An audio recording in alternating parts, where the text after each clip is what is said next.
This video contains gratuitous use of profanity and uncomfortable pauses to compensate for lack of professionalism and original thought. Viewer discretion advised. Oh shit! Mud shark. You're not a mud shark. You're barely even a fish. This is a Pink Podcast.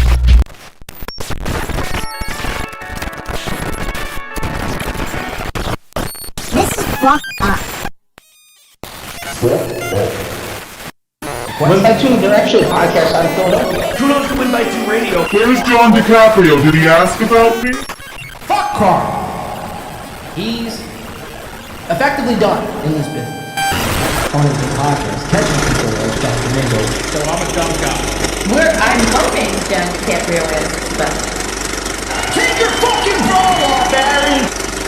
Like, let me guess, because he attacked everyone? I'm gonna be yelling at him the whole time tonight.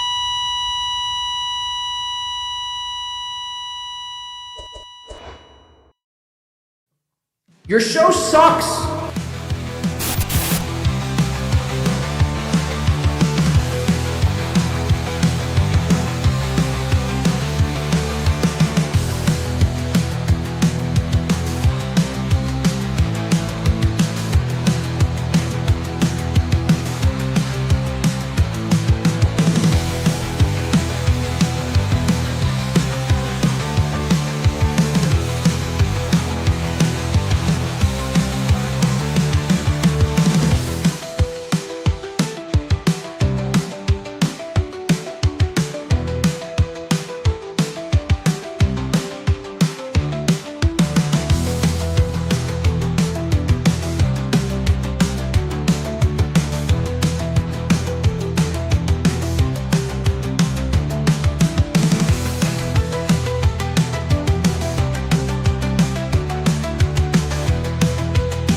Bro, welcome in to wow, that was so anticlimactic. We gotta do it again. Son of a bitch. Wow. You know, I've done... Wait a second. You just gotta wait for it. I've done... How many shows now? I've done how many shows? Never once have I ever fucked that intro up. Until today, welcome into the show. It's not going to bring me down today. I'm in a very good mood. You can't knock me down even if you tried. Welcome into the show. We have a epic showdown of sorts here in store for everyone. Happy Wednesday. It is a win by Wednesday and a kudos by Tuesday, I guess. I don't know where I was going with that. It's going to be a great one here today, folks. Hopefully everyone is ready to go. On today's show, again, we got badges. We finally got our badges. Yes, to badges. Am I not centered here? This is amazing. Ugh. 1 second. Okay, so let me center myself. Let me ground myself in reality. We have everyone to get to here today. The normie people and a couple new characters. Well, one new character, I guess. We're going to be discussing on today's show. And I'm very excited for it. I mean, we have the usuals as well. We have the big court situation, the big HRO situation was set to take part yesterday. SteelToe versus Nicholas Roberto Rekieta was set to take off in the Minnesota courts yesterday. To which it's turned out Aaron had no lawyers going into this whole thing, but it turns out he had to do what he thought was best for him.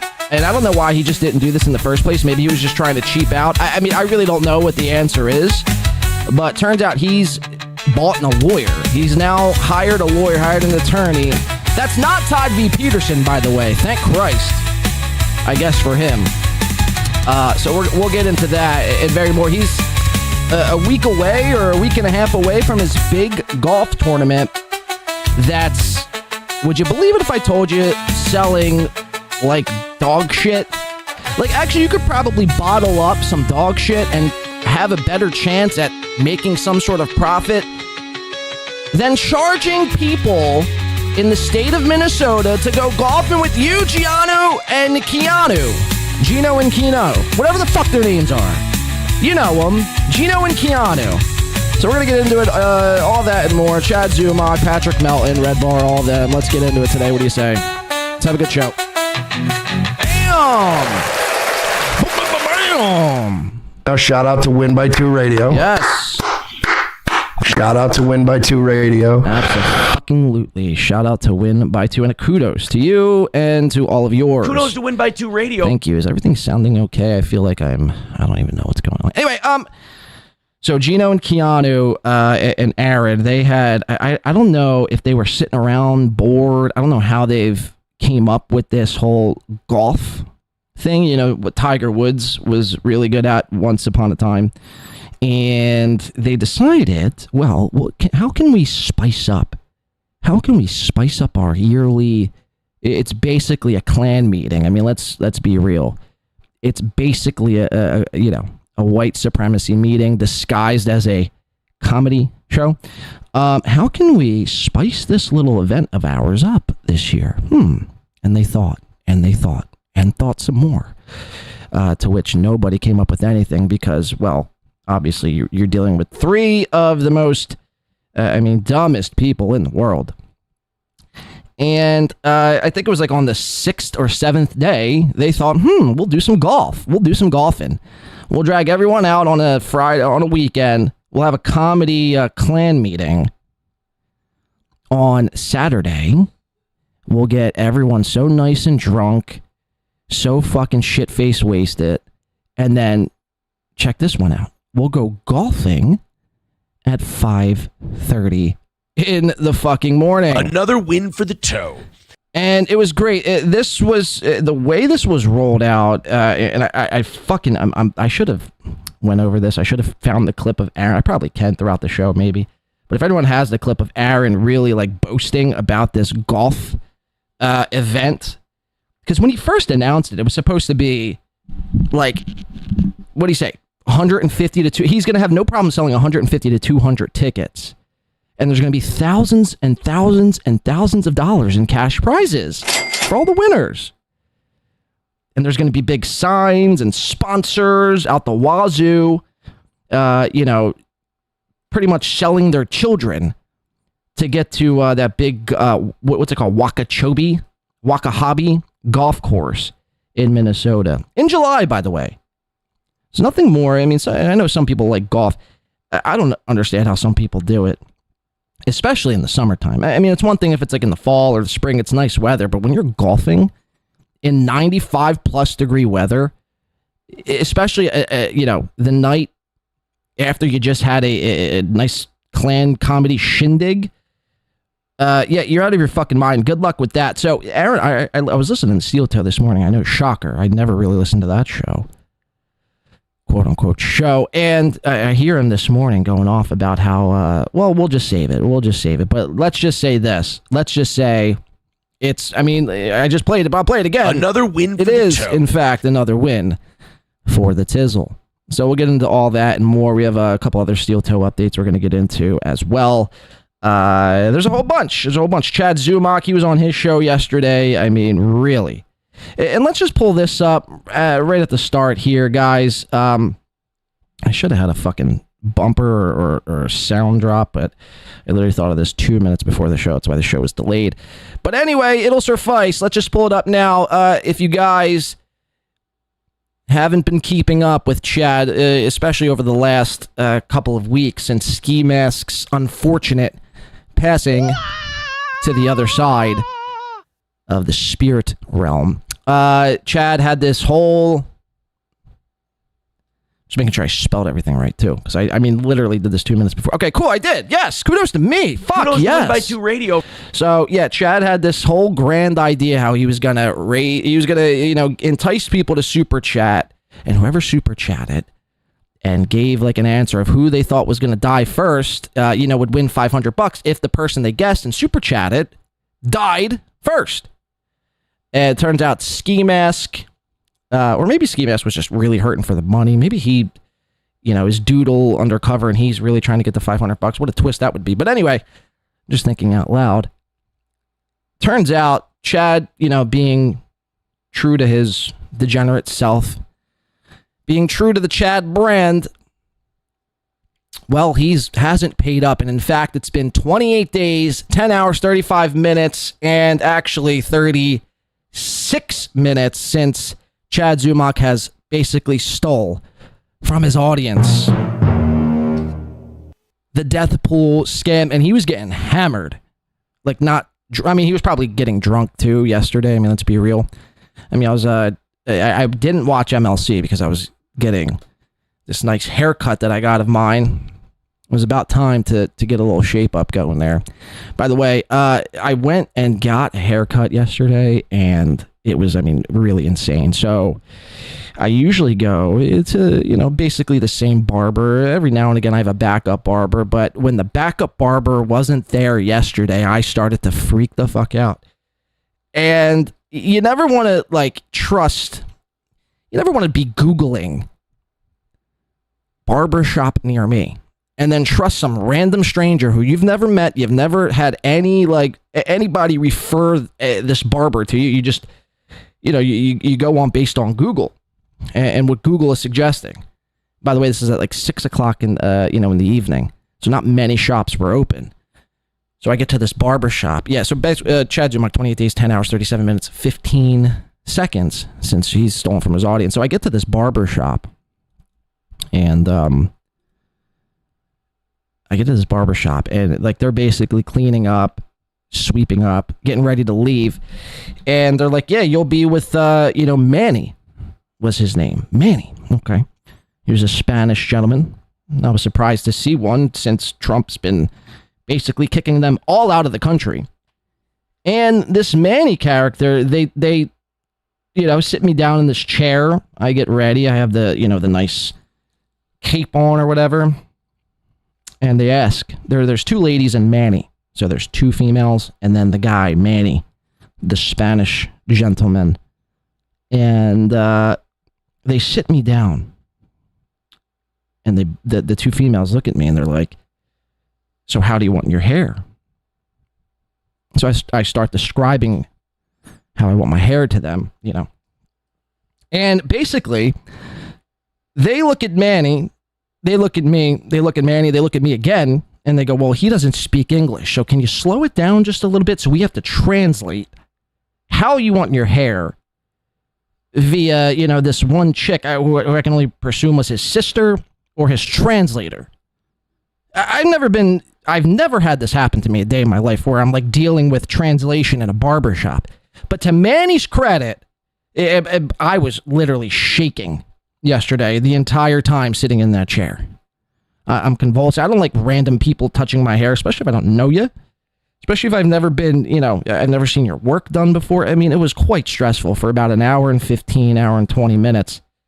Literally shaking. But to Manny's credit, he pulled through and probably gave me the best haircut of my life.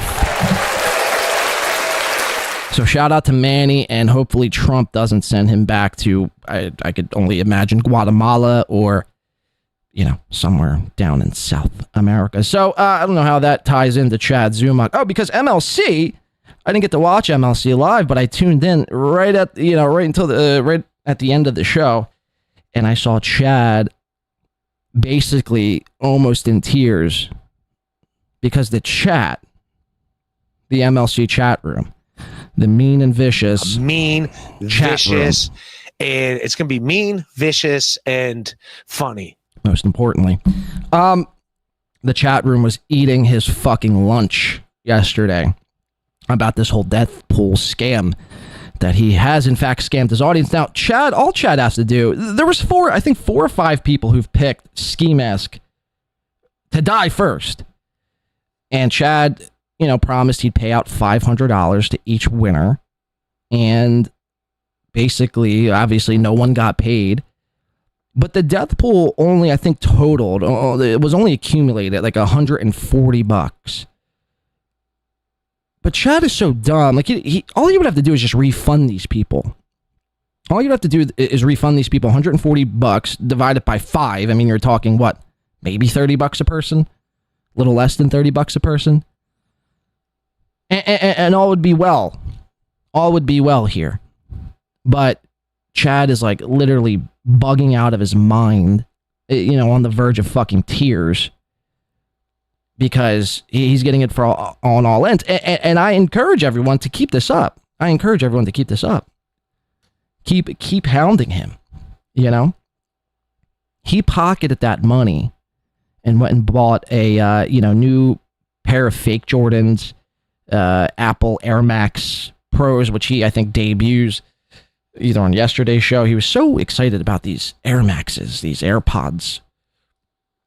I mean, I never seen somebody else really. I've never seen anyone, a grown man, 50 plus years old, besides Ray DeVito, every time they buy something new, they have to show the class, like show and tell. It's insane. It's quite literally insane. And so we're going to get to that. We're going to get to Chad's yesterday episode where he's having a tech malfunction and people were getting on him in his own chat room yesterday. I mean, it's quite the spectacle. We'll break it all down. I think at the end of the show, we have, like I mentioned, SteelToe. We have some new characters I want to get into. We have a new song from our buddy Willy Willie, the best emo rapper. This song, I think, is called Meth Vibes or something like that. Meth Smoking Vibes.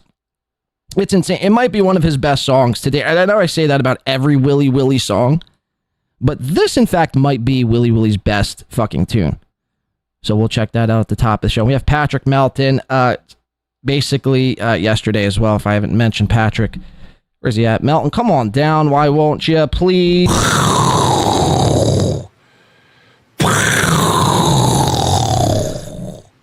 I got my own bomb effect now. It's Melton doing the bomb. Patrick basically gave Red Bar the how-to and the what's what on yesterday's show, and we'll just save it. I mean, it just seems to me, if you missed it, Red Bar was covering the SteelToe, Ricada saga, much like he has been, I guess, over the past, however many years this has been going on now. Well, it's only been a year, but and he's covering it, and he, got a couple details mixed up and wrong, and Patrick, being the SteelToe gatekeeper that he's trying to be, is like correcting him, and it's like, we don't need you here. And it's like, man, Red Bar is a feeble old man. He's all gray. I mean, he's basically just living out his life, doing a show Patrick said every 19 days. It's basically like once every 70 days, really. He's just trying to, you know what I mean? He's just trying to have some fun until he ultimately kicks the bucket. And Patrick's like yelling at him. It would be like berating like your grandpa. Ugh. It just seemed very distasteful. And maybe this comes from a dark place in Patrick's life because he was made fun of for so long, or maybe none of that even matters in Patrick's head. Now, some people would tell you it matters. Some people would say Patrick ran out of the country or ran off the internet. I don't know. I wasn't watching at that time. But I do know that watching it yesterday, it was very, I know Melton made his money and he was motherfucking Red Bar all up and down telling him we don't need you, you know, blah, blah, blah, blah. But it just, like I said, it seemed very, very distasteful, and it seemed like it stemmed from a very dark place. Like he wasn't having any sort of fun with it. This was all basically revenge. And it's very fascinating. It'll be a fascinating little watch we'll do coming up here on the show. So we have all that, and I think maybe some other stuff too if we get to it. I don't know. We'll see how we're doing here today. But shout out to Shades Cal for 16 whole months. She says, I'm not gonna lie, I'm so excited for today's show. Love you, mean it. Jesus Christ.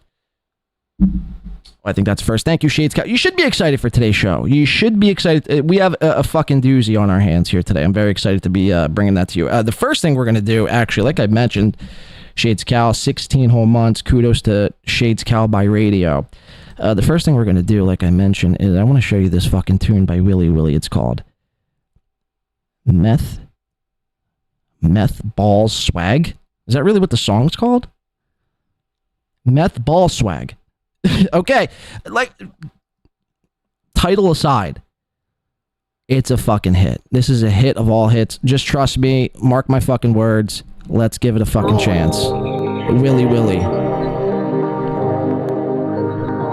Yeah, mad boy swag, is a mad boy swag, is a mad boy. Is a mad boy swag, is a mad boy swag. Yeah, we always going up, you ain't never know we land. It's the mad boy swag, where the mad boys at? Is a mad boy swag, where the mad boys at? I got mad boy swag, I got mad boy swag. I just turned up there, and we go up there. I got mad boy swag, and they turn up there. Yeah, I go up now, I go up now. Hey, I've been high up in the car since last week. I've been running. Now, this is basically what my barber looked like yesterday. He was maybe a little thinner, but this guy steals the show. This guy in this video steals the show. I mean, he's doing Fortnite dances. He's got a fucking stack of $1 fucking bills. And he might actually be on meth in this video. Go up there. I got mad boy swag, and they turn up there. Yeah, I go. By the way, does anyone know what meth boy swag is? Does that mean like you're a fucking tweaker? And like you're like proud of it? I mean, I don't know what meth boy swag is. I go up there. Hey, I've been high up in the car since last week. I've been running up the kush since last week. And they're trying to show you like their big stack of money here. It's all fucking $1 bills. Like, if you're doing a music video, like, wouldn't you just go to Amazon and buy fake money if you don't have the real cash and the real currency to show off your ballerness, your meth boy swag? Or maybe that's the point. Maybe meth boy swag means you're broke and you only have one. You're trying to scrape up, you know, nickels and dimes to get your next hit of crystal methamphetamine. I know a couple boys. So keep your eyes on, you know, this guy over here, Manny's brother. I mean, it basically steals the show. We running tonight. I know a couple boys who be running up tonight. I've been lifting up, stacking up some money. Get my muscles up, stacking up some money. Yeah, I'm running to the city, don't fuck with me. Yeah, I run with the city, don't fuck with me. I got mad boy swag, I got mad boy swag. Yeah, they know where I'm at, yeah, they know where I'm at. Hey, hey, yeah, yeah, hey, yeah, yeah. There's a mad boys way, it's a mad boys way. Yeah, we always going up, and we never gonna land. It's a mad boys way, and you know where we at. It's a mad boys way, where the mad boys at, yeah. Hell yeah, Meth Boy Swag by Willy Willie. It's amazing in 2025 what you can get away with for a song. They're showing a mix.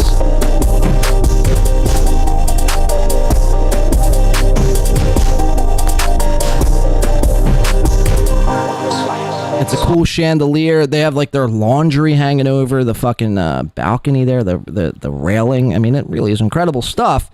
But it really is, no, it's insane what you can get away with in 2025 as it pertains to music and what constitutes a song.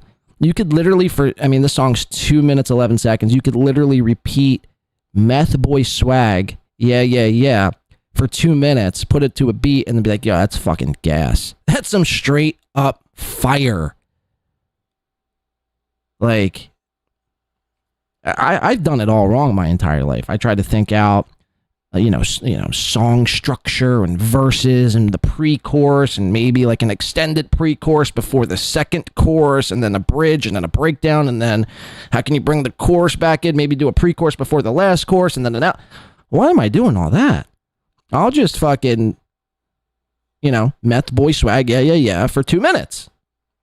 And then put that out. Hey, cool towels, bro. Like, awesome towels.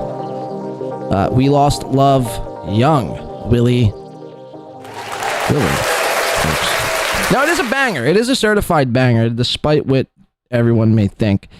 It is a certified hit, mark my words. Shout out to W-Man member for 27 months. Says, how do you think this all ends for Aaron? Honestly, W-Man, I said this long ago, but I do honestly think, and this is, it's dark. It is a very dark thought, but man, it just seems like where all this goes is like a Chris Benoit situation. And it's all primed for that kind of structure and storyline. Aaron has a lake house. He, has been divorced twice. His fucking life's in the gutter, in and out of jail. Can't get it together. Parents, he says, he's never had a better relationship with his parents until now. I highly doubt that. They probably still despise him somewhat.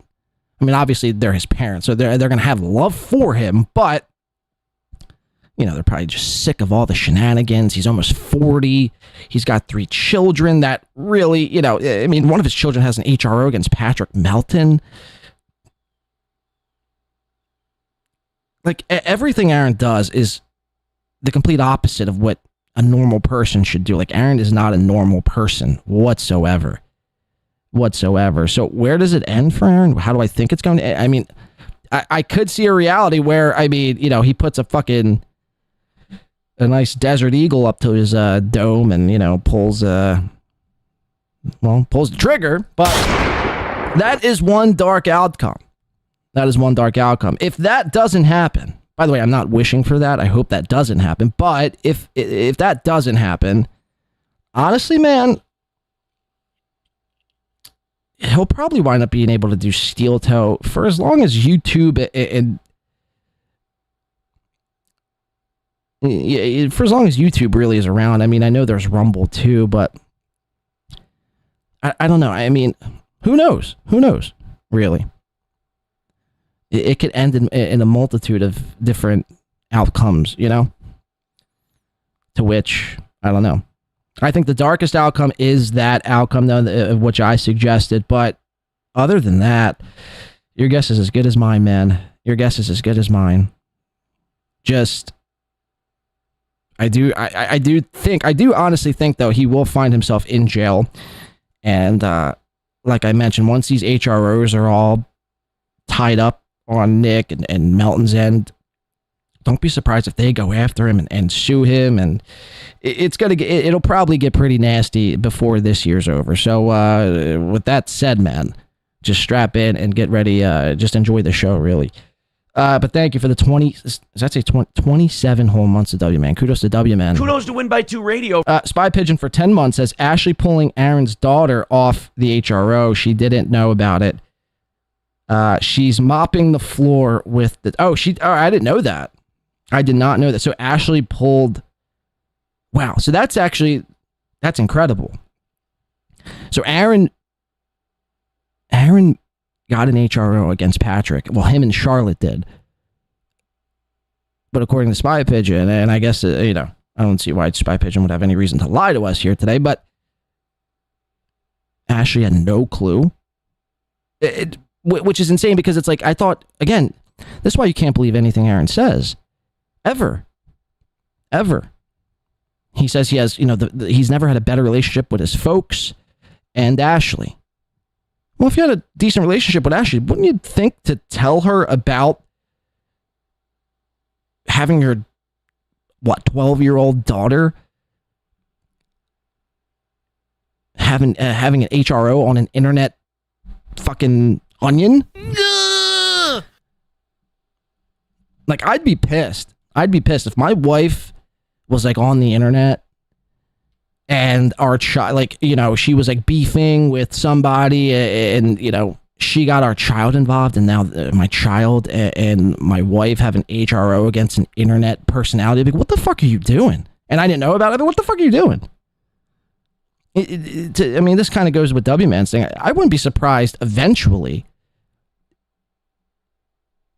if they don't completely take those kids away. Not the state, but Ashley.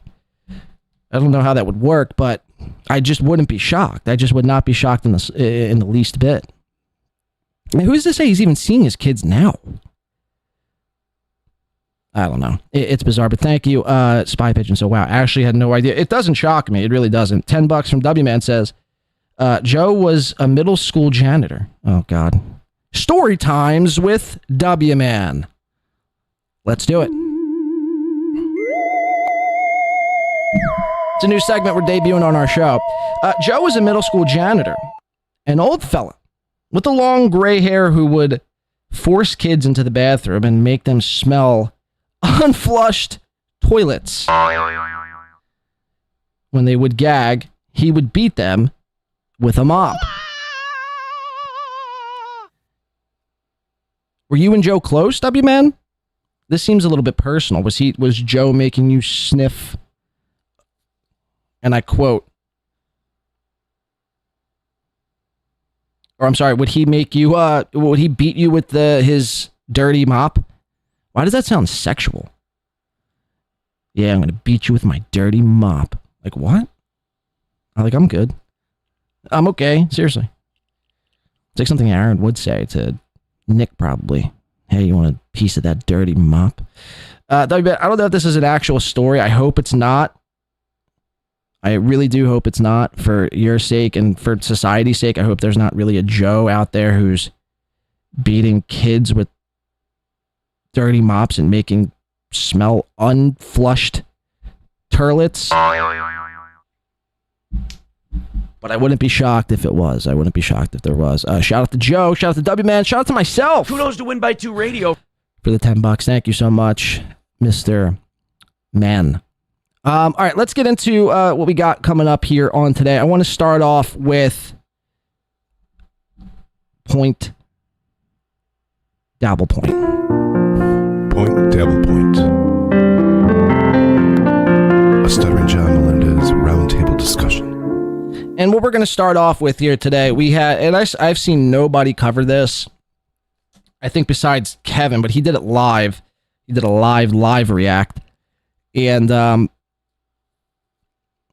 basically what you need to know here is you had Quadfather. Quadfather's this guy who's on the Backyard Boys podcast, BYB, if you've never heard of it.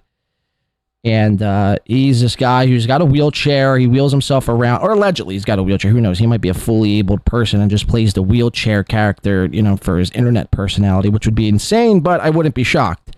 I mean, you got guys like Joe, the janitor, making children smell unflushed toilets. It wouldn't be out of the realm of possibility where a guy is playing, you know, a cripple for some sympathy. For the bit, for the goof. But Quadfather has had, much like many other people, has had suspicions over whether or not Shuli knew his producer, his best pal at the time, the guy who named the Shuli Network and the Uncle Rico show. No, not the Shuli Network, but he named the Uncle Rico show. Producer Isoloni, or whatever the fuck his name is. Producer Iso, who was convicted to having basically 6,000 JPEGs and MP4s stashed into a computer's hard drive filled with underage shenanigans, we'll say. And when this all broke last year, right after DabbleCon 2, I think it was, Shuli had came on the air and acted like, obviously, he didn't know. I mean, obviously, right? Acted like he didn't know. Acted like it was the biggest shock in the world. He was really distraught by it. He was basically almost in tears. He couldn't quite bring himself to cry. He's no Blade. I mean, I could cry on the spot if I want to. Not Shuli. Not when it's like, basically his reputation on the line. He couldn't muster up 1 or 2 fake tears. So, Quadfather and Kevin Brennan and a lot of other people have speculated that Shuli knew about something about producer Isso's shenanigans before it actually came out to the public, to which Shuli has completely denied. You got guys like Carl and Chad Zumock who constantly sweep up Shuli's mess, and they say that's no possibility. I know Shuli. Shuli's a good guy, they would say. And to that, I'd say, well, maybe he is. I'd probably say he's not. I never trust a guy who's a part of the cult, the Jewish cult. If I could be a Jew right now, that's just me, though, man. That's just me. They tend to be untrustworthy folk, and I try to keep an arm's length away from all of those people. But anyway, Shuli, I don't know. Shuli might be a really cool guy, a really awesome dude, but maybe he isn't. He probably isn't. Chances are he's not. So he's obviously going to claim that, I didn't know anything, man. This producer research stuff, this all, caught me as, this was all blind. I was all blindsided by this shit. Quadfather goes on Point Dabble Point, which is that, it says a lot about Point Dabble Point and just where this whole universe is without Stuttering John, or not even this universe, but like shows like the Uncle Rico show and Carl's show. When there's no Stuttering John, they resort to these argument tactics, this drama, this live drama on the show. So they bring Quadfather on to have this kind of blowout. Let's see how it all unfolded. Who won? Welcome to Point Dabble Point, a weekly discussion where we get caught up on all things Dabbleverse. I'm Carl Hamburger from Who Are These Podcasts? Joining me, as always, from the Uncle Rico Show and, of course, the Shuli Network, it is Shuli Agar. How could a man of color be at the Capitol Hill Club? Good afternoon, Carl. How are you? Thanks for having me. Fantastic. Thank you for being here. Also, from WATP and appearing on your podcast next week, it's Adam Bush. I'm available. I'm ready to go. How's it going? It's going great, buddy. Good to see you. And making his Point Dabble Point debut from the BYB podcast. That's right. Quadfather is here. What's up, Quad? What? Yeah, what up, fellas? Glad to be What? here. Yeah, you got to deal with me, Shuli. Nobody told me about this shit. Carl, you motherfucker, dude. Yeah, You're going to ambush me? I set you up for this one. He Adam Bushed you. Quad's going to tell you what's up, Shuli. You better get ready to deal with that shit. Uh-oh. Before we do that, though, I want to remind everybody that you can bring this show to a screeching halt and make it all about you by going to supertip.gg/WATP. You get the AI voice. It's a great way to contribute to the show. It's a great way to support the show and also annoy people with your support. And we ask you to go to supertip.gg/WATP. Now, I have some really good stuff planned for today. We found some, I believe, never before seen footage of John on Stephanie Miller's Happy Hour show. And so this is what they have to do. And this is why, I know a lot of people want Aaron locked up for eternity or want him to, Chris Benoit himself. They want Aaron off the internet. They want him to stop doing a show. And it's not just Aaron. It's a lot of these guys. I don't want them to ever stop doing a show because I don't want to ever have to resort to looking in the vault of SteelToe Morning Show or looking at in the vault of Chad Zumock. I want to cover what they're doing today or, at the very latest yesterday. You know what I'm saying? This is what Point Dabble Point has devolved into. Let's look back at Stuttering John.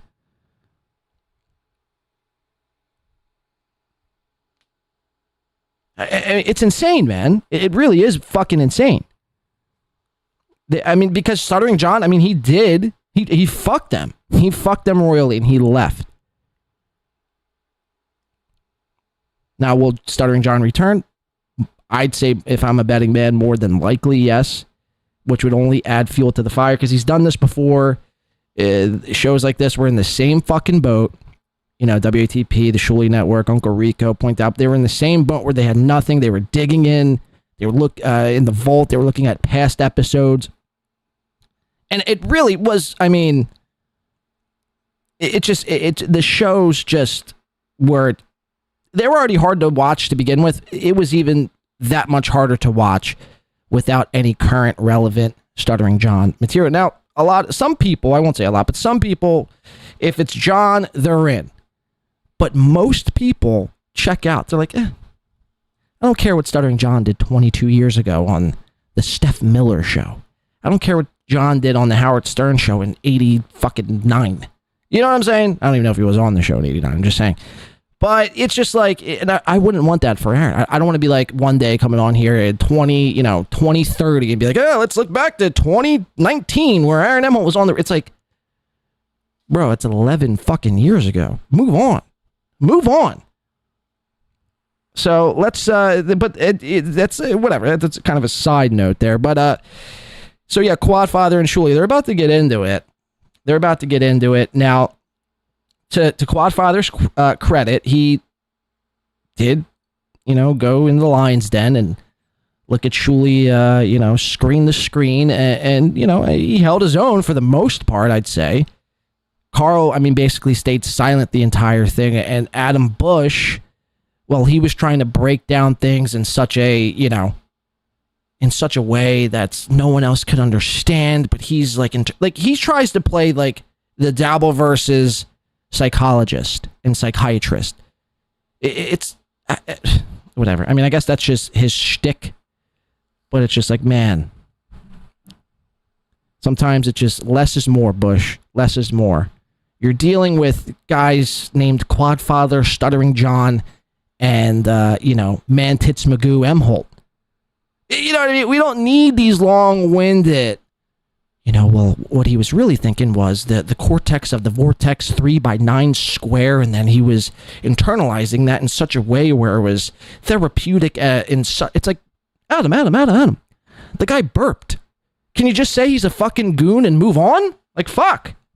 Let's watch. And I'm very excited to show you some clips from that. Also, SteelToe. We never got to this, Adam, on This Little Piggy on Friday.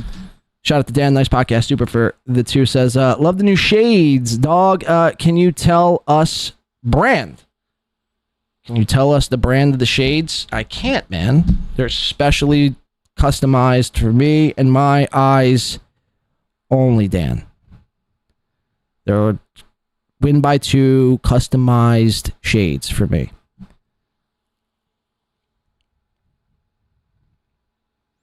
I see the hyperbole. I see the hyperboleness in that $2 super chat, Dan. I see what you're doing. Don't think I don't see what you're doing, Dan. No, but thank you for the 2. Yeah, these are custom shades. You can buy them on custom.com. No. Where customshades.com. Aaron S Shades Cow, I think she knows. Addressed you and me directly. He did. Me for the first time. It was an honor. Yes. So I wanted to get into that. Maybe we'll talk a little bit about the Karmicx stuff going on with Aaron M. Holt. Maybe Keanu and Geno talking about Melton's HRO. You got some Rob Saul stuff that you want to talk about, Adam. So, this is seriously the state of Dabble Point. It's incredible where they're now having to talk about like SteelToe. This is a Stuttering John roundtable discussion that's now talking about SteelToe stuff. It's incredible. Talking about Melton's HRO. You got some Rob Saul stuff that you want to talk about, Adam. I do. He went on this morning. I don't know if anybody caught it in an emergency broadcast to. So it's like, why are you? My point to that is, why are we doing a Dabble Point, which is a Stuttering John discussion, roundtable discussion? Why not just do WATP, or why not just do? Or I guess every Shuli show is some sort of offshoot of Stuttering John, but why not do this on WATP? Talk about our latest review of his show and insights into our sexual life. Oh, did he show up in a robe? He did. He was in a. That's all I saw was like they're calling him Robe Saul. Which was That's funny. Funny. If we have time, I got some Opie stuff. Opie just curating his own content. And I don't know if you're familiar, Shuli, with the new podcast he does, Opie Funny AF. This is actually happening.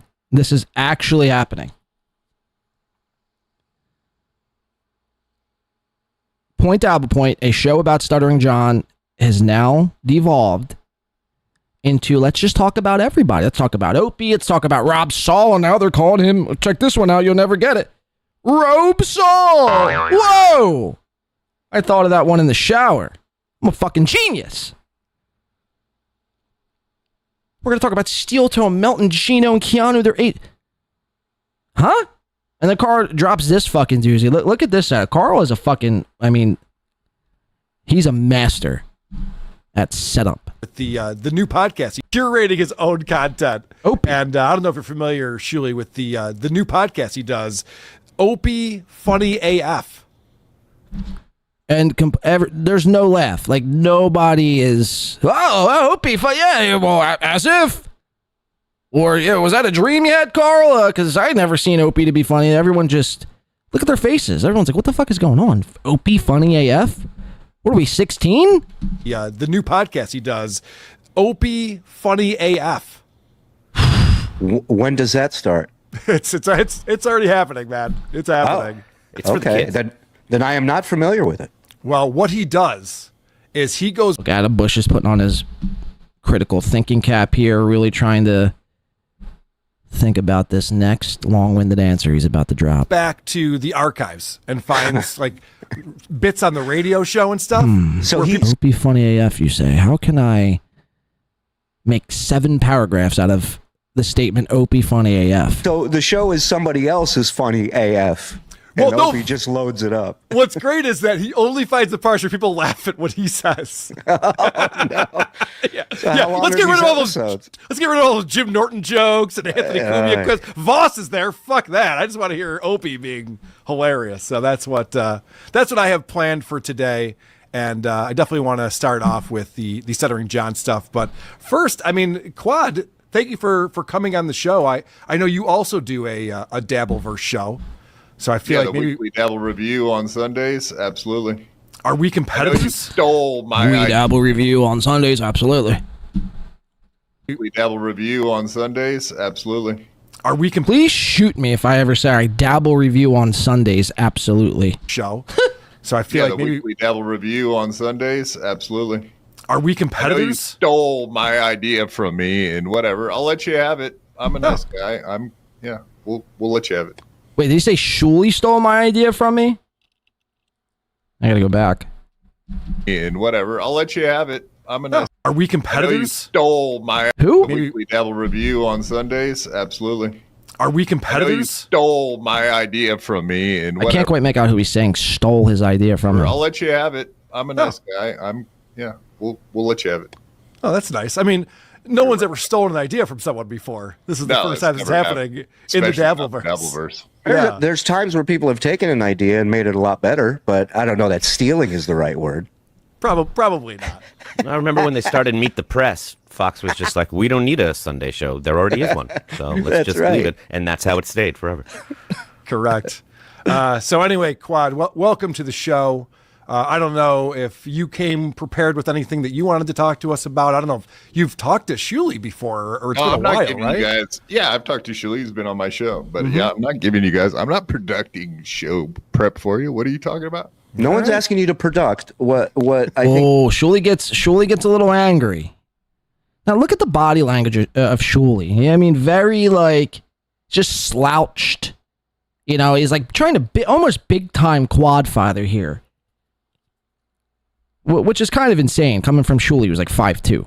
You know, Quadfather I think is taller than Shuli in a wheelchair than Shuli is standing up. Facts. That's a fact. That's a fucking fact. But Carl, I mean, Carl brings on Quadfather. Hey, Quadfather, do you have anything you want to produce or you want to add into this show? Did you bring any notes here on this show? And Quadfather's like, no. What are you, high? This isn't my show. I'm not giving you guys. Yeah, I've talked to Shuli. He's been on my show, but yeah, I'm not giving you guys. I'm not conducting show prep for you. What are you talking about? No one's asking you to product what I think he's saying is, you know, it's like somebody always usually when people come on, they bring something to the table. Like what are you focused on these days?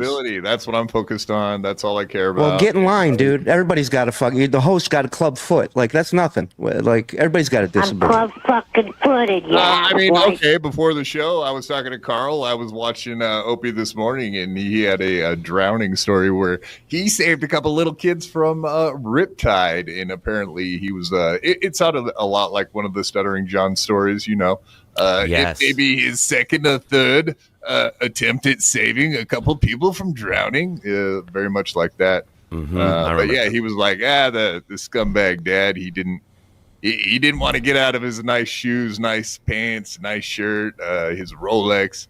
Like he was like, so I just had to go out there and save those kids myself. But it's weird that he didn't have to do any swimming to save said kids. He just had to walk out there.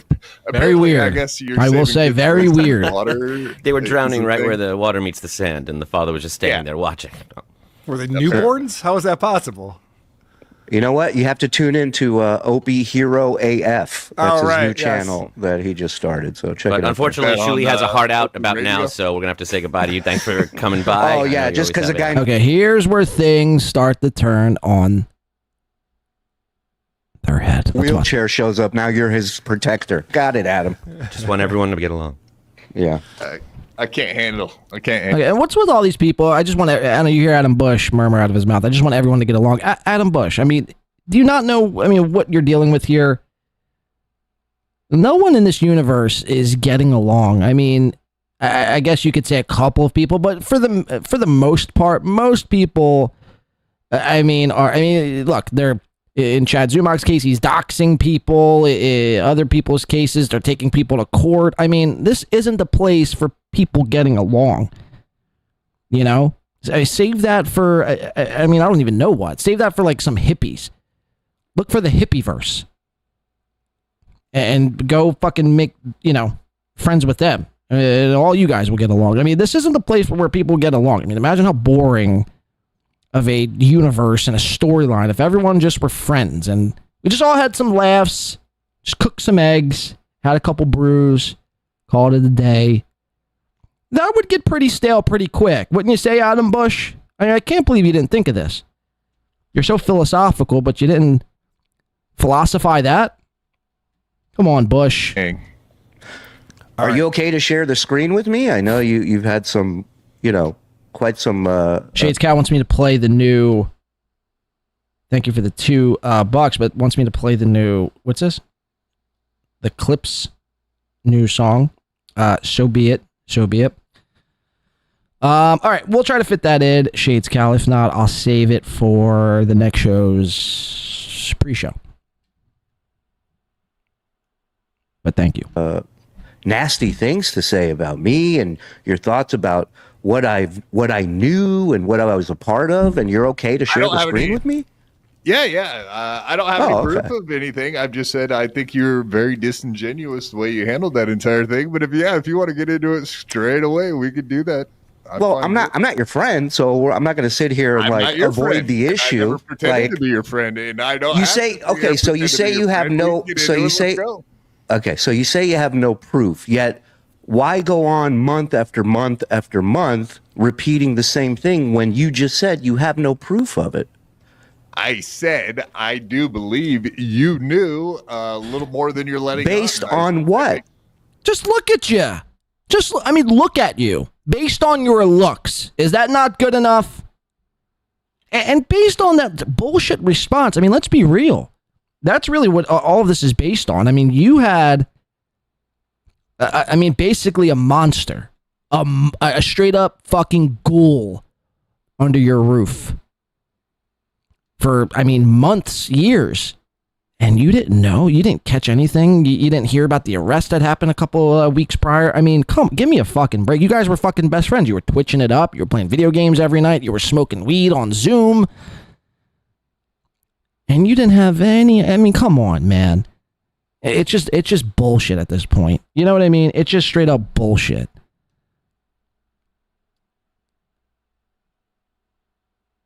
I do have to shout out Quad for, even because everyone has already made up their mind about this. You're not going to really change anyone's mind. on this matter at this point, this late in the game, but for Quadfather to go on and keep hounding that issue, that you did know, and like I said, at the very least, based on your looks, that's good enough for me.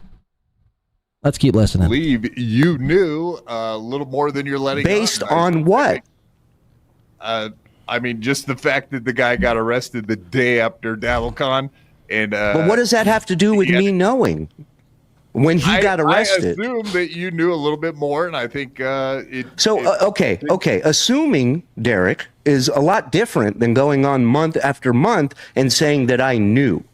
An opinion is different than saying I knew. Do you understand the difference? I think that you knew, and I think you were disingenuous, and that you had more than you were letting on, and you didn't want to say it up until the point where you did your crying video. That's what I have. I've stayed with. Based on what? This is just your gut, your hunch.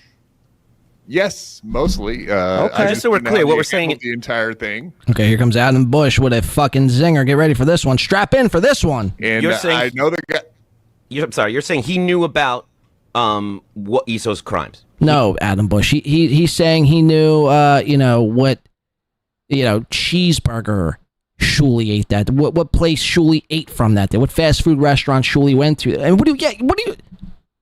Is Adam Bush okay in this episode? Yes, the ESO stuff. That's what Quadfather has said and has been saying. And mostly a lot of other people too, including yourself too, Adam Bush, if I'm not mistaken. Or maybe he hasn't. I'm not sure, actually. I don't think he's doubled down on the Shuli knowing. I'd have to dust off the archives there. But either way, come on. So glad for you to join this conversation, Adam. I'm sorry. You're saying he knew about what Isso's crimes. He knew that and didn't share it.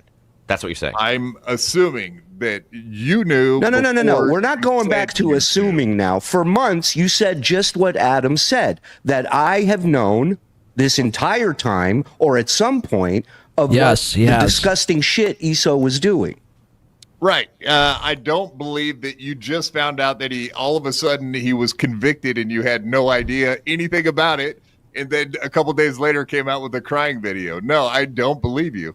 Again, you're not answering the question. We've asked you this question 3 times. No, it's not. That you didn't say anything about it until after he was convicted. But you're being a phony. You're being a phony because on BYB, video. Okay, it's fine. I had an emotional. Derek. I had an emotional thing. I don't. Yeah, can I explain something? Yeah, go ahead. Explain how you fake cry very well on screen. Why don't you explain? Yeah, I mean, it wasn't that. I mean, come on, let's be real. It wasn't that good. I mean, I don't even think he shed a tear. It wasn't that good. Sure. Well, I learned the art back in the. Now Shuli's getting pissed. He's awakened from his slouch, rose up from his slouch. He's about to give Derek the fucking how-to. On screen. Why don't you explain that? Sure. Well, I learned the art back in the day, and I've saved it just for this one moment. Yeah, I've never fake cried before. Listen, Derek, you had your time to talk. Let me talk. The emotional reaction I had to the news breaking, do you think any part of you, do you think maybe I reacted that way? Maybe Carl's smug face here. Fuck you, Carl. I cried because I was so shocked by what had happened and what just fell out of the sky into my lap from somebody that I thought I knew pretty well. I'm sure you have a lot of friends, right, Derek? Not online, but in real life. How many? Well, hold on. I'm not done yet. But Derek, this isn't BYB. You're not just going to talk. You're not just going to talk over me. Did it come the moment that you found out that he was convicted for pedophilia, or days after? I'm sorry, I didn't hear your question because you won't shut the fuck up. Repeat it.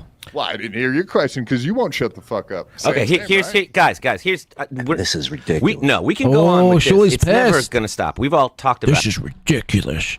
I mean, imagine saying that. You're getting confronted about what you probably knew. more than you let on during that crying video. And this is really the first any kind of pushback. It's taken a year for anyone to do this to Shuli. And it's really not that, like, Derek Quadfather isn't really, he's just saying, yeah, I assume that you, or, I assume that you knew, but, that's just kind of what I'm going with. And Shuli's getting so flustered. Oh, this is ridiculous. This is ludicrous. How could you? Fuck up, repeat it. Well, I didn't hear you. It's like, bro, you were a part of, for all intents and purposes, a pretty giant scandal. Again, you are housing and employing a pedophile, right? To which that person was caught weeks before, was like, in the, court system, and there was arrest reports and shit like that weeks before. And then when he finally got arrested, it was like the day after DabbleCon. And then the entire time, again, your claim is you had no idea any of this shit was going down. You were oblivious. You were too worried about Stuttering John and what Stuttering John was doing, the next beer he was drinking, the next belch he was belching, to know about that. I just find that hard to believe, especially when I think others knew, or at least had some sort of an idea. You mean to tell me no one reached out to you? I just find that hard to believe, man. And again, at the very least, based on your looks and your Jewism, I would suspect that you probably had, an idea of what was going on. Shout out to Mr. Z, says, hard PDF evidence. Quad showed boy pics around the DV. Well, this is not a pro quad. Look, I heard about this whole. I think Shuli's about to bring it up here too. Thank you for the $2, Mr. Z. Where Quadfather had shared around some picture of a child who was like shirtless or whatever. I'm not like, I've heard of the story. I'm not quite aware of all of the details. But it's just like, can we just stop with trying to, like, if you can't, one, ignore what people are saying, or two, just roll with whatever they're saying and try to make light of it. Instead of doing one of those two things, why does everyone have to resort to like doxing or sharing around imagery of people's families? Like that's lunatic behavior. If you can't roll with the punches, take a joke, or if somebody's accusing you of something and if it's completely false, just simply ignore it. Like Chad Zumock, when Chad feels threatened, he literally doxes people. He wants to know where people are from and where they live, so whenever he wants and chooses to use that, he can, and he will. He has, multiple times. It's like such a scumbag thing to do. And look, I don't know all the inner details with this whole Quadfather sharing a picture of a shirtless boy. But if that is the case, man, it's just like, what the fuck are we doing? What are we doing? And then it's like, when you're in this situation, when you're face to face with Shuli trying to call him out, your argument seems, it's not that it's disingenuous, but it just seems like a bit watered down. It just doesn't seem, it's just like, okay, well, you kind of, not that you're a pedophile, but you kind of did some similar shit. It's like you have no room to talk, almost. Thank you, Mr. Z, for the $2. Kudos to Win by 2 Radio. Good question, because you won't. I think they're about to bring this. I think they're about to bring that exact thing Mr. Z was saying up right now. Guys. This is ridiculous. We can go on with this. It's never going to stop. We've all talked about it. The only thing I don't appreciate is that it is a good thing that Quad came here and wanted to hang with us and talk with us. Even if you're not friends, he came here. And to say that's an aggressive move when he was invited by me, that him just being here, you can't hang on any level. That's not. Adam, I'm sorry if you feel that I've offended your guest, but this guy for fucking months has made accusations about me. I don't think you offended anyone, and I think everyone knows how I feel about claiming you knew this kind of information ahead of time, and people who say, oh, I would know, I would react like a hero, I would know everything, I'd read all the signs. Right. He knows how I feel about that. We've talked about it. Sure. Whether it's him saying that you knew about who ESO really was underneath, or whether you knew that there was a crime, or whether you knew to believe him or not, or what was happening, or what he told you, no one will ever know. We're not gonna know. I feel strongly talking about it over and over again doesn't help anyone involved or anyone who's ever suffered from this watching anywhere. But I want to know, is it possible for you guys to sit here and come to some understanding because he thinks you came off disingenuous in a video? Well, but the whole point of booking the two of us is for this. Let's not be stupid. You didn't think we'd be singing Kumbaya when we're all on the fucking screen together. So, like, you can't have it both ways. You have a guy who's been doing this thing for months, and then you have the person who he's been doing it to, and you bring us all on the same show, and I don't know what exactly you're expecting to happen, but maybe there's some shit I want to get off my chest. You're a victim of my opinions? I'm not a victim of anything. I could give a fuck about your opinion. I just think you're disingenuous by saying, see, you won't even let me talk. No, this is insane. No, you're disingenuous. No, you're disingenuous. No, you're disingenuous. You all are fucking disingenuous. Carl's the most disingenuous in this whole matter. Brings everyone on the show just to drink a beer and say nothing. Great fucking hosting, Carl. Great hosting. I just think you're disingenuous by saying, see, you won't even let me talk. Go ahead. All I'm saying is, when you state this for months and months, that if, in fact, you are correct that I knew, that would make me a real fucking piece of shit. Why would you want to interact with any... Shout out to NJ Ranger for 11 months. By the way, I missed that. Sorry. Surely lying about when... Or, I'm sorry. Yeah, surely lying about when you, quote-unquote, knew is considered a form of being, quote-unquote, phony, right? Also, great Aaron versus Aussie guy move. Derek. By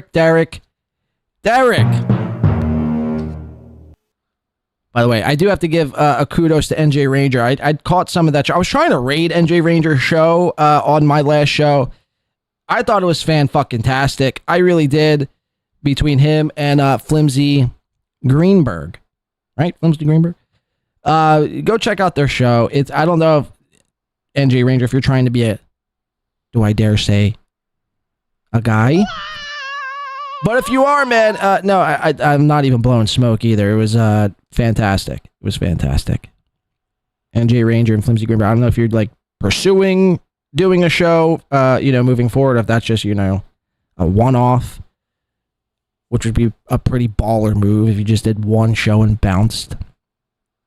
But either which way, check them out. NJ Ranger for 11 months to this SteelToe. Kudos to Win by 2 Radio program. Shout the fuck out. I'm just making sure I didn't miss any others. Thank you for that. And what do we got here?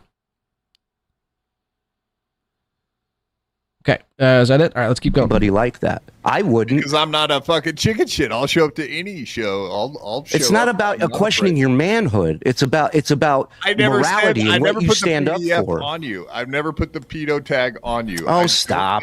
Stop. Derek, just stop.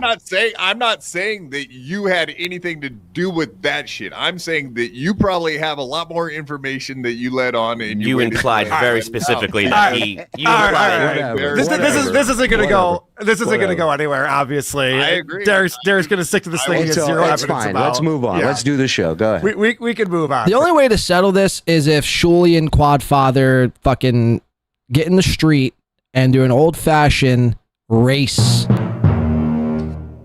I don't know, 20, 30, 50 meter, 100 meter dash. And the winner gets to call the other one, a pedophile, I guess. The loser is anointed a pedophile. But this can only be settled in one way. Because obviously Derek is strong with his opinion.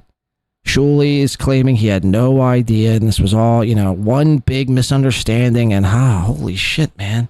Oh my God. The guy Iso, who I was basically best friends with, he did what now? To how many kids? 6,000? I'm so sad and I'm angry. Remember that whole thing? What a fucking joke, man. What a justice for those victims. Because we don't talk about that enough, right? It's always about Shuli knowing or who, who's disingenuous. But there was 6,000 pictures of children that were just. How about justice for those victims, man? Fuck. It's just, all of it's just gross, disgusting that there's people even capable of doing such a thing. And in Isso's case, he had like a fucking family and shit. So to say it's like, it's just, certain people are capable and some people are not, people with families are, no, it's like some people with families, the only reason why they have a family is to fucking disguise their sickness. It's just bizarre. And again, if I'm a betting man, look, Shuli and just, Jews in general, I mean, let's call a spade, are pretty good probably at lying, I'd say, right?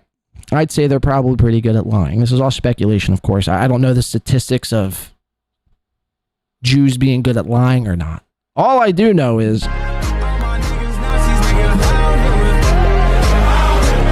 I would just say, like I said, if I'm a betting man, I'd say Shuli did know based on his looks and based on, just based on that, purely that.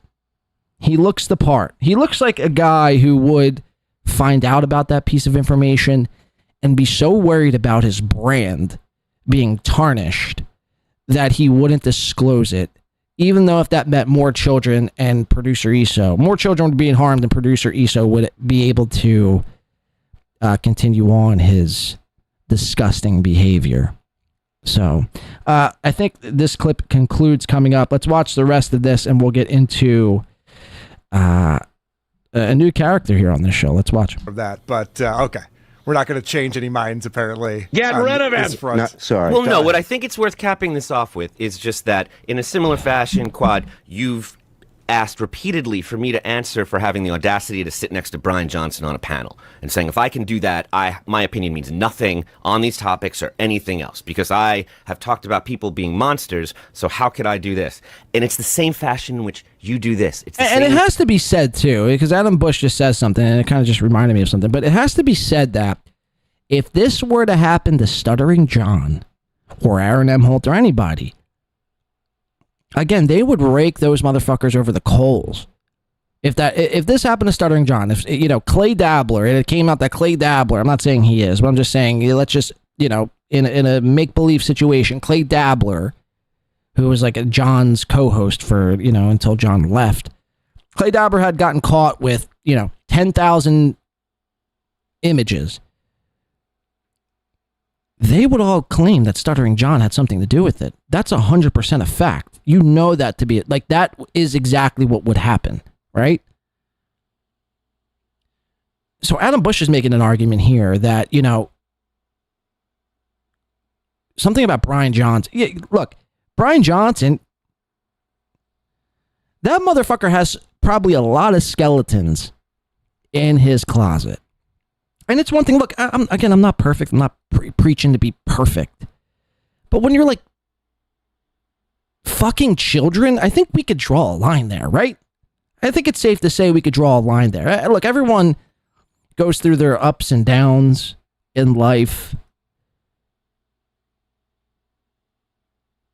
Everyone fucks up. Everyone makes mistakes. But not everyone, fucks children. You know what I mean?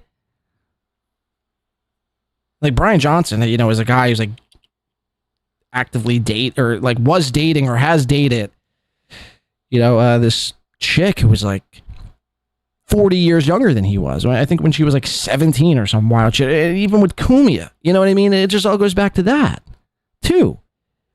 It's where does it end with these people? Do they always just cover up for their own? And why? Why do they keep covering this up? Why won't they shed light on Kumia or any of these people? They'll be so quick to call out Stuttering John, but when it's one of their own, if you're making fun of Stuttering John, it's an unspoken rule. We don't go after you, even though you might be a sick, demented freak we'll, turn the other cheek because, well, you hate Stuttering John, so you're a part of the club. It's insanity. It needs to stop. This whole thought process and this whole thing needs to be broken up. If you're look, again, if you're making a mistake, that's one thing, but if you're like into like some devious, dark shit, people have to call it out, man. And look, Quadfather and everyone else has the right to have their own opinion and assume that you probably knew. You and Iso were, at least what it appeared to be, you guys were like boys. So it would be safe to assume that, you did know. Based on your looks. Again, Idle Yorkshireman says, Blade, missed your last few streams. Love it, brother. Generally couldn't give a shit about the Dabbleverse, but try not to miss your show. Well, thank you, York, for the $10. We do appreciate that. Thank you so much.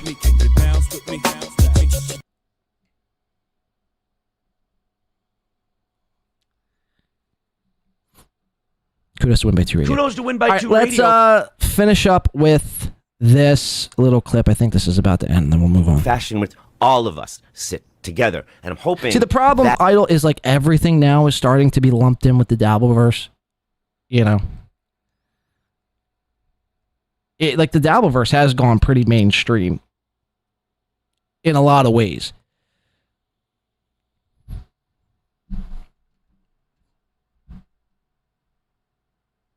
It's just fucking bizarre. I'm just like thinking. But anyway, let's just get back into this. Thank you, Idle. Not a bad thing.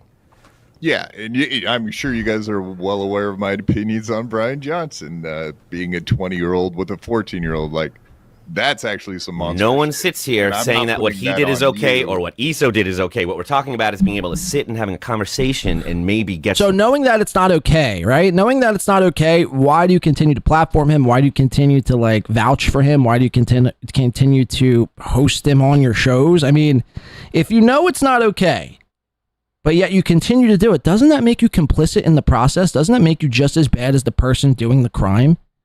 Isn't that guilt? Not even guilt by association. Aren't you a accomplice? I mean, it's fucking bizarre. Some of these people. Look, Adam Bush comes. He tries to appear like his, character in this verse is like, I'm a smart guy. I'm a studious guy. I'm book smart. I mean, look, he's sitting in front of books, folks. He wants to appear smart, but sometimes even the smartest are the dumbest.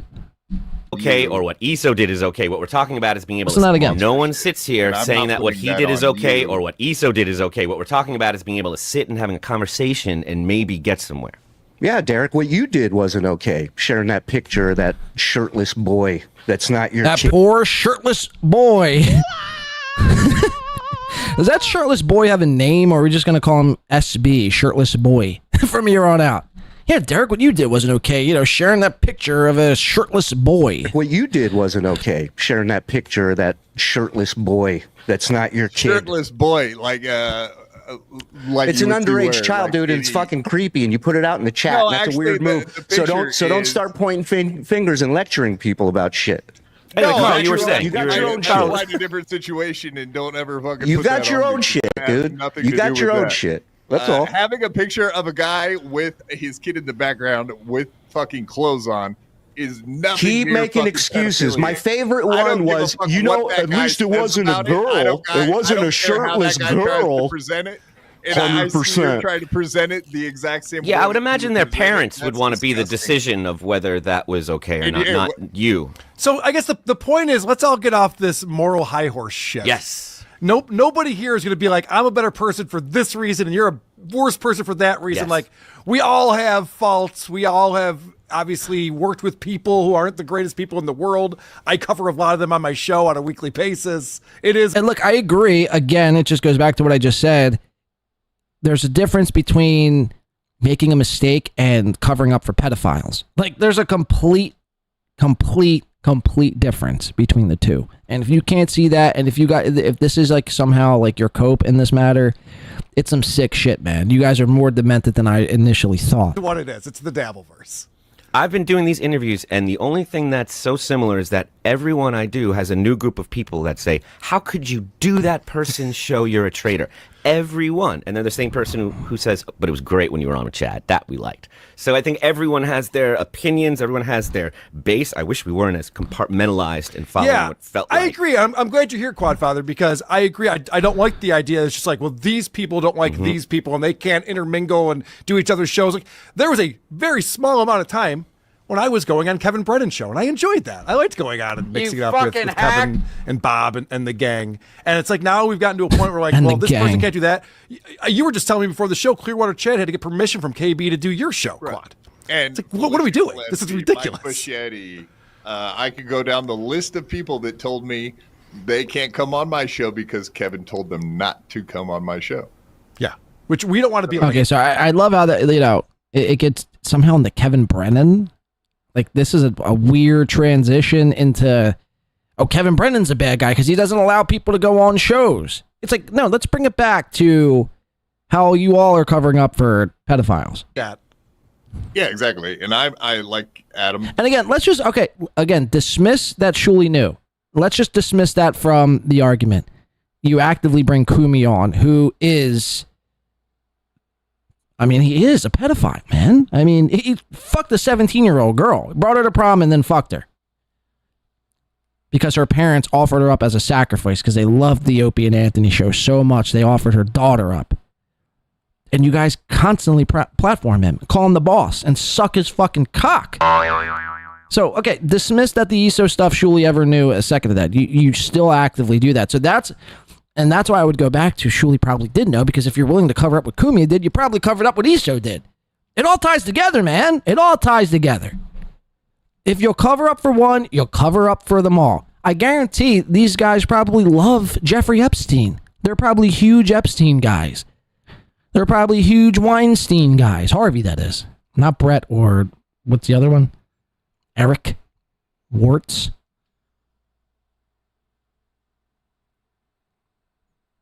You can't have it both ways. You can't be like, oh, that one's a pedo, but that one, no. You're covering it up. It's a cover-up. Me and Adam have talked. And it's sickening, by the way. And I'm like, yeah, absolutely. I'm willing to pretty much go on anyone's show and have a discussion regardless of how I feel about people, because I'm not a child. I'm an adult. I can have a conversation. I could go to, if I had to go to court and be side by side with someone that I'm against on the other side, that's still having a conversation in the same room. Like, I'm capable of having a conversation. So regardless of whether I like you or not, it's not going to stop me from coming on your show.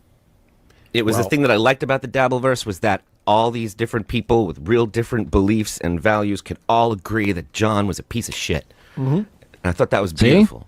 See? Still I don't is. see why it has to go away. All right. We're going to get into Stuttering John in just a moment, but first, I want to interrupt all of the momentum we have going and end this conversation with supertip.gg/w. Okay, Carl, you're a fucking buffoon. Pathetic fucking loser and a clown. So that's Dabble Point this past week hosting Quadfather with Adam Bush. And look, I appreciate what Quadfather did. Still trying to shed light to this. Again, I'd caution, though, Mr. Z brought this up and Shuli brought this up. If Quadfather, I don't know the exact details of what happened with that shirtless boy, but, if he's going around sharing pictures, too, it's like, what are we doing here, guys? Can we just leave children out of it? Is it so hard to leave families and children out of it? Or like, you guys really have nothing else where you must bring in people's families and children, because it really is something else. All right, I want to get into a new character here on today's show. Shout out to Idol Yorkshireman for another €4.99. Says, I don't consider you a part of the Dabbleverse. Sorry for mistakes. You're just funny. Well, look at that, man. Thank you.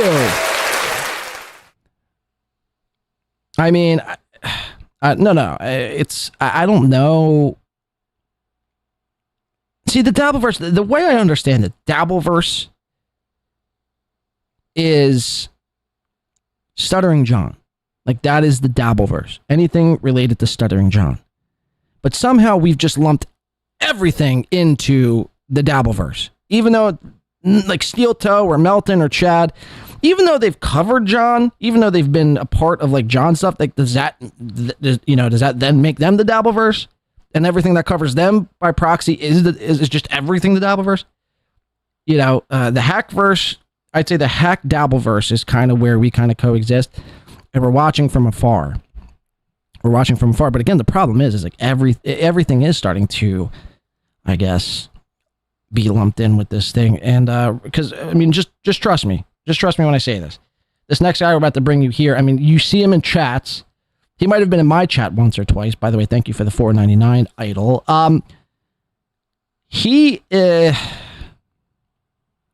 We're about to present you this next character. He might be the next Karmicx. He might be too far gone to be the next Karmicx. This guy goes by the name of Brandon Deft. And he's been streaming now for the last couple of days. I don't know what to make of this guy. I can't quite tell if he's on crystal fucking meth or if he's just having a good old time and maybe he's just off his antipsychotics. He has stopped taking his Seroquel, 2 weeks ago. It's fucking ludicrous watching him. I don't know if I like the guy. I don't know if he's a clown. I don't know what's going on. All I do know, it's fascinating to watch, and we're going to watch it. Tim's Totality for $2 says, I'll stop when Doodle is paid. Hey, great point, Tim's Totality. Let's bring it back up on the screen here for Tim's Totality and the rest. It's been 28 days, 11 hours, 49 minutes, and 54, 55, 56 seconds since Chad Zumock stole from his audience. I won't stop either, Tim's. Tim's Totality yesterday really, I think, is the overall, whatever this verse is, Dabble Hack verse, the overall MVP for holding Chad Zumock accountable, keeping Chad Zumock's feet to the fucking proverbial fire. So shout out Tim's Totality. Every time I turned around, $2 here, boom. He really put $2 Dan to fucking shame yesterday. Dan, you got to fucking give it up for Tim's Totality. Every time I turned around, this motherfucker was in Chad Zumock's chat, MLC chat, $2 here, boom. Chad, what about Doodle? Boom. Chad, what about this? Chad, Doodle this, Doodle that. Boom, boom, boom, boom, boom. I was like, holy shit. Tim's Totality basically was on he was a one-man wrecking crew yesterday. And he almost had Chad Zumock. He did basically have Chad Zumock on the verge of fucking tears. The man was almost fucking in tears. As a 51-year-old, we call him a grown man, but again, you can't be 5'6" and be referred to as a grown man. You're a 51-year-old little guy. You're a 51-year-old little guy, and you're robbing your audience. You're stealing from your audience. Pay it back, Chad. Pay it back. I hope this counter... I hope by my next show I can remove this counter. But I fear I probably won't. I fear this is going to go on. You're going to double down. You're going to triple down. You're going to say, oh, man, everyone's just making this a big deal. We gave it up because, what was his big excuse yesterday, Tim's Totality? He was like, I stopped doing the Dabble Death Pool because Cardiff was trying to get my channel banned because it's against YouTube's terms of service. It's like, no, you stopped when someone died and you had to pay people money. What a fucking joke Chad Zumock is. We're going to get into Chad later, but thank you, Tim's Totality. I just had to make that point that Tim's Totality was on a fucking record. Never get on Tim's Totality's bad side. Let's just say that. Brandon Deft, I want to cover this guy. I want to introduce him because I've seen no one cover him up to this point. This guy, again, by the look of it, you think he was on meth. Like, this is, in fact, a meth face. This basically is like, he could fit in with the Catalano clan and Christina Catalano. Smoking that tweet.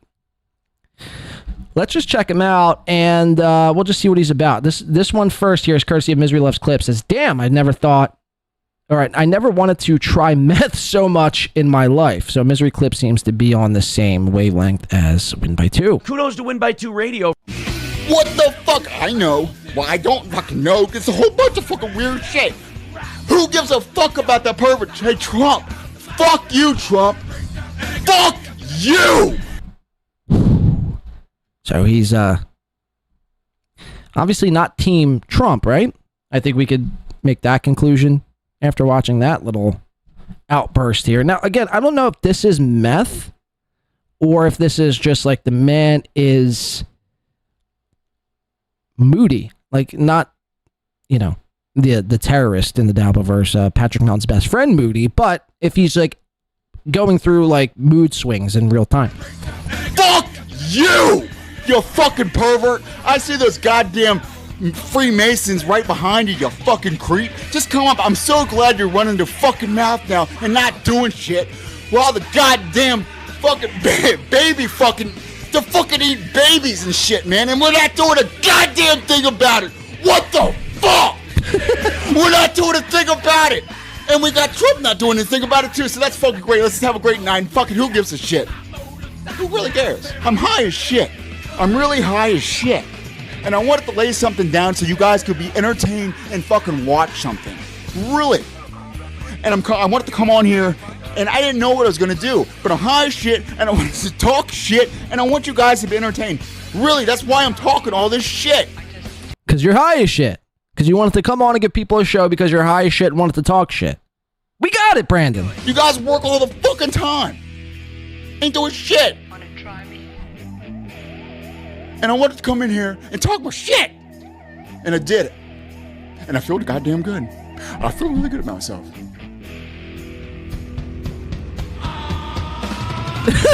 What is going on? Okay. So that's Deft, the Deft Chronicles Part 1. Misery Loves Clips again says, why don't I have money? This is in quotes. Why don't I have money? I should have all the money. Years from now, they will call this the Karmicx effect. You're goddamn right. Let's watch. So we can make some money. Let's make some money together. I mean, I see everybody else making money out there, and I'm like, what the fuck? What the fuck? What? I think he's like listening to Rob Zombie in the background too, which is bizarre. Like if you're still listening to Rob Zombie in 2025, chances are you're probably, smoking crystal meth and crack cocaine at the same time. Well, I have money. I should have all the fucking money. I really should. Hollywood. I'm not going to goddamn Hollywood. MKE, you need to fucking put down the bottle, but you know what I'm gonna do right now? I'm gonna look at them fucking look at this fucking graveyard of mouth. Yes. Look at the gaps in this.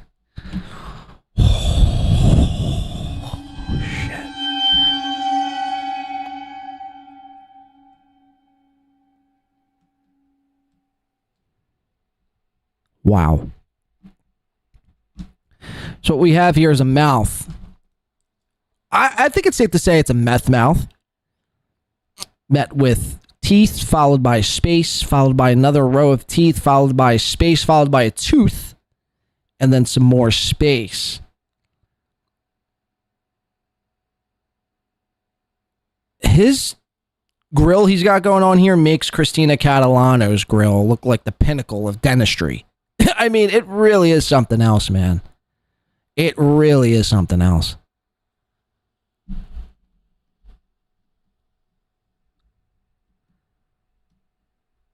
Like, look at this lonesome tooth.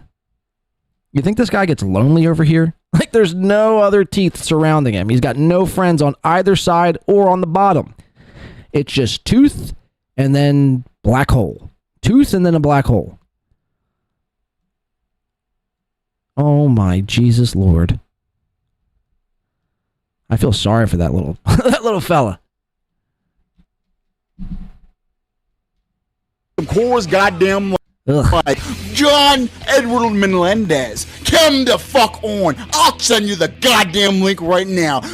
I mean, like, who the fuck am I? Delusions of grandeur. Delusions of grandeur. Man the fuck up. You guys keep coming in here, and I'm gonna fucking work past this. Let's just go over his room, too, by the way, because this is another interesting little setup we got here. I mean, as far as setups go, it's not the worst setup I've seen. If you haven't noticed already, he's clearly into guitars. He's got about 6 guitars and maybe a bass somewhere lying around. I mean, that's his studio setup. There's just guitars. We have a flag in the background. I mean, I can't quite make out what this flag is. Maybe a communist flag, maybe a Russian flag of sorts. And that's his, I mean, that's his setup though. I mean, it's, again, as far as setups go, it's obviously no win by 2, obviously, right? No, it's not win by 2 It's not win by 2, but it's not the worst either, you know? Like, look at Chad. Like, this is on par of Chad Zumock style, like, level set. Brandon Deft, and he's only been streaming for like a couple of days, has I'd say a better set than Chad Zumock and SteelToe for that matter. Because when I tune in, I automatically could see like kind of what represents this guy, what he's all about. He loves music, he loves guitar, he's passionate about crystal meth. He loves Bass Pro Shop, you know what I mean? He's a big Rob Zombie guy. You know, he loves communism probably. Is that, I mean, I don't know. What is this red flag? Does anyone know? Have any idea what this red flag is? I see a star and what does that say? Ton? Something ton? Yeah, I mean, I think this guy has all of the, you know, attributes to become the next guy here in this universe. I mean, we've seen how quickly Karmicx took this little universe by storm. I don't see why there's not a, you know, realm of possibility where Brandon Deft is the next guy. I mean, he's more energetic. Anytime you're watching somebody smoke meth, I mean, you're just waiting for that other shoe to drop. I mean, that would be amazing. So I mean, I think I'm a fan of Brandon Deft, but I don't know yet. I don't know yet because it's like, you know, to be a fan of Brandon Deft, you'd have to be a fan of like a meth head, and I don't know. I don't feel really comfortable being a fan of a meth guy, you know.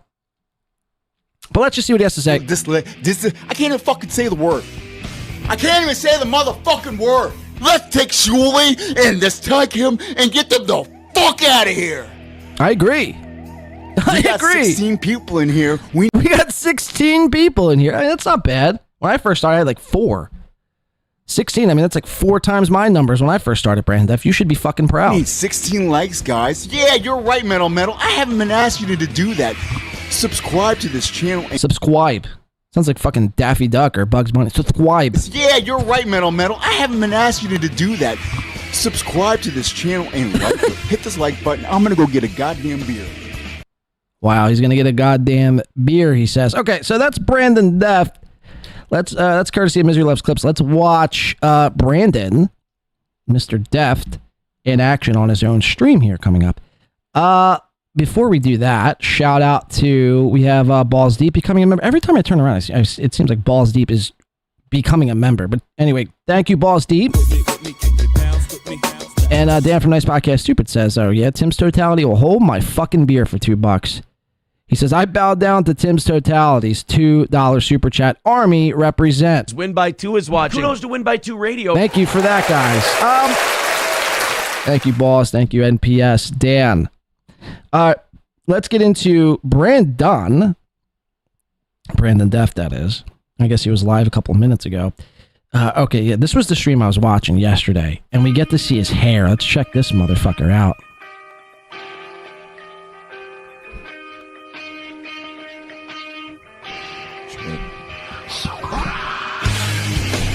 So now we have a better visual of his room here. Okay, so it's light. Again, just more guitars. It seems like the guitars are coming up into the shot. Like they've moved on from the corner of his walls and now are like right behind him. I mean, he's got a cool PV amp. He's got like a nice little keyboard here. I mean, that's very cool. He's an artist. He's got his water bottle, obviously. His windows open. The sun's out. Guns out.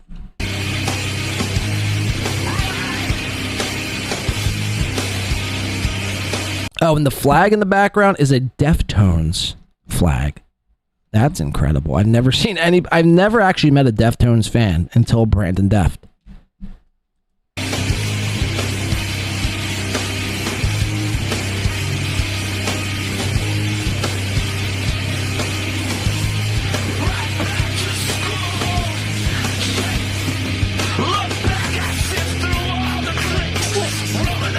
Oh, so he's like fucking around with the zoom tool here. This is very interesting. We haven't seen this done before.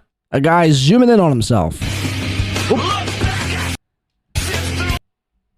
And right now, folks, he's feeling himself right now. When the meth kicks in. Oof.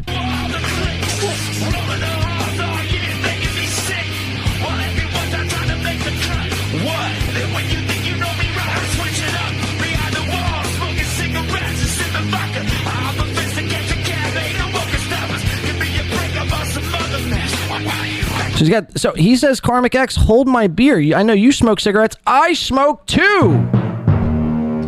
Kudos to Win by 2. Kudos to Win by 2 Radio. The man is about to smoke 2 bogeys here.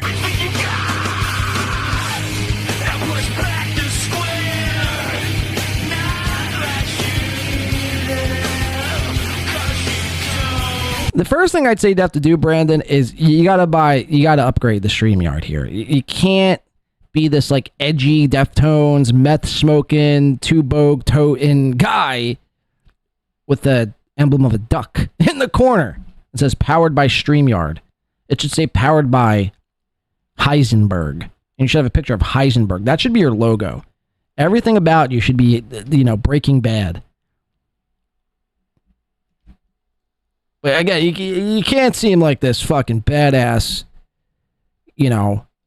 guitar slayer with a duck. It just doesn't work. We already got somebody here. Holy shit.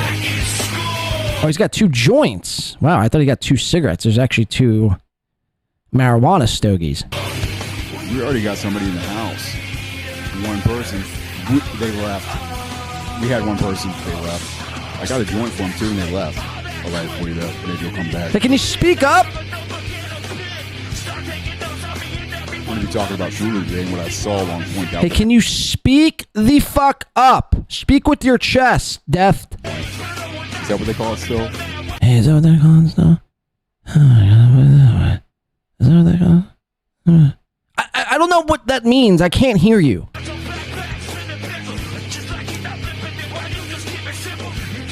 Wow, he's literally smoking 2 joints. He's literally smoking 2 joints. Guys, we have a fucking cool guy on our hands, man. Well, that's very cool. I mean, that's really awesome. I wish I could smoke 2 joints. Take it. I'll take it. Give me it. Take it. Give me that shit. Ooh. Yeah, it's some good shit right there. Thanks, bro.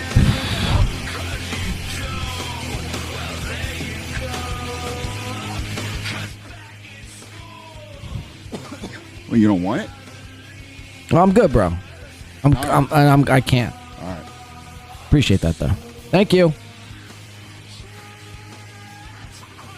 I'll keep it for you for later.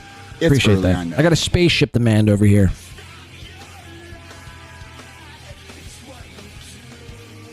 Tuna in the house. What's going on, Tuna? What's going on, Tuna? We're going to be listening to a Deftone song, the new one. I'm going to do a review. We're doing a review of the Deftone song. I've only listened to half of it. Are my levels okay?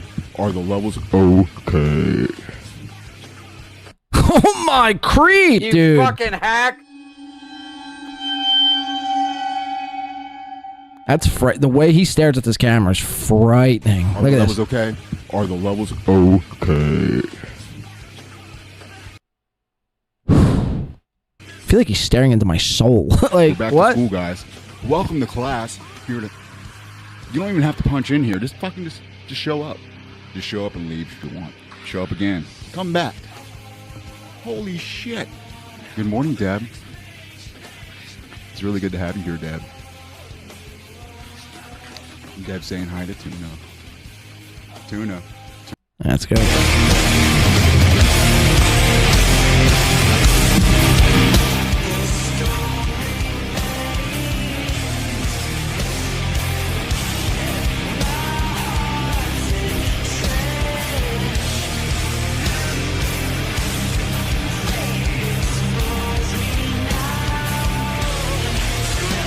Okay, this is what creeped me out when I saw this. I'm not sure if you could see the slider at the bottom here. I didn't know. I thought this guy was maybe just bald or had, like maybe a buzz cut like the rest of us. Turns out, this guy somehow has a worse hairline than Aaron Emholt. Check this shit out. So he's showing us his body soap here or shampoo. Takes off. I mean, what the fuck is this, man? It's like at a certain point. Look, man, I know it's hard to let go of your hair, but when you're completely bald on top, you kind of look like the hash slinging, the slash hanging, the rash binging slasher with this fucking haircut, man. This hairstyle choice.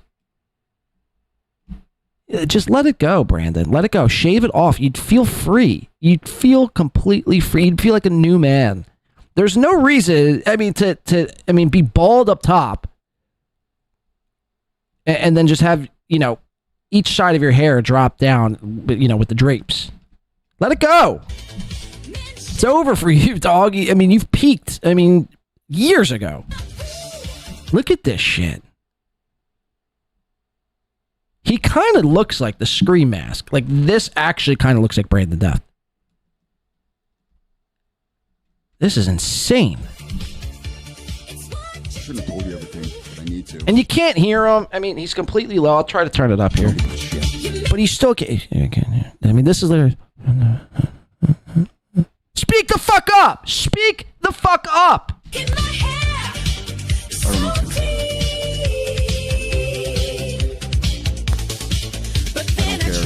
Time's coming to clean your fucking hair. Clean your hair, he says. And he's showing us the Suave. This is a product placement. Talking shit about vanilla yesterday. I love how people promote products they get no money for. Isn't that amazing? You're basically just a corporate bitch. Vanilla's probably actually pretty good. It's not as good as mint.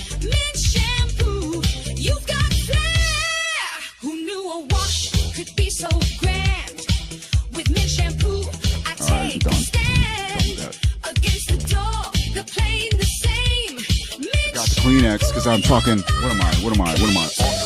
I'm ultra salt. It's backwards. We're gonna mirror that shit. We got Kleenex in the picture. Mirror it. MG. I haven't even got. I'll get back to the chat. We'll look at the chat. I don't even want to look at the chat. I just filled you up with. Admit, I'm not a crazy. It looks like they don't have the original drummer. They got a new drummer. Man, they kick ass.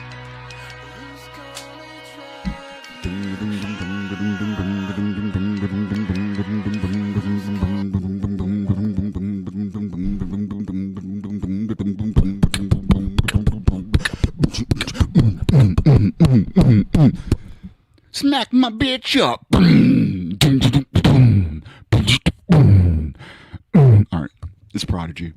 You know what's even scarier is that the entire, not even just the internet, but the entire world is filled with people like Brandon Deft. Is just littered with mental illness to an alarming degree.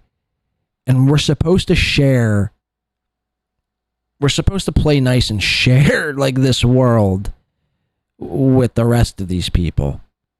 That to me, like the fact that these people could get behind the wheel of a car, they could be walking next to you at any given point in the supermarket. They could be, at a bowling alley, right next to you. That to me freaks me out. Like a guy who's able to go from like the complete lowest of lows to the complete most manic of highs is able to get behind the wheel of a car, and has the same access and breathes the same air I do. It's insane. That to me freaks me out. This Brandon Deft is a lot of things, but what I think he does best is really capture what the entire internet is filled with. Like, this is the internet. When I look at Brandon Deft, this is what the internet is. This is what the entirety of the internet is filled with. People like Brandon. Stop it. And his duck. And his shampoo. It's Prodigy.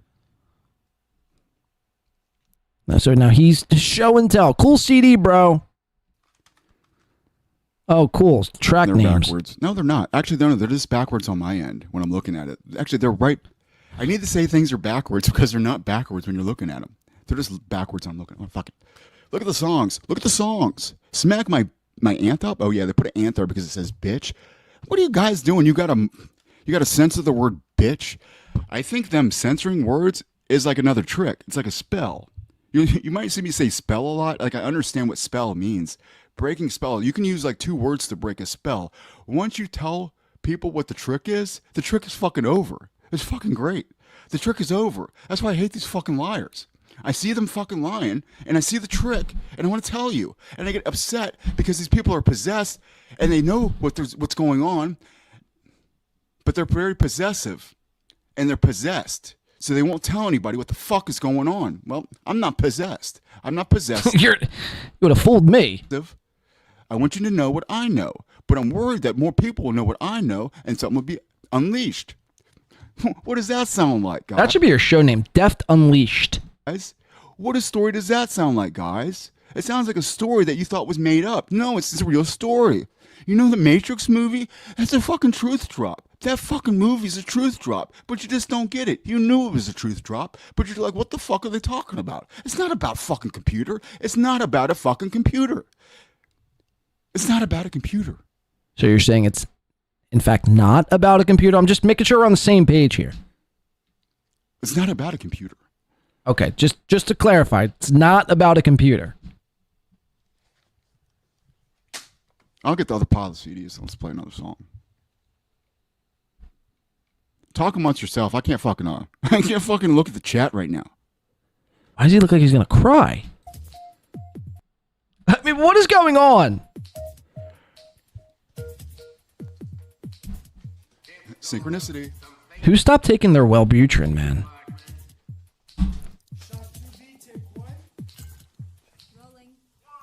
Just here's all his CDs now. I mean, this is... I've never seen anything like this.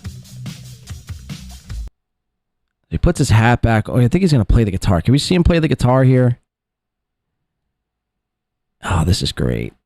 This is great. Oh, he's showing us his guitars. I want him to see it. I want to see him play the guitar. They didn't know what to...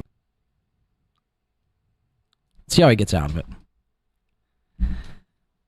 W-Man coming in for 20 fucking bucks. Says, remember a few years back you ranted about how the standard has been lowered in terms of quality of shows. Yes, I do. Everyone is just okay with little talking boxes, crappy green screen, and no production value. It's insane. Yeah, well, it's almost like a give and take, man, because like some people could get away with it if they're fucking insane. Like, you got a guy like Brandon Deft. Like, he could almost get away with zero production because at any given point, he might jump out that fucking window. You know? So you tune in for the jumping out of the window factor. Like, you know what I mean? Like, I hope one day I'm tuning into a Brandon Deft stream. He throws on that Scream mask, pumps a few pumps of shampoo in his fucking hair, and you know, takes a fucking header right out the fucking... out the window. A guy like Karmicx, even, you know, he's always, even though Karmicx, I mean, has decent production. I mean, all it is really a green wall and a Shure SM7B. But outside of that, man, you go around, and I'm not saying you have to have a state-of-the-art, modernized, you know what I mean, $20,000 studio. But if you're making money in this universe, like, that's the first thing I did. Well, actually, before I started making any money in this fucking universe, I invested into myself and into my show. I dropped $2,500 into cameras. I dropped another fucking $1,500 into audio equipment. I dropped another fucking, you know, $1,000 into a computer and lighting, and it goes on and on and on and on and on and on and on. But you do that to just, you know, set yourself apart from the rest. It really is what it is. And again, unless you have like extreme mental illness and you're just watching that person until they have like a mental spiral or a collapse of sorts, you know, how are you going to separate yourself from the next person on the internet? There's millions of creators out there. How will you at least catch, you know, somebody's attention long enough to give you a chance for them to want to tune in longer? Or to the next show, even. People have, you know, so many choices these days. Like, if I were to tune into a Chad Zumock, it's like, dude, or a SteelToe, or a Ray DeVito. It's like, what are you doing, man? Like, Chad, you're in a fucking corner with a Z-Man poster. With laggy outdated equipment. SteelToe, you got to sign. And again, the problem is these people accept money. They accept donation after donation after donation. SteelToe has a goal. Chad accepts money. They never put any of it back into the show. What are they using it for? What are they using it for? Chad's buying fake Jordans, Apple Air Max. You know what I mean? Why can't you just set apart $500 and buy an upgraded HD camera? Like, there should be no reason why you're still using your laptop cam as like your main video source. I'm not saying you gotta, go balls to the wall and buy a $5,000 cam. $500. $500. And guess what? It'll last. But the problem is, most people don't give a shit, W, man. Most people who just watch and consume, they don't really care about that sort of thing anymore. They just want to forget about their life. They just want to forget about their day-to-day fucking in and out bullshit that they got going on. They just want to be entertained somehow, some way. They don't care if somebody's in the studio. They don't care if somebody has good, decent audio. They don't care if somebody has a good-looking... They don't care about any of that stuff. So when you have people, when you have an audience who doesn't care, and you have somebody, the host or the entertainer, not caring, I mean, you're going to get Ray DeVito, essentially. So, I mean, look, it's only going to get worse. It's only going to get worse the more time goes on. You think fucking Zoomers give a shit about production quality? No. That'll be a thing of the past. Again, people are just streaming off their phones now. It's production value is going to be a thing of the past. It's very soon. But thank you for the $20, Mr. Man. Let's see how Brandon Deft finishes this out. And I want to get into the Meltons, the Nicks, the Aarons, and the Chads. All right, guys. I love you. Oh, I have to go. I'm gonna stop doing that. The modular. I'm getting used to like the radio voice. So when I get close to it, it does sound kind of cool in my headphones. I'm getting used to the distance. But if that really bothers you, I don't want to like mess up your speakers. Too late. Especially when you're in the morning, you got your coffee and everything, and you hear me saying like MGD. It's like, no, you don't need that. I'll do that kind of shit like at night. But have a good day, guys. I love you, and I will. I don't know if I'll be going on tonight. I might not. Maybe somebody will send me the link. Maybe not. I don't fucking know. I don't care. But I'm gonna have to go to work and pack some pot. We'll go out on this. And it's not even it's not even production. It's just like can we get a shower before we show up on cam? I'd venture to guess Brandon Deft didn't even brush his teeth or take a shower before he put a camera on himself and went live. You know what I mean? You have to picture like going live as if like you're out in public, in a public setting. Would you go out in a public setting and go around people without A, brushing your teeth, or B, showering? I maybe not. I could even look past your shower, but to not brush your teeth? I mean, come on, man. What are we doing? The fuck are we doing? It's a disgrace. But anyway, that's Brandon Deft. The Deft Hour with Mr. Brandon. Okay, I want to get into little Nick Ricada. He has an update for us on the whole HRO thing going on with him and Aaron. He had his court date set for yesterday. Turns out it got postponed because Aaron hired an attorney. Now, the court case got pushed back until July 23rd. Now, why is that date significant? Well, because Patrick Melton, where's he at? Patrick Melton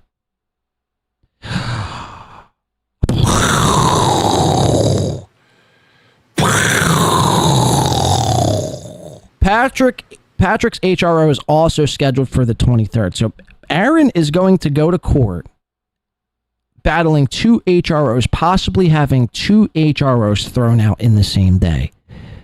And that's going to be days before his big golf course that has sold, or a big golf tournament that has sold 0 tickets thanks to Geno Bisconti. Geno's a bitch. And Kiki Thompson. Okay.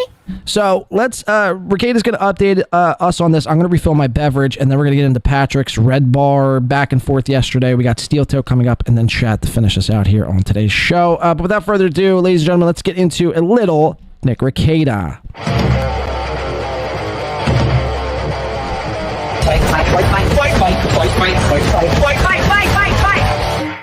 Fight. Okay, Nick's update as of 7/14/2025.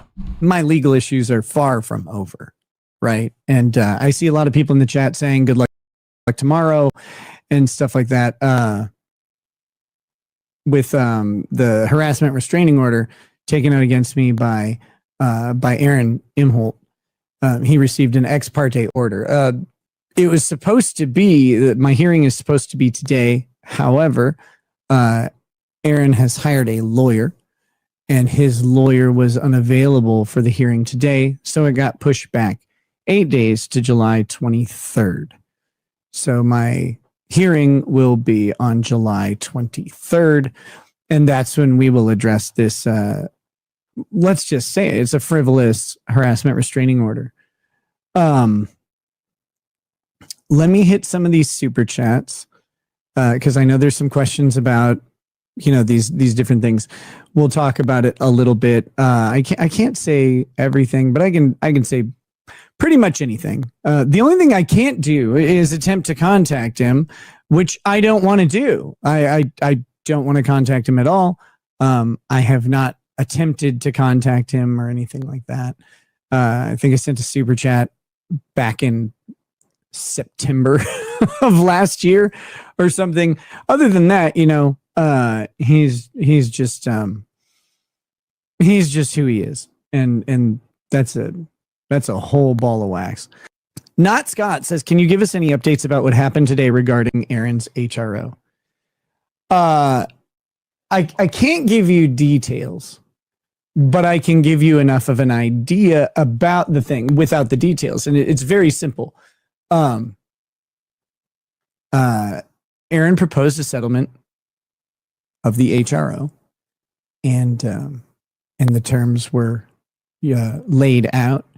And my response, which I don't think my lawyer faithfully delivered. So that's important. Aaron wanted to settle. He wanted a deal. He wanted to strike a deal. He's the one who filed the HROs. Now he's the one trying to strike a deal. To which both Nick and Aaron said, piss off. We'll fight this and get it thrown the fuck out. We're not going to accept any sort of deal on your behalf. I mean, kick rocks. Nope. You're not getting out of this one. We're going to go to court on it. So that's how that went. That's how that went. So that's only in regards to me. That's not in regards to anybody else. But yes, I received a settlement offer on the frivolous bullshit HRO, and my response, again, get. Grifty says, by the way, that response was get fucked. Why did Melton show Stalin 19? The clip, by the way, shout out to Stalin 19. He's the one who edits out any curses, so it can be monetized. So face when you text him and he called the lawyer. Sorry if you already addressed it. I can't talk about anything regarding Melton. I don't know. I mean, he just laughed at what I texted him, which was I told him basically what I just said on here, in that there was a settlement offer and my answer was gift. So Jake Hudson says, a year ago I told Aaron to stop talking about your case, but he don't listen to me. Hashtag FSTMS. You got Jake Hudson in Nick Ricada's chat. You have Jake Hudson and Nick Ricada's chat going, a year late. I can't even do a Jake Hudson. Rocco does a really good fucking, B. Dowler does a really good Jake Hudson impression. A year later, I tried to tell Aaron not to, I tried to give Aaron advice, but he won't listen. FSTMS, he says. Remember when Jake Hudson used to be the biggest SteelToe nut rider? He used to be the biggest SteelToe nut rider. But now he's in Nick Ricada's chat. And Nick, I don't think Nick knows who Jake Hudson is. Nick probably just thinks Jake's like a normal guy who plays basketball on the weekends, drives like a Honda Accord, back and forth, from his job, his 9-to-5 job every day.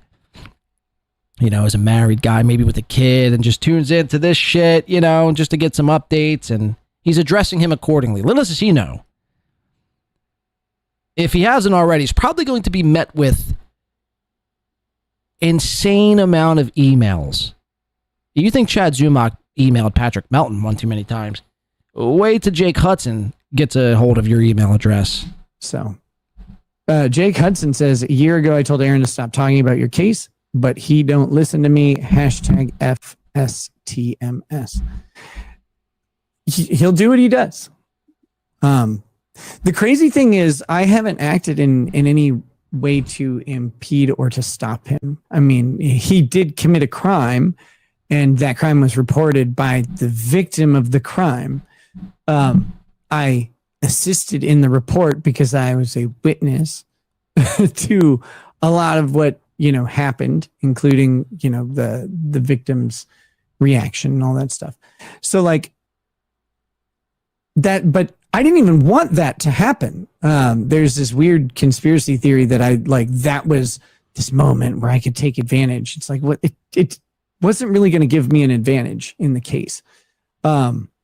It maybe was going to limit or disqualify Aaron's testimony, maybe, but that was a long shot, that's the mile out sniper shot, right? Like you have no guarantee that that's going to work. So what you have instead is this thing that I didn't want, which was I didn't want anything to do with any of the witnesses in my case until my case was resolved. And then it was like, once my case is resolved, I'll be able to start to address this stuff. And I didn't know exactly how I was going to do it. So his committing a crime accelerated the timeline on that. And so you mean to tell me you had no idea how you were going to do it? The first thing you did was go on, I think, This Little Piggy and proceed to lead everyone on how Aaron guzzled up your fucking semen. That's funny, actually. Required action, frankly. That being said, I would have preferred that not to have happened. That would have been ideal.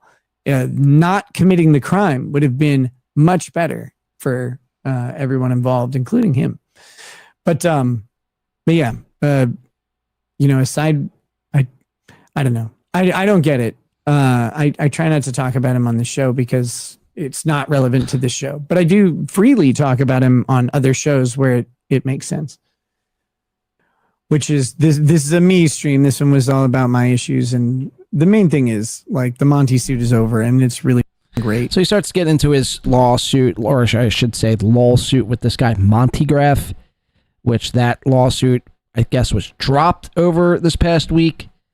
So again, Nick updating us, and the biggest updates you need to take away from this is that Aaron A has tried to strike a deal with at least Nick, and more than likely probably Patrick as well, because Aaron is now starting, or at least beginning to realize that this is not going to bode over well for me if I try to continue to fight this. But see, Aaron, you should have never did this in the fucking first place, man. Again, whatever happened to burying your past? Oh, I could bury my past, and then only when you begin to bury your past is when you you're able to truly start to be able to move on. That's a direct quote from SteelToe. But instead, he did the exact opposite. He said he was going to move on from all the drama, but instead he doubled down and filed not one, but Win by 2 HROs. Win by 2 radio. So now he's trying to strike a deal, according to Nick, and has also hired an attorney. At least for the Nick HRO. I don't know. I mean, I'd assume he probably has one too for the Patrick HRO.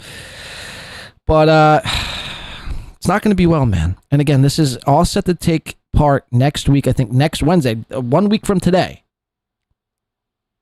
It's supposed to take place in the Minnesota Court District. And again, I think that weekend is his big anniversary show. So what, you're going to go to court on Wednesday. You're probably going to lose, I'd say, more than likely both. Again, that Patrick one, I'd say you maybe have a 30 or 25 to 30% shot at winning that Patrick one. But that's, I mean, it's really a long shot. It's really a long shot. The Nick one's going to probably get tossed more than likely. And if you didn't think that, why else would you try to strike a deal? So you show up Wednesday, you're probably going to lose both. And then what? You go do your fucking stupid comedy cornhole show Saturday.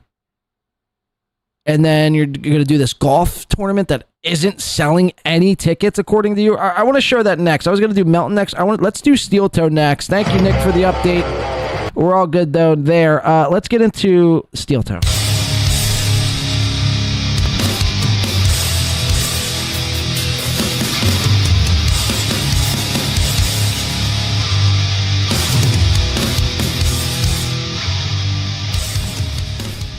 All right, so we start off with the toe from this morning. We'll work our way backwards. I think it would be a good segue to get into this Melton v. Red Bar as of yesterday. But this is SteelToe as of this morning. He's going to give us a couple updates.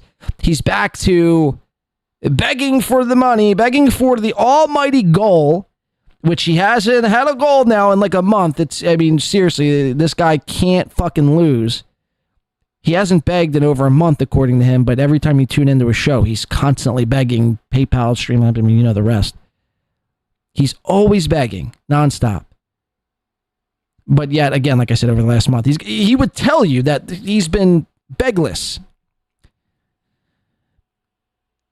Listen to this shit from this morning. It's insane. Sit back. What a guy. Hit like, hit subscribe, hit follow for today. Thank you guys very much for your support of this program.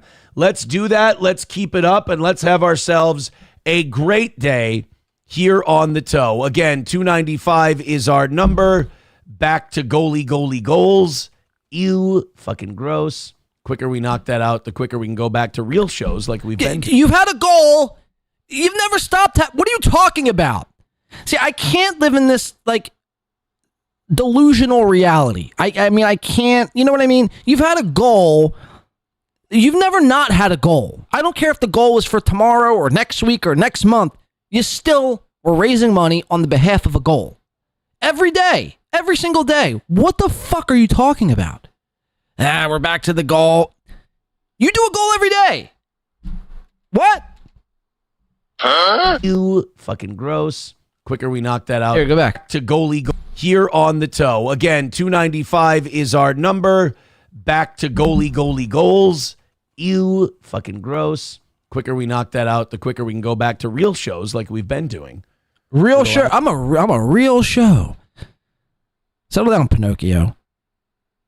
Last month, and I so appreciate it. The standings are down at the bottom. We were having a war for the cuck chair last night between Schweitz and Ann Fake. Imagine being Schweitzer and Frake battling out for this make pretend fifth spot he's created called the cuck chair. Seriously, you might be one of the most saddest individuals if you're on your Tuesday night. Your Tuesday night consists of, making a Lunchables, drinking a Capri Sun, and then battling it out for the fifth spot on SteelToe's fake pretend leaderboard where he didn't have a goal, where you were trying to possibly, gain ground on the cuck chair. Are these even real people watching this show? By the way, you tune into a SteelToe evening show. The numbers are just, talk about free. Even the morning show now, he can't even crack. I think he mentions it here coming up. He can't even crack 300. And again, I'm not a big numbers guy. I'll look at my numbers, but I don't really give a shit about any of that. But that's your way. That's SteelToe's argument on how he could kind of dismiss everyone else and discredit them based on their numbers. His numbers, though, have been in complete freefall. He's barely being able to crack 100 during his evening shows, and he's struggling to, stay over 250 during the mornings. John, well, you don't understand. He's on Rumble, he's on Kick, he's on Facebook, he's on Twitter. Okay, between Facebook and Kick, there's maybe 3 people. On Twitter, it says 250, but there's nobody. So there's just 250 silent people on Twitter just watching in silence, complete silence. Twitter's numbers are even more fucked than Rumble's. Now, he might have 100 on Rumble, but even still, my point is, when I first started watching SteelToe, he was 700-800 in the morning on YouTube alone. Now he could barely crack between 5 platforms, 500 total like live viewers. This is box office toe, right? I thought. Schweitz and Ann Fake were they were battling to the death over the cuck chair. The cuck chair, perhaps the most That's awesome. So cool. Cuck chair, the most coveted spot in the SteelToe donation standings. Atomic Ray says, LMAO, drugs are bad. Toe is looking for his Celsius. But is this, I mean... So he goes on a rant this morning about how Johnny should probably quit smoking weed. It's a drug. Is he addicted to marijuana? It's like, Johnny can't fucking walk. You're lucky the dude's not taking Oxycontin and blasting heroin into his veins. You're lucky he's not Brandon Deft. If the guy's taking a couple fucking bowl rips of, marijuana, that should be the least of your concerns. He literally says this in the beginning of the show. He's like, Johnny's like not sharp toward the end of the show. Aaron, I'll give you a fucking hint. Johnny's never sharp ever. He's never fucking sharp. Yeah, and he is a hate watcher. He's never sharp. When can we ever point to a clip where it'd be like, yeah, Johnny Crutches was on point there. He was as sharp as a fucking blade's edge. He's never been sharp. The guy's so fucking dull. Again, I know butter knives that cut, that are more sharper than fucking Johnny Crutches. It's insane. But his argument was essentially that, marijuana is this addictive, super addictive drug, and Johnny's, performance is being affected by this. Meanwhile, this motherfucker can't stop, first of all, drinking Celsius, which is made with caffeine, which is a drug as well. Whether you like it or not, it's just what it is. It's a minor mood-altering substance, caffeine, that is. Furthermore, I mean, you are a severe alcoholic. You know what I mean? You drink damn near almost every day. So, listen to this. Government says this is okay, so it can't be a drug. The government also says weed's okay, by the way. The government says this is, if the government says this is fine, then you can go to the state of Washington, and the government also says you could do legalized, you could do heroin and cocaine recreationally too. Does that mean it's okay? It's fine. What are you talking about? I always thought so. John Hampton says, you honestly thought AutoPen was sufficient for a pardon. I don't know. I'm not in, as they will argue it is, pardon. Oh, there it goes. It's a matter of debate, but according to current legal interpretation, the president, the power, they'll show you that. They'll say, this is our argument, will probably hold up. Coltrane with $1 says, I think pardons should have to be done before Election Day and not in the window between election and Inauguration Day. Let us see what they do before we choose. It would make it more interesting, right? It would make it way more interesting if they had to do all the dirty tricks they were going to do before the election. Because Fauci, if Kamala wins, Fauci probably doesn't get that pardon. And they did. Eric Cartman says, I prefer fountain pen. Yes, you should use fountain pen, not auto pen. It looks so nice. It looks so nice.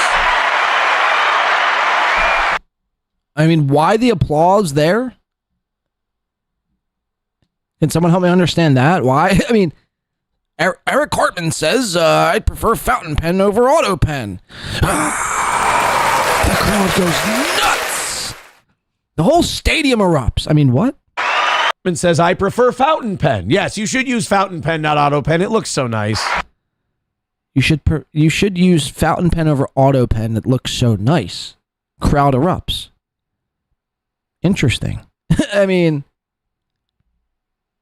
I don't know why an entire stadium filled with people would erupt over a fountain pen looking more nicer than an auto pen, but I guess in SteelToe's mind, he's picturing 80,000 people, would stand up and simultaneously clap and do the wave when making this joke. Eric Cartman says, I prefer fountain pen. Yes, you should use fountain pen, not auto pen. It looks so nice. It looks so nice. And then his eyes get all buggy here. Look at this. What is going on with this guy? You're so fucked, dude. I mean, seriously, so fucked. When you use fountain pen. Slap My Ass Sally becoming a member for 38 months over on YouTube. Thank you very much. Let's get that money flowing like wine, like water, however liquids flow in your neck of the woods. And you can tell that I'm unnatural. You can tell that I'm not used to having goals again, and it's fucking up my shit, right? Also, get your tickets to the anniversary party. Get your tickets to the golf event. I'm going to go ahead and say that there won't be a golf event next year. It's just a... What the fuck? You're going to say what now? Listen to this shit. Tickets to the golf event. I'm going to go ahead and say that there won't be a golf event next year. It's just a pain in the ass. And I thought there was 275 people coming to this thing. I thought this was going to be easy. Thousands in prizes. I just had people bugging me about it for years, and I was like... Years? Wasn't this your idea? Guys, it's not a good idea. People aren't going to go. People aren't... I think Mutic Growl... I think it was Mutic Growl sent me something in the Discord here. Let me see here. Hold on. Muted, are you still here? Was this the clip I was asking for earlier? Because I have to play this back to back, if so. Explore the post. SteelToe flashback? Hold on. If Mutic Growl is still here, shout the fuck out and a kudos to Mutic Growl MG.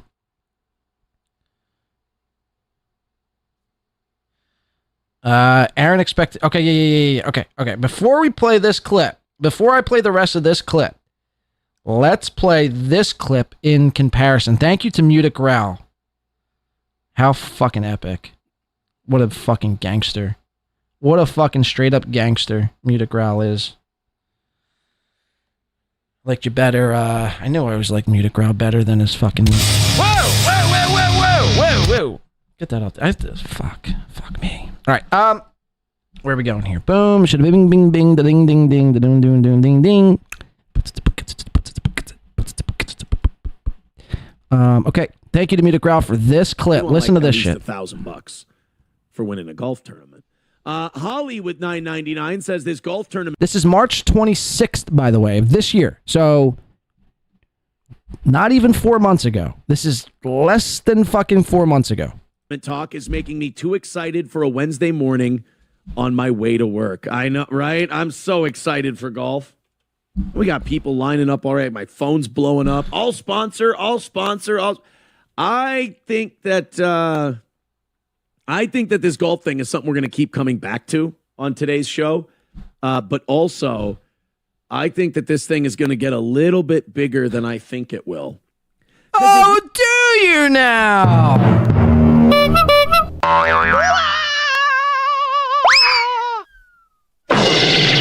Oh, do you now? Yo, SteelToe clips age like fucking sour fucking milk.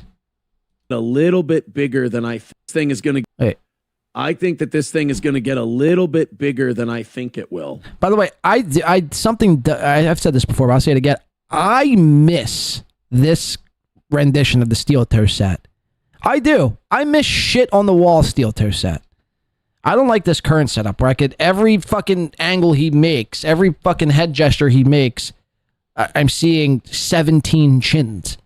It's very alarming to look at 7 o'clock in the morning. I shouldn't be seeing a man's neck roll and 7 chins at 7 a.m. Can we go back to shit on the wall? Can you remove that sign, please? I want shit on the wall. Because if we throw 200 people at a comedy show where you got to pay just to get a ticket to watch the comedy show, you can get a couple hundred people to do a golf tournament, and that's a shitload of people. You can get a couple hundred of people. That's 200. A couple of hundred is 200 people. You can get 200. In what world did you actually think? And this is the again delusion. This man, the delusional reality this man exists in. He really honestly thought 200 people were going to wake up at the ass crack of dawn in the middle of July, or at the end of July, really, and go golfing. Hello? What is a good prize amount for a, now all my Google search results are for a golf tournament. So excited he was.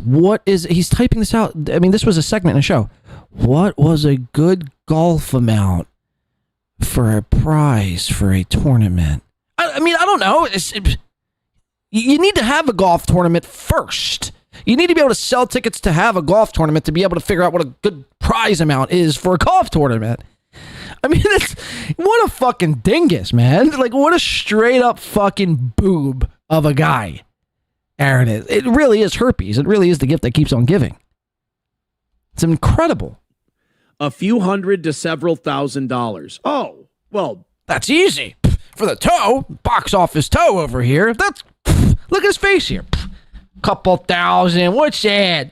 Eh? Couple thousand. I could do that's easy money. Couple thousand. I could easily. Couple thousand. Couple freaking thousand. I got that. No problem. No fucking problem. I got that. Fuck a duck. We can do that. Fuck a duck. Hopefully it's not K McDuck. Jesus Christ. You know what? For all of you SteelToe fans who for years have been telling me, Aaron, do a golf tournament. Aaron, do a golf tournament. And I've been like, guys, I don't know. It's everything I'm reading about putting on a golf tournament doesn't seem that difficult.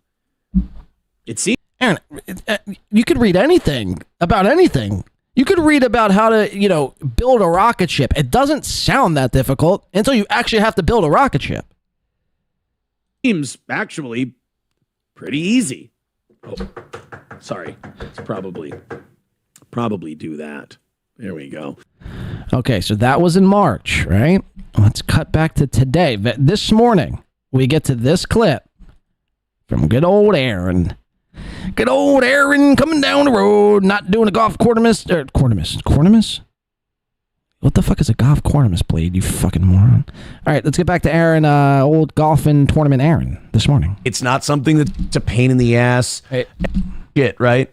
Also, get your tickets to the anniversary party. Get your tickets to the golf event. I'm going to go ahead and say that there won't be a golf event next year. It's just a pain in the ass. And I just had people bugging me about it for years. And I was like, guys, it's not a good idea. People aren't going to go. It's not something that's going to be popular amongst our audience. I mean, you guys still have a week and a half to prove me wrong, more than a week and a half to prove me wrong. I would rather just do an anniversary weekend with just the show. And if, I want to go golfing on Sunday afterwards, I'll go golfing on Sunday afterwards. But now I'm going to leave this up to the audience. How many tickets do you think Aaron Cuckold sold?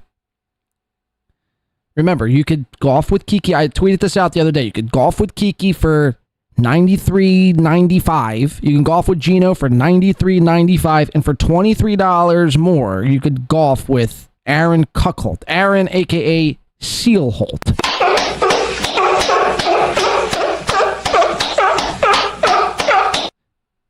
How many tickets do you think they sold to this majestic golfing extravaganza? Kayla says, good morning, Balls Deep. You going to the anniversary show this year? Jay says, K McDuck, a.k.a. Quack McDuck, a.k.a. K Murph. No, don't tell me that. Brian says 3. Booty Bandit says 2, maybe. Delco Lou says 5. Kim Nicholson says 5 max. Willie Hopscotch says, I'm late catching up. Props to Manny. Props to Manny is right. Eva says 0. Don't spoil it, Eva. Squid says 6. Mutic Grouse says no more than 5. Let's listen. Putting together for some reason, I think Eva already saw this clip. A golf event. It's one of those things where like you have a big audience and your audience goes, we want this, do this. And you're like, I'm going to give you a chance. I know, like, you have your instincts and your instincts tell you this is a bad idea. You are not a golfing show. This is not a show where people will show up to do a big golf thing. Don't do it. And they go, come on, Aaron, just do it. And years and years and years. And they ask and they ask and they ask. They go, okay, here you go, guys. It was like McBuster and like one other guy was like, dude, if you ever had the time, maybe do a golf thing. I mean, I'll meet you on the golf course one day. And now he's blaming this entire thing on his audience. What a fucking moronski, man. Straight up. Show where people will show up to do a big golf thing. We're not a golf show. No shit. What kind of show are you? And I mean, according to your sign, you're the Eel-E show. The Eel-E show. Where you cover and dissect things that pertain to eels. Clear water and saltwater eels. Don't do it. And they go, come on, Aaron, just do it. And years and years and years, and they ask and they ask and they ask. They go, okay, here you go, guys. I'm going to give you this golf event. If as many of you who are demanding this sign up and do it, we'll go crazy. And then you do it, and you're like, hey, man, thanks for the golf event. I'm glad you decided to do a golf event. I'm like, oh, you coming? I'm like, nah, I'm busy that weekend. I was like, what? So I love doing the anniversary show, but I am noticing that trying to do this golf thing, mind you, it's like next weekend. It's next weekend. It takes away from my focus on the anniversary show. What do you do at the anniversary show that needs your undivided attention? You tell Cheetos to just keep the place afloat until, we can get there. Don't, go into foreclosure before then.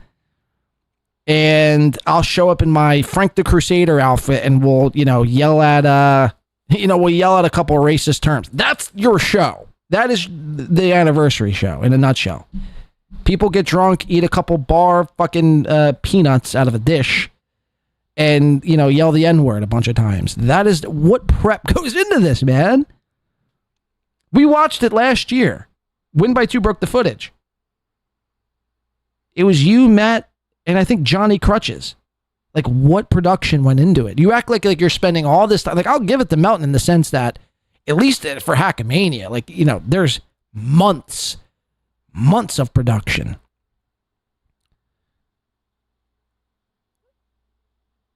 Something tells me you haven't even thought about this. Whatever this is.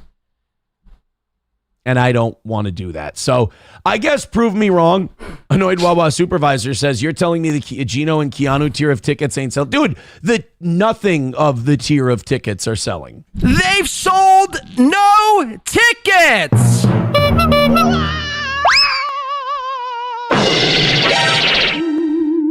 This has been a very fun show. Very fun show. Very fun week. Radio.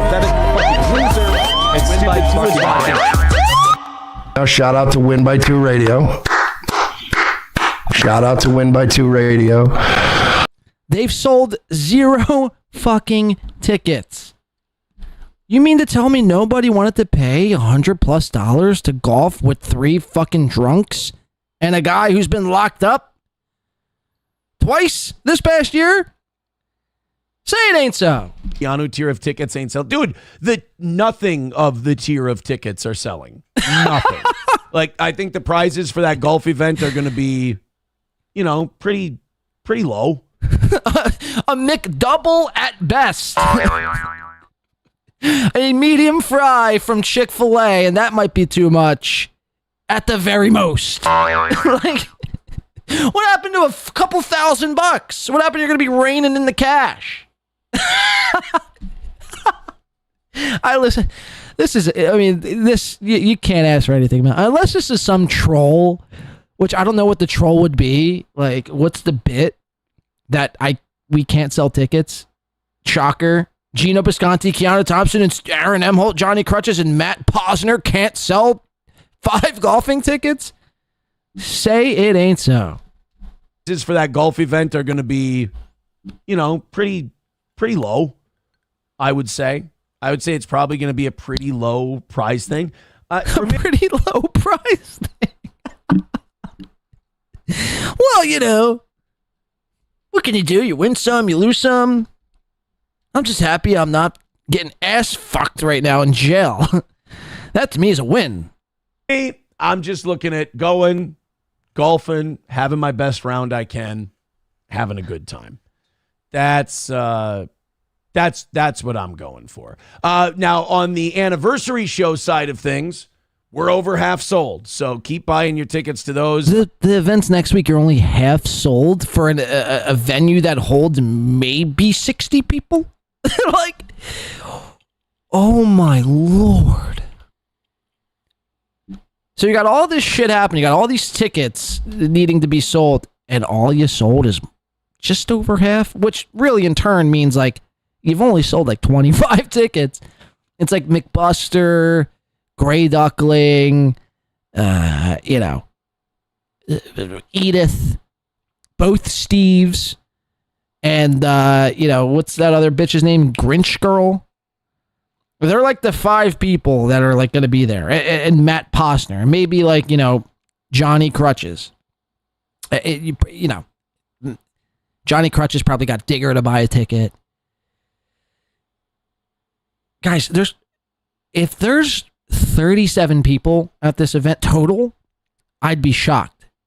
If there's one extra person on the golf course next Sunday morning, that would be a lot.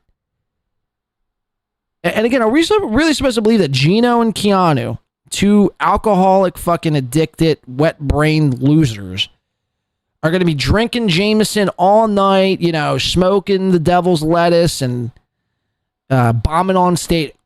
Are we really supposed to believe they're going to be up at the ass crack of dawn at 6 a.m. to make tea time? Come on, man. Let's get real.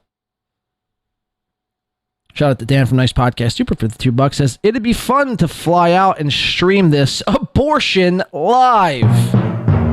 Now that would be fun. I was contemplating on going. The problem is, how do I put this? Well, the problem is, Dan, you see, one, I'd be recognized within seconds, right? So that would kind of negate me from my filming tactics and all. But I would go. I would definitely go.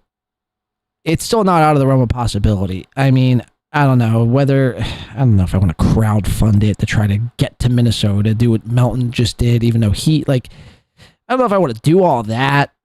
Like, it's not that deep for me. Like, I already know it's going to be a shit it's going to be the same thing that happened last year. Look, I don't know. I'll figure it out. Because I want this I do want the footage. I want this disaster. I want it to be 7 o'clock in the morning on the day of their big golf tournament where thousands in prizes and more than 200 people were going to be there. I want it to be fucking, it'll basically just be, if Aaron shows up, is going to be fucking shocking. If Geno and Keanu sleep in and miss their fucking tea time, I guarantee Aaron fucking calls it quits and just fucking leaves. He probably won't even be golfing. I think I want to call the golf course after this little segment we do. And I want to try to see, because he's talking about all these sponsors showing up and like pitching signs on each hole that like says like, their business name or their like YouTube handle or Twitter fucking handle or whatever. I guarantee they don't even know about it. Like, they don't even know any of this is happening. I might want to call them. I got to find the number. What is it? Wakachobi or something like that? But thank you, Dan. I don't know. I'd love to go, I guess, but I just feel like, one, it'd be very difficult to film, especially because they would see me, and I feel like they would shut that down real quick. And then follow that up with an HRO. Am I right or am I right? All right, let's keep listening. We usually double up the week of. Comedy show tickets for the toe usually just follow a pattern. Half the tickets sell right away. The other half sell the last week, and we play in front of a full house. So I'm excited about that. Remember, the anniversary show party itself is free to go to. Cornhole tournament, come out and drink, food trucks, all that. Like, you don't have to pay an entrance fee for any of that stuff. Come out, hang out all day. We're going to start at 2. Come drink with us. But the comedy show, $20. Pretty reasonable. You have 4 or 5 comics performing, $20. Do it. Let's have some fun. Then you got the party afterwards. Once the comedy show starts, you're going to have to pay to get in. Why do you keep calling it a party? Why does he keep calling this a party? It's a comedy show. Why do you keep calling the comedy show a party? Is it somebody's birthday? I mean, what's going on here? Delco Lou member for 5 months says the odds of that TV giveaway being a possibility plummeting. Isn't that what he said? He was going to be giving away a big screen TV as one of the main prizes? Bro, you would be, again, lucky if you got a $10 gift certificate to Stoney's at this point. Like, lucky. That's, I mean, expecting a lot. They've sold 0 tickets. They've sold 0 tickets. And this is not speculation. This is confirmed from the leader of the fucking guy who's starting the whole fucking shindig. They've sold nothing. I guarantee I could throw a fucking golf tournament. No, I mean, let me not get too crazy, but my point is, how embarrassing. How fucking embarrassing. My friends. All right, let's get into the news. Let's talk about some shit today. And for you guys, do me a favor. Throw in some money. Goals make me nervous now after having a month of not having them. You've had a goal every day. What are you talking about? I'm a worrier. 20 minutes into the show. Also, Rumble numbers have been crazy. YouTube numbers have been shit. Rumble numbers have been crazy. YouTube numbers have been shit. He's admitting to, I mean, this is like, he's literally admitting to everybody that everything he's doing is a failure right now. If you have to resort to your Rumble numbers as being the highlight of your, that's how you're crushing it. You've also admitted in the past that Rumble has a 3x multiplier. So, again, what the fuck are you even talking about? Twitter, Kick, everything else is up. Twitter, Kick, everything else is up, he says. Take it away, Aaron. Listen to this shit. Numbers in general are up. They're not. I mean, they really aren't. I know it says it is on your little restream fucking analytics. I could promise you, your numbers are in complete free fall. Your numbers look like the stock market crash in fucking, the Great Depression era in 1929. Or the housing market collapse in 2008. That is SteelToe's numbers. Again, it is a struggle for you to maintain 100 live viewers. Trust me, I tune in at night. I see the numbers. We could all see the numbers. You can't hide them. You could barely maintain 100 live viewers at night, and you're barely crossing 250 in the mornings now. It seems like to me you're going to need to start drumming up some drama, Aaron. It seems like to me you're going to need to start drumming up some drama.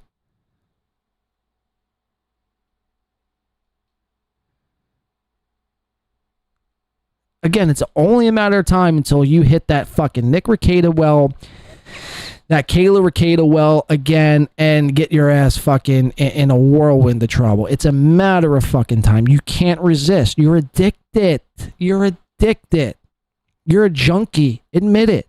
You're basically like Brandon Deft. You're addicted to the sauce, and you can't get off. YouTube, just kind of fading off. It's kind of crazy. Like, you don't need it.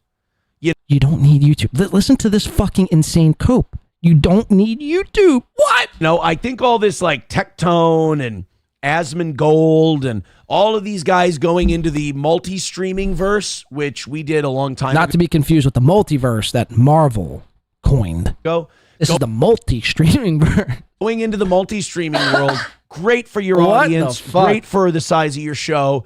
And it's kind of showing that, while YouTube is still the big dog, it's now just part of an equation.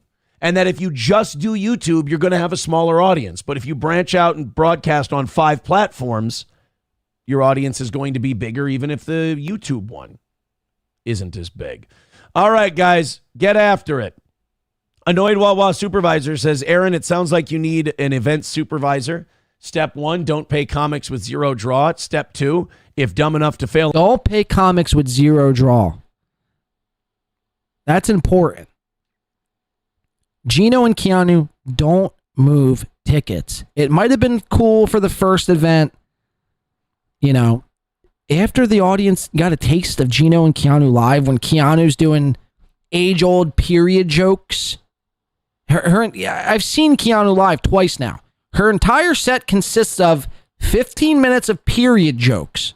Facts. And that's a fucking fact. And Geno's entire 10 minutes is filled with Fauci and vaccine jokes. Facts. And that's a fucking fact. Even on Aaron's pea-brained audience has said no thanks to the likes of Geno and Keanu's comedy. But see, the problem is no one else is going to do SteelToe.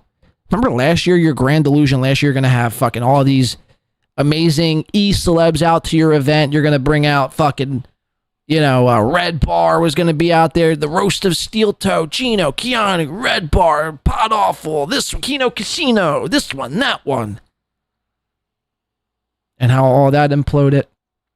So now you had to tap the Geno and Keanu well once again, and it's a fucking struggle, dog. No one gives a fuck.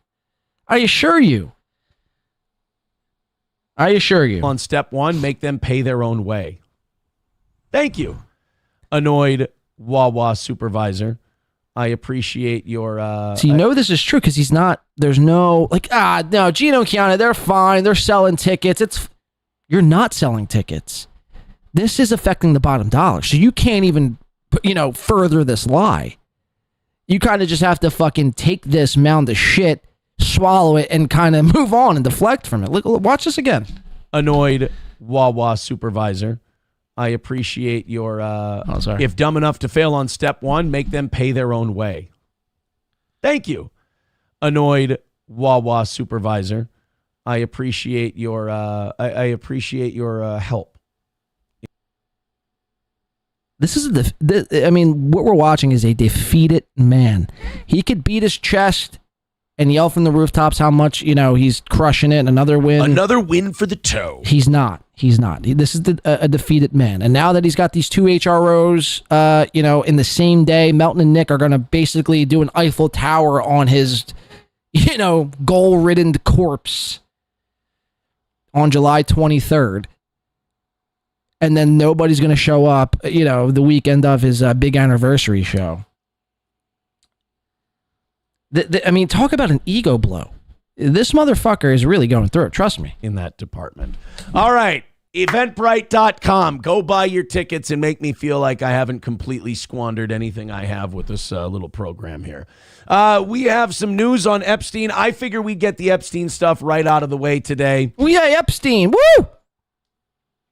Love me some good Epstein material. All right, let's get into that SteelToe from this morning. Let's dial it. Let's move it over into. Where do we go? Okay, let's do this SteelToe Red Bar. So SteelToe had finally sent Red Bar this care package, essentially, which consisted of a letter, stickers, a coaster, and a stuffed animal. Very strange. To which Red Bar opened on his show and started to dive into some of the SteelToe lore with the Ricada stuff happening, to which Melton responds. So we're going to kind of watch all of this kind of take place, and we'll break that all down, and we'll finish up here today with some Chad. I'm a bitch, Zumock. Okay. Yeah, okay, I'm a bitch. Shout out $2. Tim's Totality says, your boy didn't do too bad, did he? Seems like to me your boy is fucking drowning. It's just amazing, though, to think about that clip where Aaron is so like bold and brazen, and he's got, all the confidence in the world. He's got this naked picture of Kayla Ricada, he's just loving it. Fast forward to today, and he's, he can't even sell a fucking golfing ticket. It's incredible. It's incredible. And what's incredible about it is he can't even hide the fact of how much pain he is in. The man's in pain. Tim's Totality. Thank you for that, too. Kudos to Tim's. Kudos to Win by 2 Radio. To myself. All right, this is Aaron yesterday on Red Bar Online Interactions and a Troll. So, I want to thank you to Stalin19. And by the way, thank you to all the Clippers. I don't think it gets mentioned enough here on this show, so I'll go ahead and reiterate it that these Clippers deserve, I mean, not that it's a ton of work. Some Clippers, I mean, they put more work into it than not, but as far as editing goes, but a lot of these Clippers, Stalin19 specifically, as soon as something happens, like, I don't know how Stalin does it. It truly is insane because he's watching everything at once. I mean, does he have a job? Does he just sit at home and clip all day? I don't know how he does it, but thank God for Stalin19. It's me, like, I still watch my fair share of shit and clip things as well, but it's just, I've gotten to a point where it's just become that much harder to do. I can't just sit around all day and watch and clip. I try, I do as much as I can, but there's not enough time in the day. So, without Stalin, without a lot of these Clippers, I mean, it would be a lot harder to, have a lot of these segments. So the Clippers, it doesn't get lost upon me, and I'm forever internally grateful for the Clippers. And you should be too, because a lot of these people, it's like, most people don't want to watch a 5-hour show. They just want to watch a 10-minute clip, move on. 10-minute clip, move on. So I just, thanks to the Clips. Thanks to the Clippers.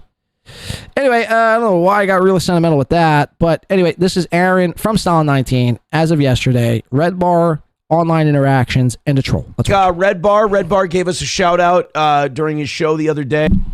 Nice. I watched the clip of it. Numero Uno sent it to me. I really appreciate it. He opened our gift. Tim's Totality for another 2 says, is it just me, or does group golfing sound terrible? It sounds, I mean, it's... So you would be in a group of 4, I guess, is the way they're trying to set it up. So you have Keanu and 3 others. You have Geno and 3 others. And you have Aaron and 3 others.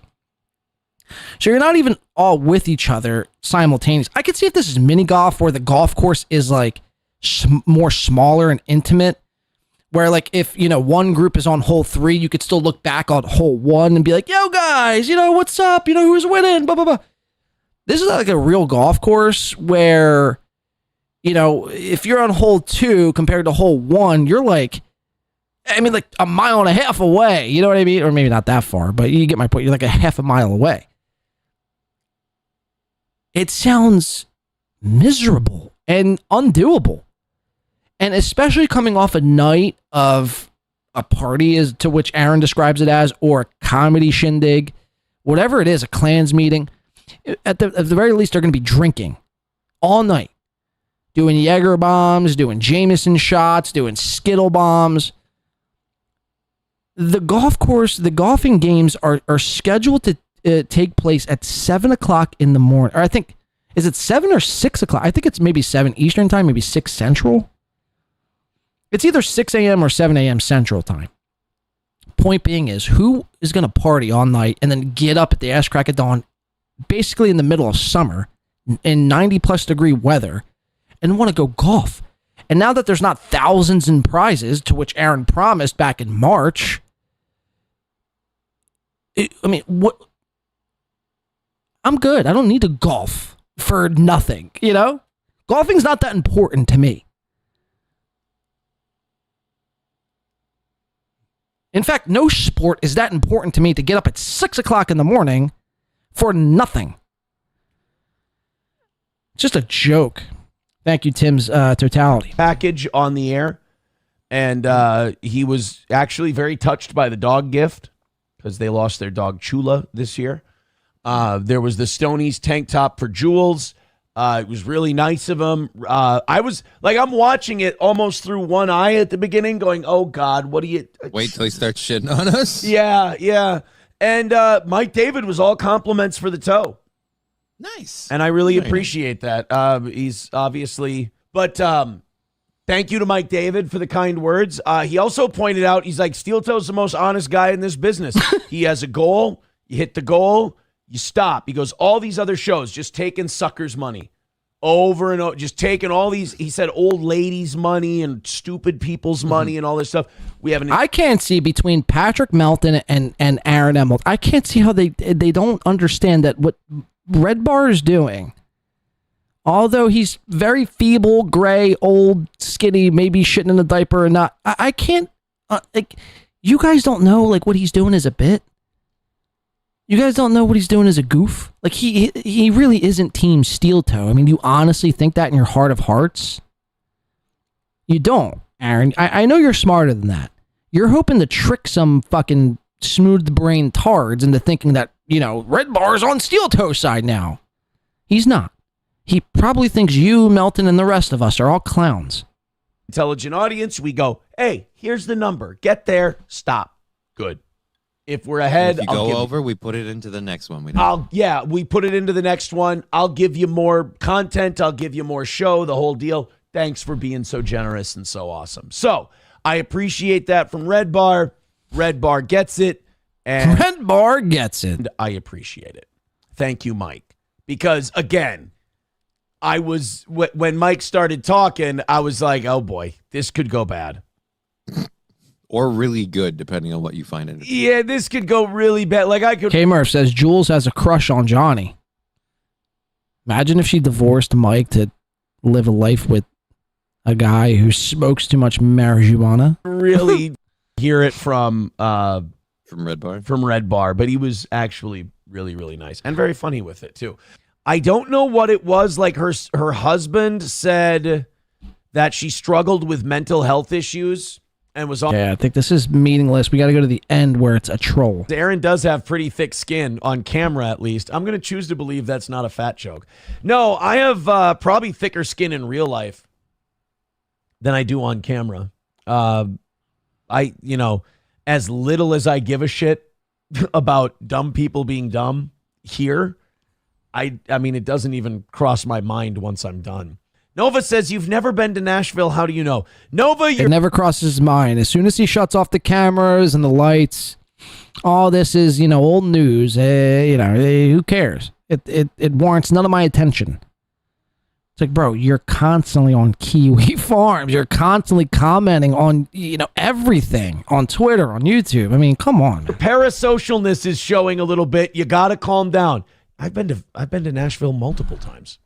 My first honeymoon was in Nashville. Wait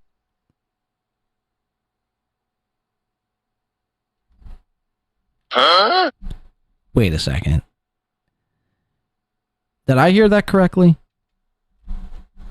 This is a troll, cross my right? mind This is clearly a troll. Nova says, you've never been to Nashville. How do you know? Nova, your parasocialness is showing a little bit. You got to calm down.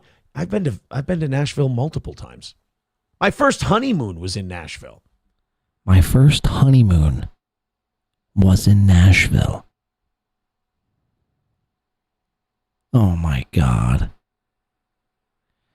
So this guy gets married in Vegas and takes wives to Nashville, Tennessee. Albeit Nashville is a fun, upbeat place, it's no spot for a honeymoon.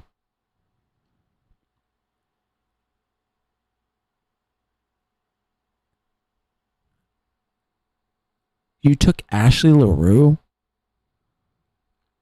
the mother of your children, to Nashville as a way to say thank you to marrying me and burying, fostering my children. Yikes, man. Yikes. TK Suso says prison can't come fast enough. It's a little. Jeff Closer says country music is for. Wait for it. Wait. Weird when people like. I agree. Look, there's a few, like Jeff Closer. I'm not sure if you could agree with me on this, but there's a few country. When I say a few, I mean maybe less than 15 country songs that I could actually get behind and like. They're different than the rest.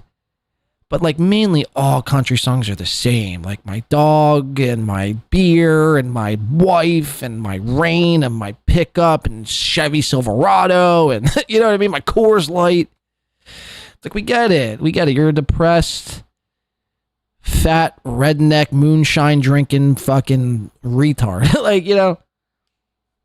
Your wife left you. We got it. And I got to write a sad song with a banjo. There's a few country songs I will say that aren't bad, but for the most part, I mean, let's be real. Watch your show a lot, and then they go, I know everything about this guy. It's like, but Nova's a smart enough guy where he knows when he has to take a breath and take a step back. I think that might be now. Hearts on Fire, as far as movie montages go, it's really difficult to do better than. No way. Mike David is a crazy bastard. Okay, so this is a thing that happened that fooled, I guess, some of the dumbest of the dumbest people, like Aaron Emholt. Are you dumb, stupid, or dumb, huh? And Mike, I guess Red Bar, what Red Bar did, or somebody on Red Bar's behalf, bought supertips.gg and forwarded it to the Red Bar radio. So they bought the domain supertips, TIPS.gg, and they forwarded that address to redbarradio.net. But Patrick Melton's thing is not super tips. You don't leave a super tips. It's not plural. You would leave a super tip. Patrick Melton's is a super tip.gg, supertip.gg. But this fooled somehow, I mean, the masses, and people were like, oh my God, Red Bar is insane. He spent hundreds of thousands of dollars to undercut Patrick's domain name. How did he do it? Red Bar wins it. Albeit a funny troll. You see how excited Aaron gets for this fake troll. I mean, look at him. Whoa, Mike David did what?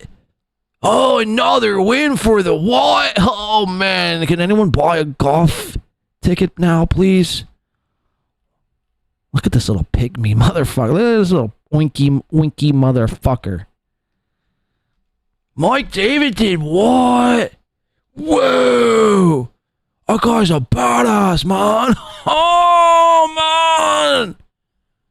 He rules. Mike David for life, brother. Whoa. The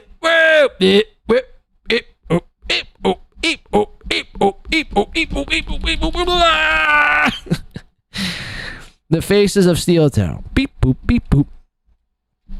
This looks like he has cerebral palsy in his face. Mike David, what do you... No way.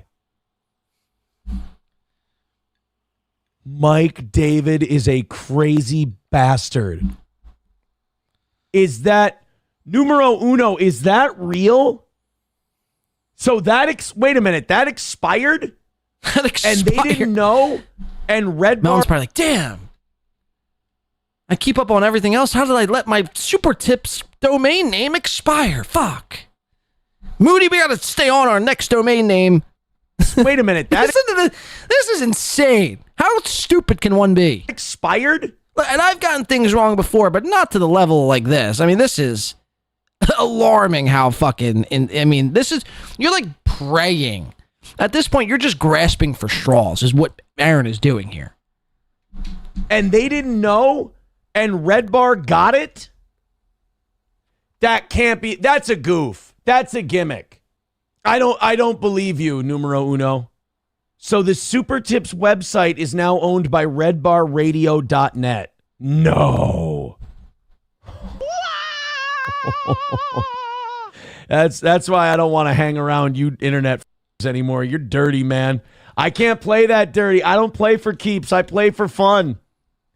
You guys are low down, ruthless vatos, eh?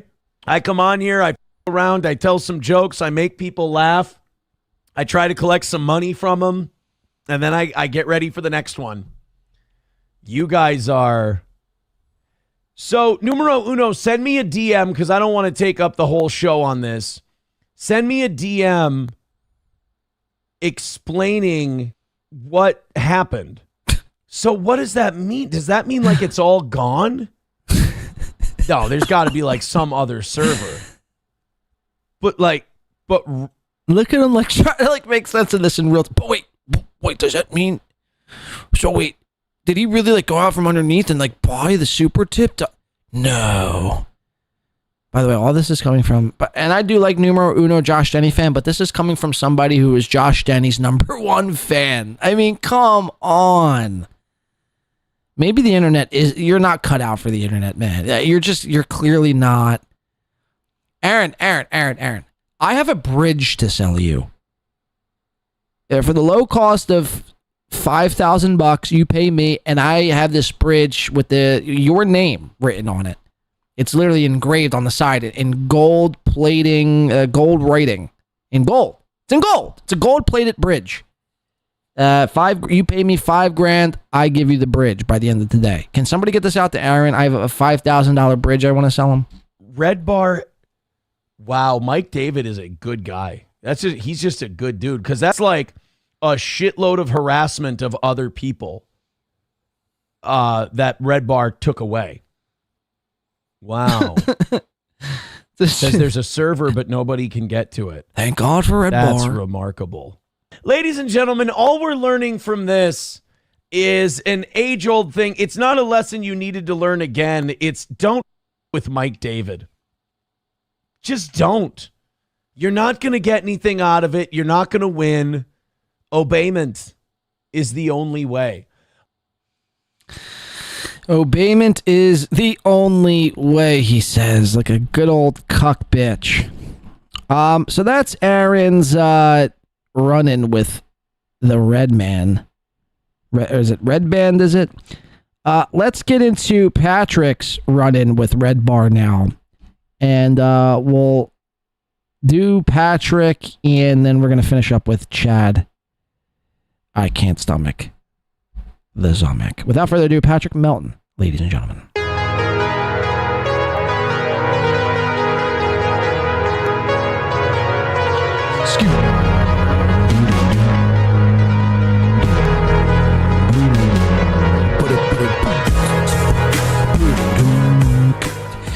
All right, so the last we left Patrick, let's just go back to the last we left Patrick is he was having an HRO filed against him, which he still is. He's going to be fighting that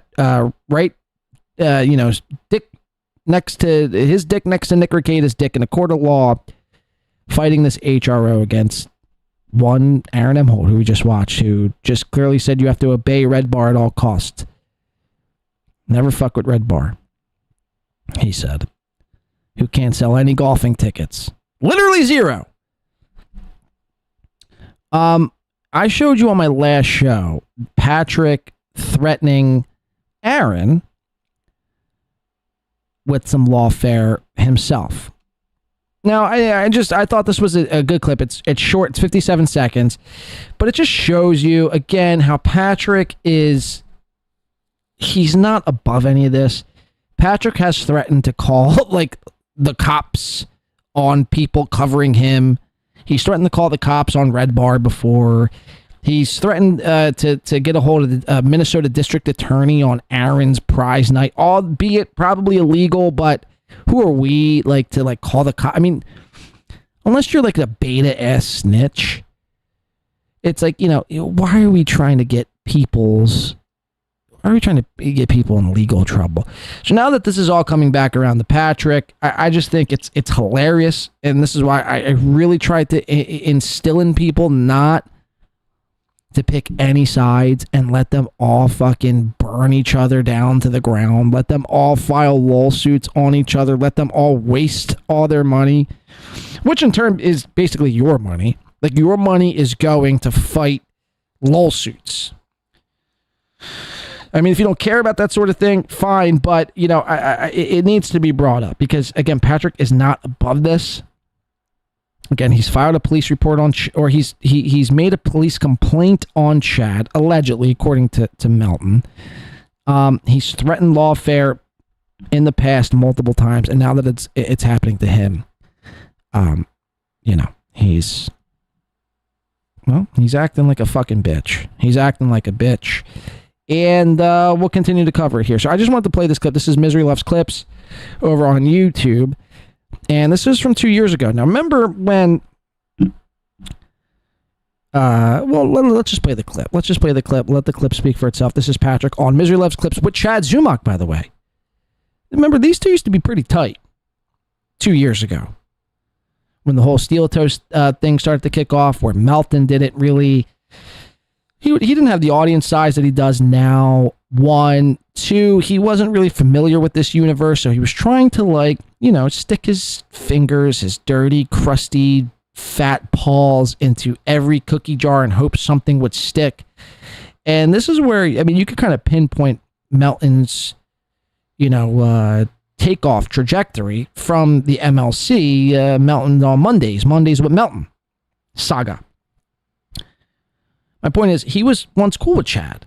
He thought Chad was a cool guy who could call into his show and possibly give him clicks and give him new eyeballs. But now Chad is a fucking retarded fucking lying scumbag who's still, the last I checked, where is it at, Tim's Totality? The last I checked, Chad... And if we can go here, 28 days, 13 hours, 34 minutes, and now 5 seconds since he has stolen from his audience and refused to pay anyone back. Chad is still a lying piece of shit, but Melton wanted to get in with these people so bad. And we just go back for a short second here and show you that. Not only was he cool with Kevin and Chad, but also trying to, I guess... threaten lawfare to SteelToe. Let's watch. Ask the Onion guy, addicted to profits. Ask the Onion guy, addicted to profits. Ask the Onion guy about Camel Toe reselling restaurant vouchers on his illegal lotteries. Is this like a for real thing, or is that just are you just surmising that? No, it's 100% real. Like, the guy's breaking laws left and right. And could he, what could happen to him? Like, what has to happen? They have to contact a Minnesota district attorney? Yeah, I wasn't in the chat room, so I wasn't but anybody in that chat room during the drawings, if he's not providing a free way to enter, you have a case. And and if he would be like, oh, I'm sorry, we're just a small company, I didn't know, we'll look into getting this legit, it'd be fair enough. But he's like, fuck you, I'm giving away stuff. And it's like, okay, let's start reporting shit. All right. I don't give a fuck. People are like, oh, narc. It's like, yeah. It's like, okay. Look how much pride he takes in being a fucking narc. One more time, Melton. I don't give a fuck. People are like, oh, narc. It's like, yeah. Yeah. Huh. No, people are like, yeah, you're a narc. I'm like, yeah.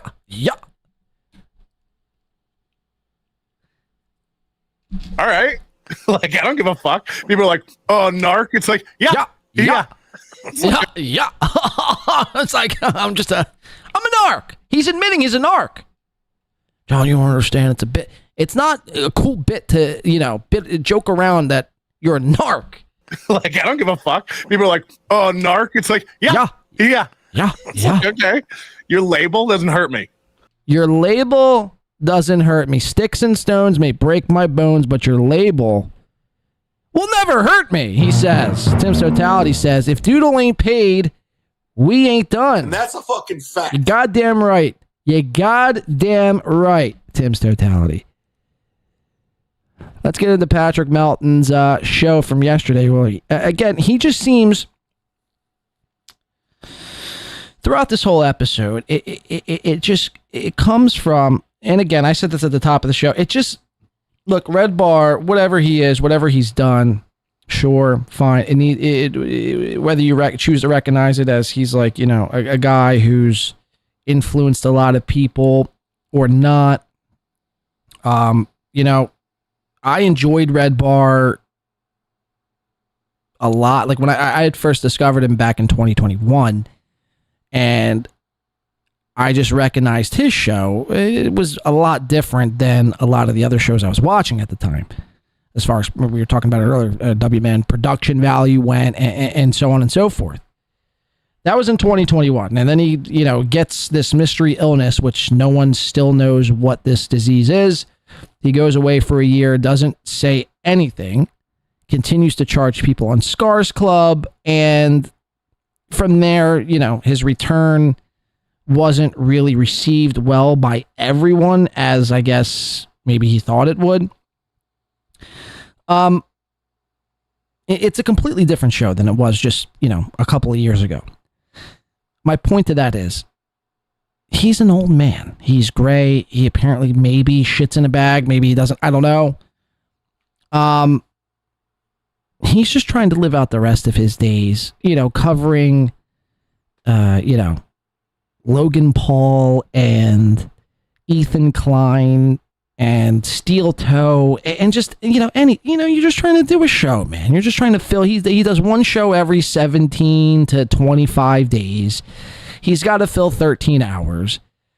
Sometimes he chooses to cover SteelToe, which is relevant. It is a mainstream, literally Fox News covered SteelToe. So it isn't to say, SteelToe is a mainstream topic these days, right? Melton got extremely pissed, and this almost seemed gatekeeper-esque. This almost seemed like SteelToe is mine, and the fact that you're covering it at all, just what the fuck are you doing? Melton seemed very upset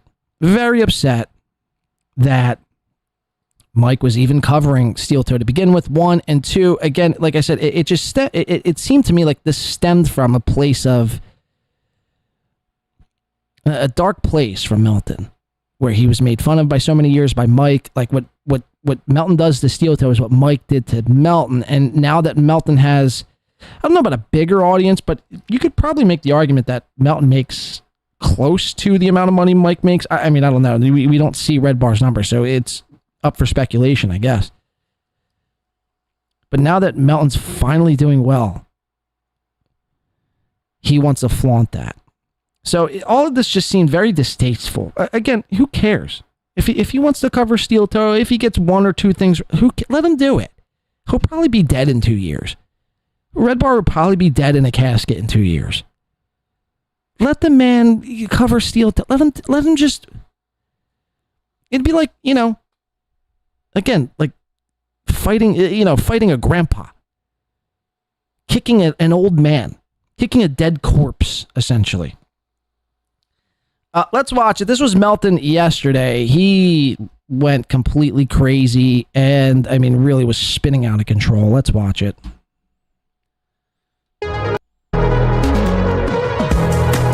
Sorry, it's in 2 times speed. Let's bring this down. Playback speed. We'll do normal.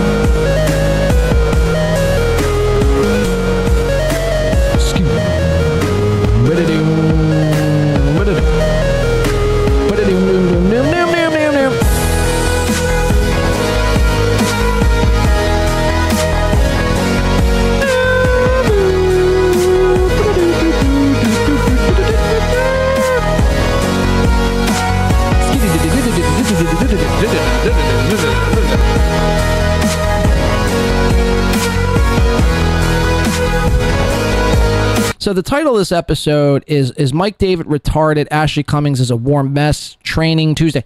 And furthermore, again, I guess SteelToe and Melton is another guy who just doesn't see a lot of what Red Bar does, whether he's getting things wrong on purpose or not. I should have probably set this up a little better. It's like most of what Mike does now, anyway, at least from what I saw from this clip, is it's basically just like a trolling. You know what I mean? Like, and Melton, being a comic, like, should understand that. Like, kind of what he's doing is like poking fun. Like, he's taking the side of SteelToe and saying at least SteelToe's honest because he has a goal. Anyone in their right minds knows that's a goof, a bit, a troll. Melton's like, I can't figure out if this guy's retarded or not. Does he really? It's like he's clearly goofing around. I mean, can you not? How is it that you don't see that?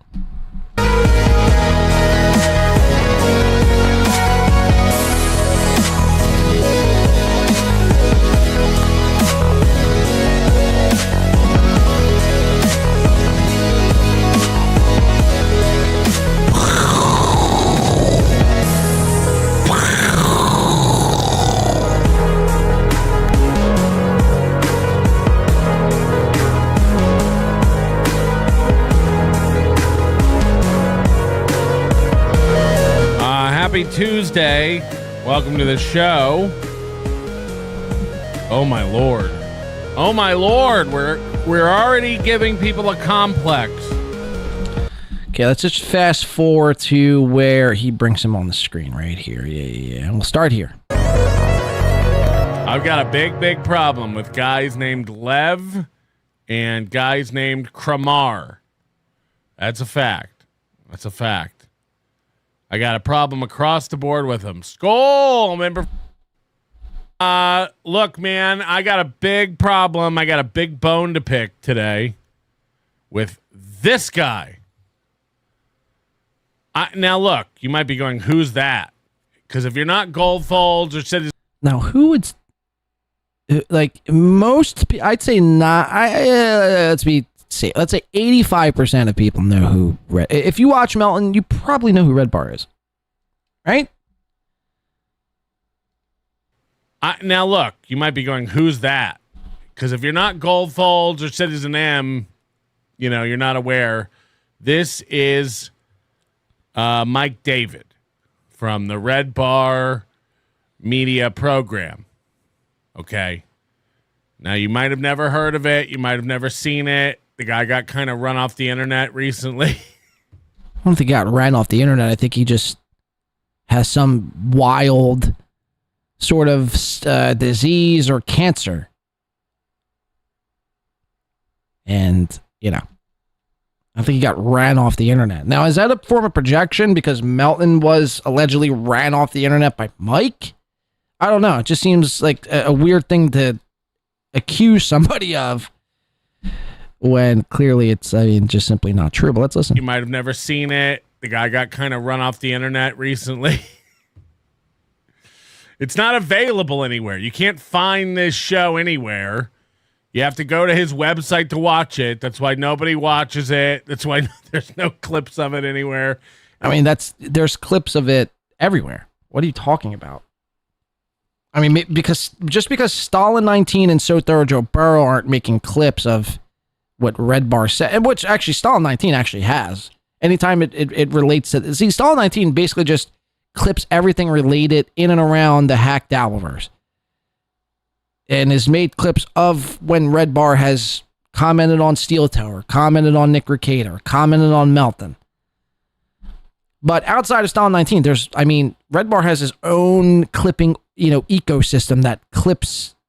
I mean, I think he's got like a 2 or 3 day rule where you have to wait 2 or 3 days to clip. But as soon as that 2 or 3 day, 72-hour mark is met and up, I mean, there's clip after clip after clip after clip from the episode that he did 3 days prior. So I don't know what Melton is talking. I don't know if it's like willful ignorance or if he's trying to like big time Mike now. I don't know what's going on. I'm trying to feel it out. I think it's, again, I do think it has to, this stems from Melton's new, found success that he's had. And now he feels like he's in a position to big time Mike, which maybe it's warranted. Maybe it isn't. I don't know. You'd be the judge. Watch it. That's why nobody watches it. That's why there's no clips of it anywhere in the Dabble Town. You got to really seek it out. It's like a rare mineral. So I never see clips of it. I never see. You hear that fucking throat gutter roll here he just did? Listen to this. This is Melton. Listen to this. Hold on. We'll zoom in and enhance the audio for everyone. Listen to the throat. What do you even call this? This throat? Like, that's happening in the back of men's throats. Listen to this. Roll. And he immediately looks to the chat. Fuck, do you think they're going to notice that I just had a frog die in my throat? Listen to that one more time. You got to really seek it out. It's like a rare mineral. So. Uh-oh, we caught you. I never see clips of it. I never see what he's saying or doing. But this clip popped up on Stalin's channel this morning. I watched it this morning. I couldn't believe. Now, look, I'll say this. I've seen this guy say some stupid shit. I've seen him say some really dumb shit. One time he went to New York City. I think it was the first time he went to New York City. And he came back, and for 20 minutes, he talked about how big the buildings were. And I was like, get the fuck out of here. This was before our falling out, as it were, if you will. I mean, in fairness, New York City does have some pretty tall fucking buildings. In fairness. He like went to New York City and came back and just started going. He did 20 minutes on like how there's big buildings everywhere. And I was like, I can't. And I've heard him say some stupid shit over the years. Generally, I do think he's funny. He's very talented. But he says some stuff that makes me go, okay, is he trolling? See, look, Melton doesn't know. Is it a bit? Or is this guy fucking retarded? Like, and I mean that. I mean, like, as a fact. As a point of fact. Like, there's probably a little bit of element to trolling.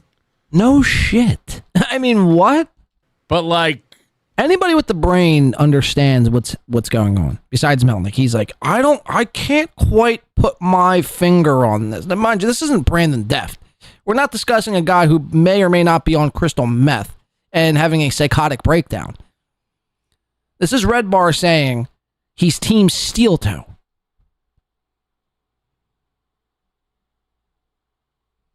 I mean, obviously it's a troll. He's one of those guys, like, if he started going, like, I didn't know they could make copies of keys for your car without the key, I'd be like, I believe he doesn't know. And I see the chat going crazy with the allegations of abuse of women and dogs. That's none of my business. Whoa. I think it's sad. I personally firsthand witnessed the dog stuff. It was upsetting, to say the least, to trap your dogs in a bathroom all day long in an apartment because you're too lazy to walk them and let them shit everywhere. Like, wow. So according to Patrick Melton, the allegation is upon us. According to Patrick Melton, Mike David from Red Bar Media and Corporation, whatever he said, used to trap his dogs into his bathroom and let them shit in the bathroom. Oh boy. I'm not even kidding you. Shit on shit on shit. Piles of it. So you would go over to this apartment, not ask any questions, not report this to animal services, and podcast with shit on the ground? Like, you just didn't say anything and what, held your nose while you did a podcast with Red Bar? I mean, I guess. I'll tell you this, man. If I went over to somebody's studio and their dog was like yelping from a bathroom, shitting themselves nonstop because they weren't walked ever, and there's just mounds of shit on the ground, I'd probably leave that studio. I probably would walk out of that studio. Not Melton. Not Patrick.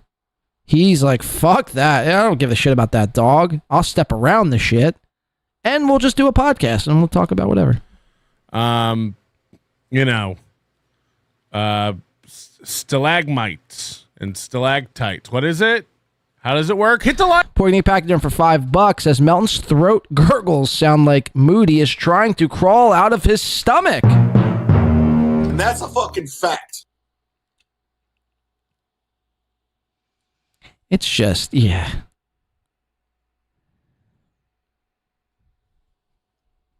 Yeah. Especially from a large, rotund character like Melton, like throat gurgle. It's like, like button. Hey, tried going to Menards to get a rake, but some... Thank you, Poignant, for the 5. All right, let's move on to the main portion of the clip here. I think we got to go to 33, right around here. What is MAP? Now, again. So, Red Bar is reading a letter from SteelToe to Red Bar. And at the end of the letter, it says, P.S., Melton's an MAP. Now, this is going to send Melton into a fucking tizzy. Let's listen. It's like, okay. Thank you, Aaron M. Holt, SteelToe Morning Show. P.S. Patrick Melton is a fat, hacky MAP. What is MAP? Now, again, who believes... as much as Jules pretends to be, is it Jewel or Jules? I keep getting them mixed up because of our chat chick. Wait, just Jewel in the chat, so it's Jules. We're supposed to believe, again, is Mike David stupid? Or is this just part of his likable shtick? I'm really asking. Are we supposed to believe he doesn't know what MAP is? They've never talked about me being called a pedophile relentlessly. This is the first time it's come up, and Mike David's confused. What's an MAP? What's an MAP? Hey, Jules, look that up. Jules. Oh, minor attracted person. Wow. So, Melton, if you need to use this for your lawsuit, I do. I actually do. Until he gets into this, That for the 5 from February. Calling you a minor attractive person in writing to Red Bar. Don't worry, Aaron. We're on your side. No, we're as on. If we would be on Patrick's side. We are on Aaron's side, and we could help Aaron with this. You know, Aaron filed a restraining order against Patrick Melton. I'm not even kidding. So, Patrick Melton, Aaron had this court date in Minnesota for a revenge porn case. Okay, so now I'm excited because now they're talking about me, and no matter who you are, you like it when people talk about you, good or bad. It gets the senses going. It gets you tingling. Oh, they're talking about me. Oh, they're talking about me. I can't wait to hear. Do you say it twice like that too, by the way? Oh, they're talking about me.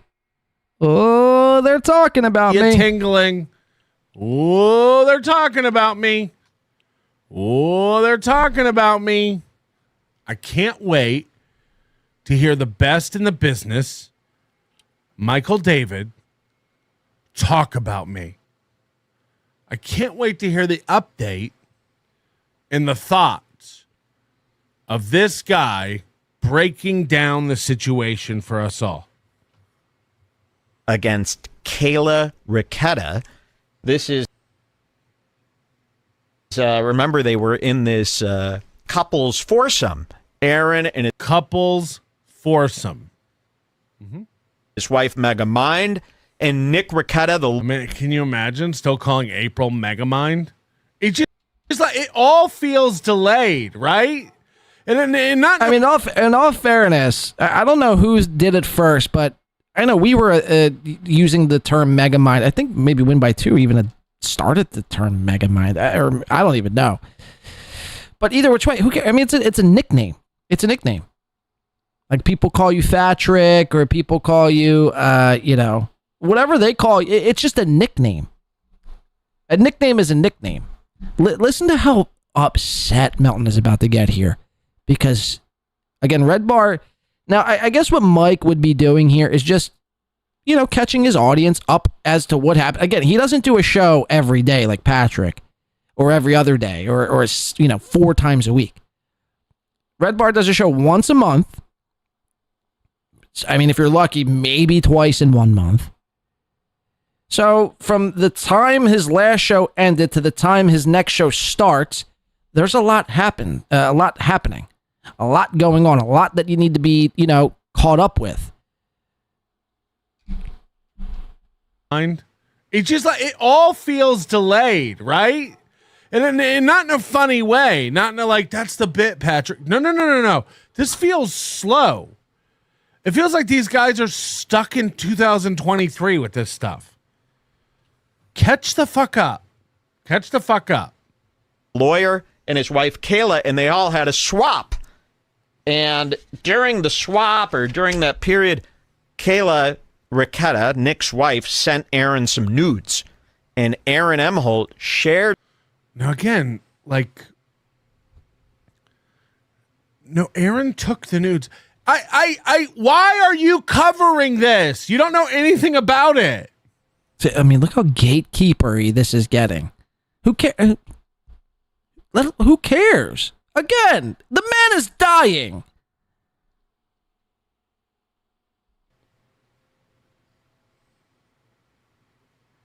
No. In fairness, we're all dying, but you know, Kayla sent him some quicker than others. some nudes. That isn't what happened. Why do we need you? Why do we need you? Wow. So, I mean, that's important to listen to. Listen to that one more time. It's telling. Why? Melton's like threatened. Do we need you? He's like threatened that Red Bar is starting to move into his territory. Possibly there might be another Melton watch lurking beyond the shadows. It's like, who gives a fuck, man? Like, why do you care? If it's that ridiculous, why do you give a shit? Those nudes with Geno. Just one nude. He didn't share nudes. Fuck. And here's why it's disappointing. Here's why it's disappointing. I don't believe for 1 minute that these guys don't follow everything. But I do believe they get it all wrong. I do believe they are challenged on some level. Because there's no way you get all this wrong. Bisconte. Flat broke Geno. And so Nick Rekieta and his wife, called the cops and they pressed charges for revenge porn. And Aaron had to go to court. Guess who decides to go to Minnesota to sit in the courtroom? Patrick Melton himself.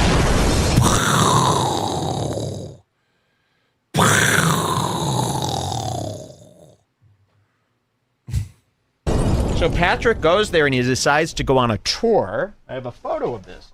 He decides to go on a tour to all of Aaron's haunts. So here's Patrick Melton. You can cut. I have a photo of this. To the close-up here, Jules. Patrick Melton is out at Stoney's Bar and Grill. This? It's like, I understand the aesthetic of you printing this out and putting it on a card like you're Jay Leno. And you're holding the card on the desk. And can we get a close-up of this? Can we zoom in on this? It's shitty. It's shitty. Just put the picture up on the screen. Put the picture up on the screen. So now Melton hates pictures of himself confirmed. Listen to this demand. Put the picture up on the screen. Put the picture up on the screen. What are we doing in 2025? CAA isn't watching this. You're not going to get a show. So I don't understand this. Put the picture up on the full screen so everyone can see it if you're going to make fun of it. I mean, people can see it. I mean, it's as clear as day. Especially if you got a magnifying tool as such. Yeah, you could really enhance it and see all of it. I mean, what's the gripe with a photo? Are you that angry of a picture of yourself? Get over it. What he's about to do is make fun of everybody in the photo, and I get it. Everybody but Mike David is ugly and fat. Of course. I wish we could all just wear Johnny Knoxville glasses and get thrift store clothing and look dope. I wish we could all do that and do our 60s. But nobody else can do it except Mike David. So if you want to make fun of people and you want to roast them, put the picture up on the screen. And again, this is from 3 weeks ago. Like, what? Way to keep up. Yeah, he hasn't done a show in 5 weeks. Way to keep the fuck up. Very Stoney's, where, look at this. He sent us the Stoney's Bar and Grill tank top. And then again, is she the one switching? Unless Melton is just mad that Aaron M. Holt didn't write him a letter and send him a Stoney's t-shirt in the mail himself. And maybe this is, I'm approaching this all wrong, and maybe Melton is just jealous that Red Bar has received merch and a handwritten letter and some stickers and a stuffed animal. Wow. Could that really be it? Because otherwise, this just seems ridiculous. Like, this seems ridiculous. You seem like a gatekeeper on one hand or a jealous bitch in another hand. Either which way, the outcomes aren't great for you. Melton. Cameras? This is just the worst camera work there. That's what Aaron said be wearing to us. braless. And Melton went there with Nick Rekieta. Look at that. And there's look at that. Look at that. Can you see Nick on that? Imagine if you put the digital photo up on your digital show. No. Get my glue stick, Jules. We're going to need some more card stock. Melton went to Minnesota. Get my glue stick and print this out on our Canon bubble jet so I can tap at a 1-inch Nick Rekieta and go, see him? See Nick here? And again, I understand it's all for aesthetic. I would just argue that it's not benefiting your audience or your point to point out this microscopic photo on your program.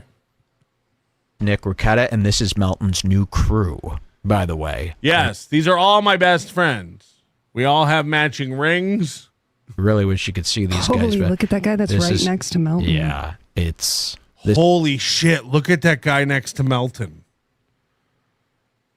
This is the woman who hides from the internet. This is Melton's new There's like crew. an old lady back there. There's an old lady. There is an old lady. So they all Why do I went down. get so shocked about all the old ladies in Melton's Most of audience? Melton's, Like, so I'm he's not like, kidding. It's all old ladies. I'm like, there's an old Melton's lady audience. Melton's listening? got this audience now. It's all old ladies. That's true. Tiff, just Jewel, just all old ladies. That's right. And don't you knock them. They're my old ladies. All right, now we got to go to 50. There's only 2 more clips I want to play from here. 51 minutes. And what's happening here? Melton wants to see Jules on cam. What is with all these people wanting to see everyone? Starting an audio only Yep. Dabbleverse dispatches show where we just do 10 minutes. I want of- her on camera. I want to see us side by side. I need to start seeing this woman talk because I want to see the body language that goes along with that meek attitude. I get pretty buzzed from the Dabbleverse.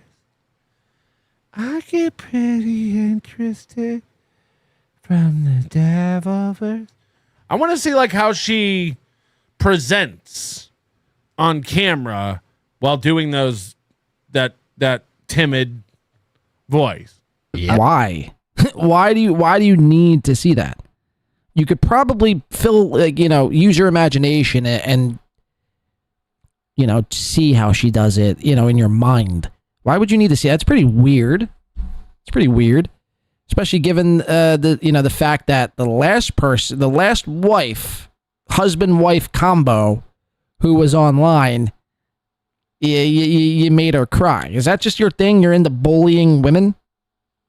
Half your age? Or do you want to jerk it to him? Which one is it, Melton? You want to jerk it to him or you want to bully him? You sick freak. I mean, this Dabbleverse can take over your entire life if you're not careful. It really can. And people think the Dabbleverse is low, that's like low rent. No. You got to be rolling in it to play with the Dabbleverse. I mean, have you seen the super chats that these guys are spending? A Dabbleverse audience member is rich because Okay, what's the time between that? So Melton's going to try to figure out the time in between bomb sound effects. I'd argue Melton here is unable or just as retarded as he's claiming Red Bar to be. Surely he's unable to work his own tech. And I'll show you what I mean here in a second. So he's trying to figure out the time in between each bomb sound effect. Now the clips ends at 6:02, right? So if you would want to figure out the amount of time, you'd probably have to go back about 10-15 seconds. Watch how many times this takes Melton to figure this out. I'm going to wind the show back 5 seconds. I bet we get 2 crashes out of it. Okay, how much you want to bet? I bet we get 2 crashes out of it, he says. Watch how horribly wrong he is. A Dabbleverse audience member is rich. You got to be rich to keep giving them $100 donate. Let's see. Let's count the time between crashes. Okay, we'll try it again. We'll go back another 5 seconds and see if it changes. I mean, for chats that these guys are spending, a Dabbleverse audience member is rich because you got to be rich to keep now he's giving counting them with his fingers. We have a guy calling another guy retarded while counting in 1/1000s with his fucking Chubby fingers. I mean, you can't make this up. You can't make this up. $100 donations every 10 Oh, cool. You could count. minutes. It's a member. Did I not go back far enough? Hold on. If you're not careful. It really can. And people think the Dabbleverse is low, that's like low rent. No. You got to be rolling in it to play with the Dabbleverse. I mean, have you seen the super chats that these guys are spending? A Dabbleverse audience member 5, 6, is rich because 6 seconds. 6 seconds between crashes.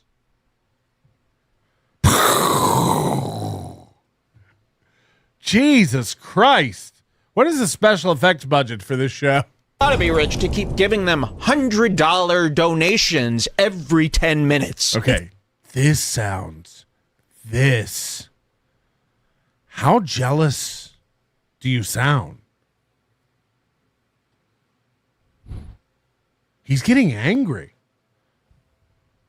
He's getting angry. I would dare say.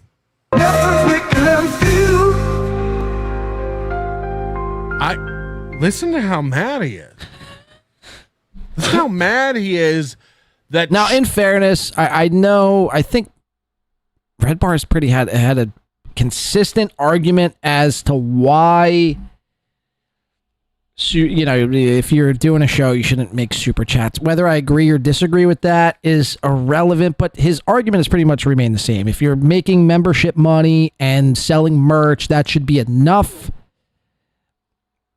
I mean, I don't know. I'll let you decide, but Melton's going to spin it in a way where he's jealous. I mean, I don't know. Maybe he is, maybe he isn't. Let's do one more. We'll do 2/12/25.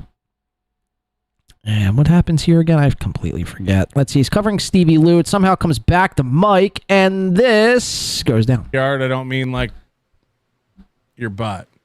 Pest member for 20 months. I was saving this for a rainy day, but here's $100. I don't know if that counts. KF Sage member for 12 months. I remember when Red Bar was relevant 6 years ago. That's what I'm saying. Everybody has this like memory of like, again, 2014 to 2017 Red Bar. Again, I had the thumbnail up and the first comment in the chat was like, wow, ballsy going after it ain't. What are you going to do? What's he going to do? Get a candy chain? You're the ones who think he destroyed me. You know that, right? You all were watching him, and you were like, this is savage. We've never seen anything like this before. And then I was just, what? Running around the world doing whatever the fuck I wanted? You know it didn't get me, right? It didn't get Melton. You hear that? None of what Mike did got to Melton. He was just running around the world, hanging out, doing comedy, living life. He didn't leave the internet. He didn't do private shows for, 1 or 2 people on Facebook. He didn't threaten to call the cops. He didn't, actively engage. Remember Melton has famously said, you know the best way I dealt with the whole Red Bar, takeover error? I didn't watch it. I ignored it. It's just like, Melton's a lot like Aaron in the sense that you can't trust anything he says because all of it's a lie. All of it's a lie because he did watch it. He used to snipe, he used to engage back and forth. He did threaten to call the cops. Like, the list goes on and on and on. You can't trust it. You can't trust anything he says. Now, whether Red Bar destroyed him or didn't, I mean, that remains to be seen. I don't know. I wasn't involved. I didn't watch during that era. Some would suggest, yes, he did. Some would suggest, no, he didn't. But there's a lot of clips of you losing your mind. There's a lot of clips of you losing your mind throughout that whole era. So, but you're going to claim, it's funny. You're going to claim now, when Red Bar's pretty much 1 foot in the grave, you're going to now come out and beat your chest and claim that none of this ever affected you. Okay. I mean, I don't know about you, but I can't really take the word of a liar to heart or to hold that to be true. Doing whatever the fuck I wanted? It didn't get me. Dr. Chow says Melton quit streaming for some time after the watch. Poignant Pachyderm says, I hope Melton tries to take on Red Bar, the toe bump ego. Yeah, it really is insane. Mintiggity says, same delusional internet freak. Cushking says, something about a 14-year-old in Edinburgh. Garth Worm says, Red Bar, quote-unquote, destroyed Melton, ran him off the internet, quote-unquote. Except Melton's still on the internet. Well, look. Obviously, he's still on the internet, right? I'm saying back then. And not that, not that they even matter. I'm not like, oh, Red Bar ran him. That happened then. You can't, and I've always kind of tried to hold that to be true and tried to caution people to not use that argument. Like whatever happened back then, but that was 7 years ago. But I'm saying it in the sense that if you were to just solely listen to Melton, he would tell you none of this ever affected him. None of it ever bothered him. He didn't even pay attention to any of it. Now, if he did leave the internet for 2 years or whatever it is, well, then obviously it affected you, and then you're just lying. You're just trying to cover up, a broader, thing that happened in your life.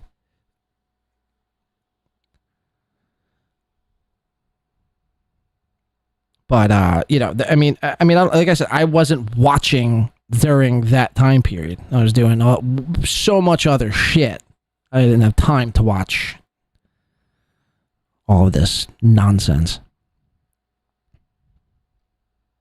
You missed a couple $5 chats. All right, we'll go to it. Thank you for that. Shout out to thank you, Jeff Closer coming in for 5 says Blade. Would you mind playing Scatman Scott song when time permits? Cool song with Slayer vibes. Yeah, we'll probably go to that now because we're gonna do the Chad Zumock stuff. I want to wrap up here, but we'll do Chad and we'll play that song. And I don't know if Shades Cal is still here, but if Shades Cal, if you are still here, we'll play your song too. If not, we'll save that for the next song. And then Tim's Totality for 5 says, nerd question: as a fan of the Clippers, how would you say Burrow, Stalin, Doom, and Misery Loves Clips differ? Obviously, Misery Loves Clips is Kevin-centric. Well, Stalin is basically like the news of Clippers. Like whatever's going on as it pertains to anything in this verse, Stalin is the first to put it out. Whether it be from Ricada, Kino Casino, SteelToe, Mersh, whoever it is, if it has to revolve, if it's something important revolving around this little universe, Stalin 19 will have that clip. So Thorough Joe Burrow, as of late, has gone completely trying to shit on Aaron. With some funny edits. Who are the other ones? Doom, Doom is kind of the same.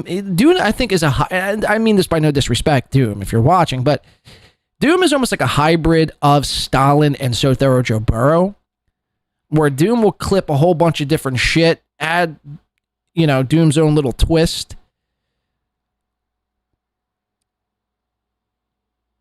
And who's the other one? Misery Loves Clips. And Misery Loves Clips, yeah, does a lot just, MLC based. We'll do more. We'll do like, outside things outside of Misery Loves Clips over on Twitter.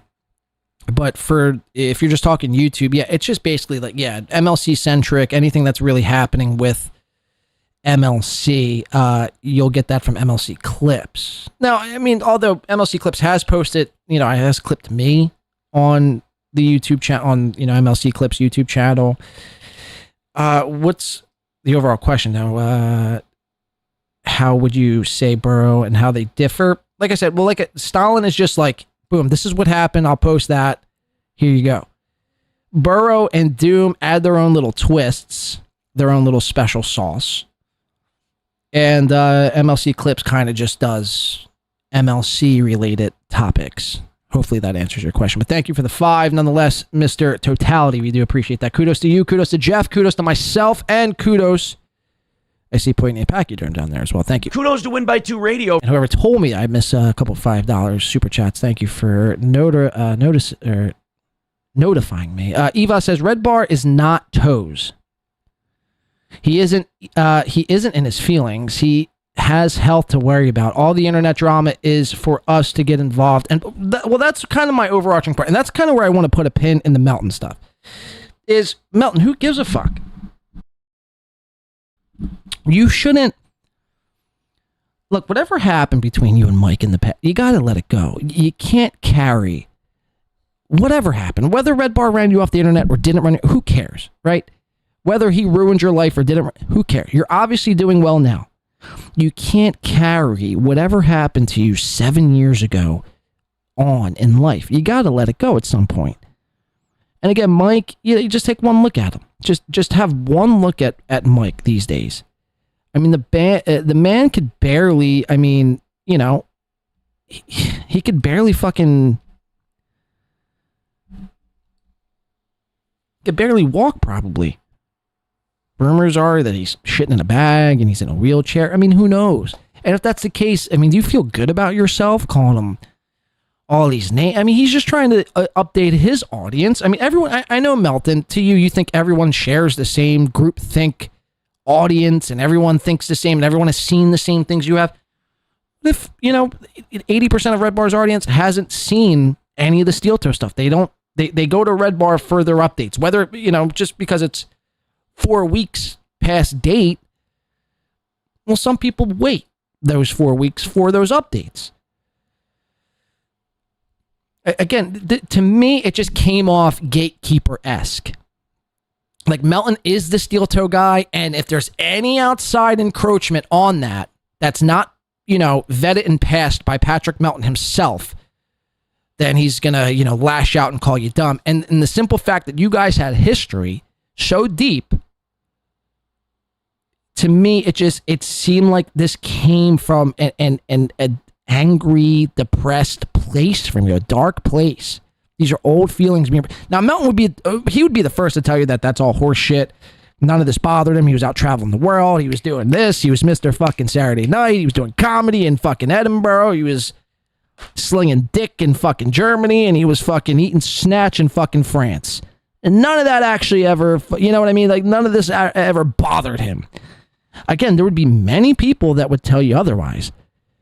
And from the few clips that I've seen over the watch or the take, whatever it is, I know for a fact Melton has lied that he ever engaged with Mike in Red Bar covering him, because he would engage back. And I know, you know, to a certain extent it bothers you. Because what he did to you is what you're doing to SteelToe. And you can't tell me SteelToe isn't bothered by what you're doing. Now, the only difference is SteelToe has like basically everyone watching him, where at the time it was just Red Bar watching you. So, I mean, on my whole thing is, to conclude this, is you gotta move on. You gotta move on. You gotta drop this. You guys should do a fucking show together. How epic would that be? You know, give the people what they want. This whole back and forth, I mean, again, you're like beating up a dead corpse. Let's say the rumors are true and he's really shitting in a bag and wheeling himself around in a wheelchair, and poor Jules has to clean up that fucking, you know, those turds and that diarrhea, and you're sitting there and you're kicking that. It's not a good look, Melton. It's not a good look. Cleanse your soul before it's too late, before you can't, before Red Bar dies and you feel terrible. Or don't do any of that, and, you know, whatever. All right, I want to finish today's show with Chad Zumock. I want to take a quick little break. I need to smoke a cigarette. Don't touch the dial. We'll play Jeff Closer's song. What song was that, Jeff? One more time. I know it was a Slayer song, right? Scatman Scott. Oh, you're saying, okay, Slayer vibes. It's not a Slayer song. Scatman Scott. I'll take a short little break. And we'll finish up with some Chad.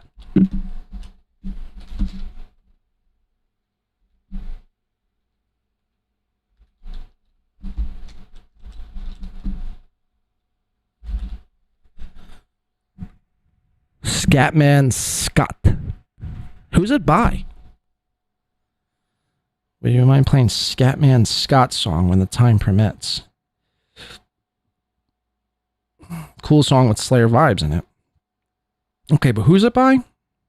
I sent you the link. DM me. Oh, okay. All right. So it's okay. Yeah, I haven't listened to that song yet.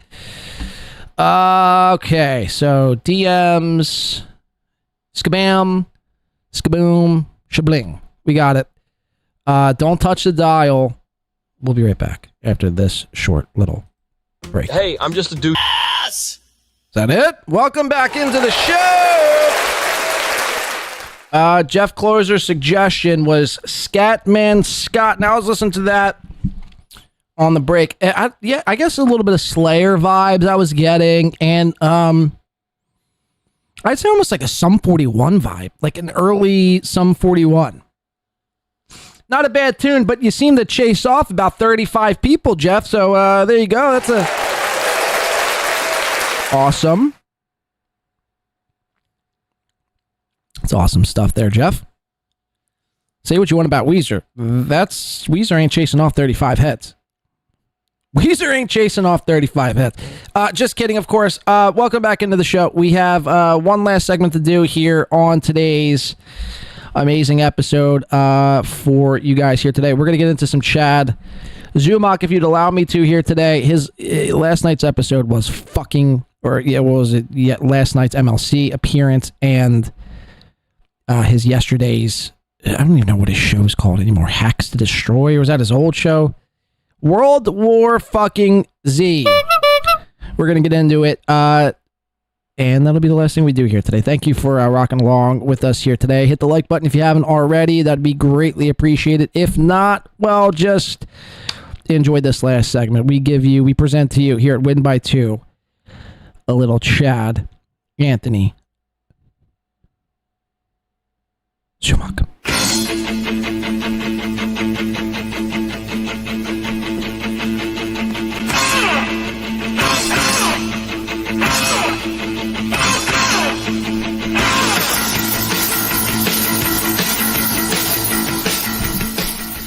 All right, if we can go to it real fast here again, we update everyone in live time. It has been 28 days, 14 hours, 28 minutes, and 37, 38, 39, 40 seconds since Chad Zumock has effectively robbed his audience. That's a fucking fact. And people have been getting on Chad for this. I mean, in such a fierce, ferocious way. I can't begin to applaud people. You know who you are. Tim's Totality yesterday, like I said, took the cake for me. I mean, he was on a fucking one-man destroying mission yesterday. He wanted nothing more than Chad Zumock in a fetal position, crying like a little fucking bitch. Oh, it's not my fault. It's not my fault. It's not my fault. It is your fucking fault, Chad. You accepted money on the behalf of a death pool scam, a death pool fucking whatever. You accepted that cash. You took in that cash, people's hard-earned cash that they worked for all fucking week, and you didn't deliver. You did not deliver whatsoever. You fucking scum. You're fucking nothing but pond scum.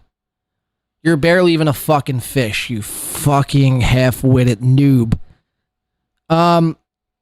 But yeah, I mean, there was more people than Tim's Totality. I mean, it was everybody. And then Beloved Chatter, I saw chatted in at one point yesterday, getting into the mix. And Chad Zumock always does, was like doxing Beloved Chatter, that Beloved Chatter has children. And I don't even know how that's a comeback. I don't understand how that's somehow a comeback. Like, dude, Beloved Chatter, you should really just shut up because you have kids and they, do you spend any time? It's like, oh, he has kids, so he's procreating. What you're like kind of supposed to do as a male. You're supposed to find a woman to settle down with and procreate, not do the opposite, not, completely isolate yourself in a floorless, tileless, carpetless apartment. That's a fucking fact. Isolate yourself, do like 7 comedy shows a year. 5 of which are with Nick Swartzen, but we all know what happens when you're, strung along with Nick Swartzen. You're fucking, his hand is on the back of your head. Sucking on his fucking chode. And, you're not supposed to be buying fake Jordans in your 50. You're not supposed to be buying you know what I mean? You're supposed to, look, Chad, I'm not going to say you're not supposed to be buying. I mean, you can buy these things, but when you're sitting in a corner with a Z-Man poster as like the main backdrop of your studio, instead of dropping like $500 on AirPod Maxes or like another $250 on fake Jordans, why not invest back into your studio? Why not invest back in the studio? Or here, check this one out. Better yet, why not pay back the $140 to the death pool scam? No. You're a greedy fuck. So one or two things are happening. One, you don't give a shit about your audience, and at which point you might as well tell everyone to go fuck themselves, which you kind of already have. But like, really, like, be definitive about it. Or two, you're that broke where you can't afford to pay back people 140 smacks. Now, according to chat, he just made $1,000 doing comedy for some rich folk in Delray Beach this past weekend, right? $1,000. What's $140 out of 1,000? Chad, you'd still have 860 to work with. Not to mention the 2 nights you did at fucking the Black Box Boca. You should be rolling in the dough. 140 should be nothing to you. But yet here we are, and here I am, with the days since Chad Zumock stole from his audience counter on my fucking show. Do you think this makes me happy? No. I shouldn't be, I mean, I would, but I shouldn't be having to report scams and people applauding. Oh, Chad, you're so good. Mud Shark all the way. Yeah, Shark. Whoa, Shark. Yeah, Shark. Whoa, Shark.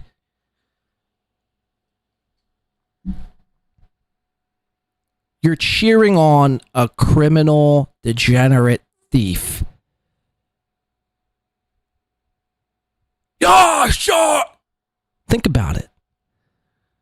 Look at yourselves in the mirror next time you want to applaud that behavior. Because that's, it goes back to what W-Man said earlier.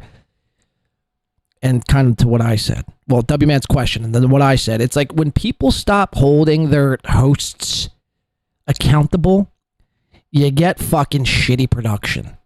When you stop holding your hosts accountable, they'll continue to scam and plot and scheme. And you'll work 9 to 5, Monday through Friday, barely getting by. They'll take that money and they won't do anything with it, man. They won't do anything with it. So that's where we stand. We'll get into Chad now. Beloved Chatter for $2 says Chad fucked around. Chad's about to. Look, I hope you're legit, Beloved Chatter. I mean, I don't know what that really entails. I don't know, I mean, I guess that's a threat. But yeah, no, I'm watching MLC yesterday. Beloved Chatter pipes in, just puts in a super chat. Like, I forget exactly what you said, but it was something along the lines with the death pool scam. And he just out of nowhere brings up your, kids. It's just like, come on, dude. What are we doing, dude? What are we doing? You're 51 years old. You're supposed to be a comic. Either roll with it or ignore it. Don't dox. Now you're doxing me. You're doxing Beloved Chat. I mean, seriously. I'd almost suggest people really, if you're a fan of Chad, not even a fan, if you're a Chad supporter monetarily, you should probably stop until he pays these people back. You should probably stop donating until he pays these people back. Because then what happens is now you're a part of, like, you're complicit. You're an accomplice, essentially. Like, you're okay with this right here. Okay, let's get into some clips. Tim's Totality for 2 says, I became a villain when he switched to blaming Doodle.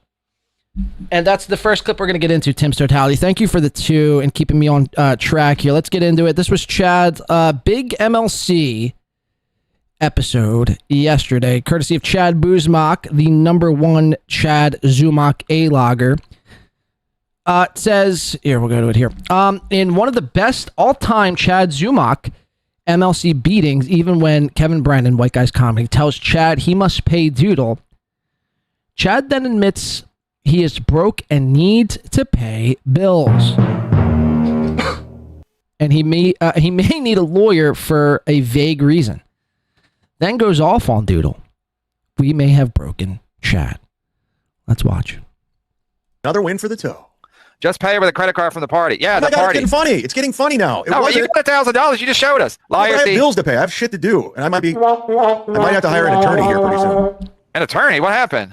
I can't talk about it. It's something to do with the Dabbleverse? I can't talk about it. Wow. Liar, thief, Welsher. Are you going to do a walk and talk? Are you going to talk about it on your walk and talk? No, I can't talk about it at all. Liar, is Doodle suing you? Yes.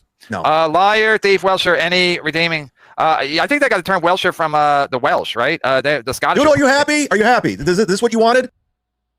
So out of nowhere, lashes out on Doodle and says, Doodle, are you happy? Are you happy? Is this what you wanted? How is this Doodle's fault? How is this Doodle's fault? This was your fucking bright idea. Guys, if you just, anytime anyone super chats, I'll put your name into like a pot. And then when someone actually kicks the bucket and dies, I'm going to pay you $500 out of my own pocket.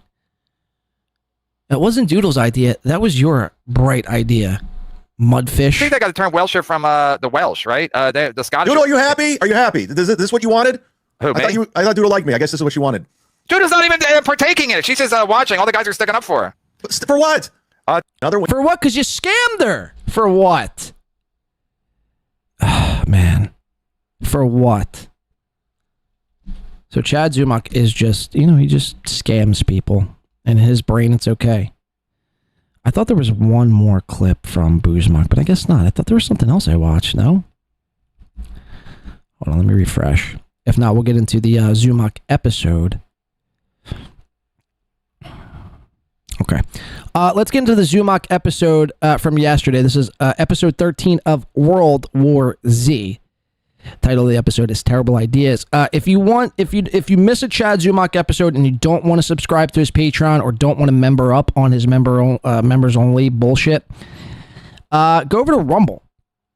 Go over to Rumble here. I'll post a link in the chat now to the channel. It's Sit Down Zumock for free.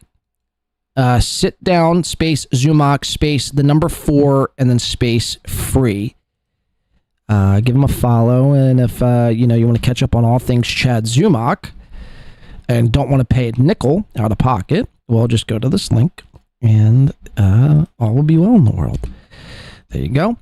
All right, let's get into it, and I think this is the last thing we're going to do today, right? Yes.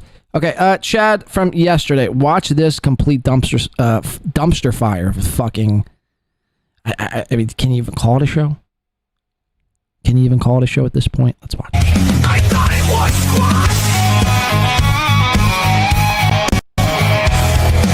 Like the Beetle wishes us well, the mud shark is coming to say your show sucks.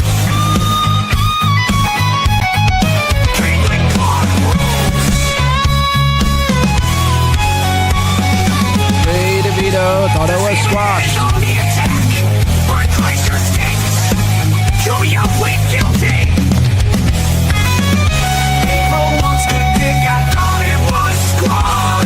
Ray DeVito, this is as well. The mud shark's coming to say your show sucks. Caitlin Clark rules.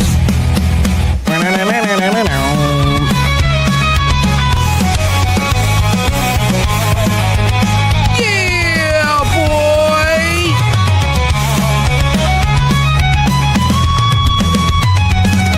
The monster dick. I thought it was squashed. Uh-oh, here's Chad. Chad! Whoa! What am I doing over there? What am I doing over there? World War Z. Happening, everybody. Can't fight it. Just take it. Take it. How's it going, everybody? It's Tuesday, July 15th, 2025. I'm the Mud Shark. Caitlin Clark rules. I'm drinking my Rich Voss water today. Okay, so we start right off the bat with a little show and tell of what Chad is drinking and what he's drinking out of. How's it going, everybody? It's Tuesday, July 15th, 2025. I'm the Mud Shark. Caitlin Clark rules. I'm drinking my Rich Voss. Check out my cool water bottle. It says Voss on it. You know, like Rich Voss, a comedian who wants nothing to do with me because I'm a complete and utter scumbag. Yeah. By the way, imagine if I, started a show like this. Welcome into, In the Pain podcast. I'm drinking some Starbucks here. Steph Curry's awesome. Woo. You'd be like, is this guy going to wake up? Well, I mean, what's going on here? Why are you so sleepy? Why are you so tired? Aren't you supposed to be getting vitamin drips? Or aren't you supposed to be like, working out? You should have like you should be at peak male performance. Instead, you're like, it's the Mud Shark. Boss, water, yeah, cool. Pick it up. Pick it the fuck up. Water today. Thought we'd switch it up. Go from Proud Source to Voss Water. Check out my water bottles, guys. Isn't that fucking rad? With me on that. That's my content, by the way. We're just going to do a show and tell based on my water bottles. Maybe we'll get them as a sponsor on the show. You won't. That'd be awesome if we can get Rich Voss Water as a sponsor. So cool. Like I told Aaron M. Moldy needs to go get Celsius Energy as a sponsor. Of course he didn't. But, well, who am I? So you can already hear the audio, whatever's going on, whatever's happening in Chad's whatever. It's already starting to glitch out. It's already starting to skip. And this is because Chad is operating off like a MacBook from, I think, 2016. This is like an 11-year-old MacBook he has that probably hasn't been updated ever. And instead of taking some of the earnings, especially when he was up, I can understand now where he's not really making as much money. But there was a time, I'd say within the last year, the Mud Shark Redemption arc, which I was a backer of at the time, as a goof. But he was making money hand over fucking fist. And he just made, when he onboarded the Super Tips, when he bent the knee to Patrick Melton and cucked out the Patrick Melton, somebody he said he swore he would never work with, swear he was a pedophile, swear he was a creepy guy, but yet knowing all that, still decided to want to work with him. He was on board at the Super Tips, made a fucking killing the first 2 nights. I'd say well over $1,500, maybe even close to $2,000+. Instead of taking some of that money and buying a new computer, he did it. And what did Chad do? He basically said, fuck you, audience. Continue to pay me. I'm going to buy fake Jordans and a back massager. I'll invest none of it back into my show. This is what Chad thinks of you. He doesn't care. He's not considerate of people's time or of people's money. Clearly. NJ Ranger for NJ Ranger 201 for $199 says, Chud, money for fancy water not to pay his number one fan. Right. He'll buy fancy fucking water that's like $7 a bottle. But Doodle, one of like the few remaining Chad simps, emphasis on the simp. When Doodle's like, and now I know Doodle's like, Chad, don't even worry about it, don't pay me. But that's like, if a chick, if a chick is like, whenever a chick says, don't worry about something, worry about it 10 times more.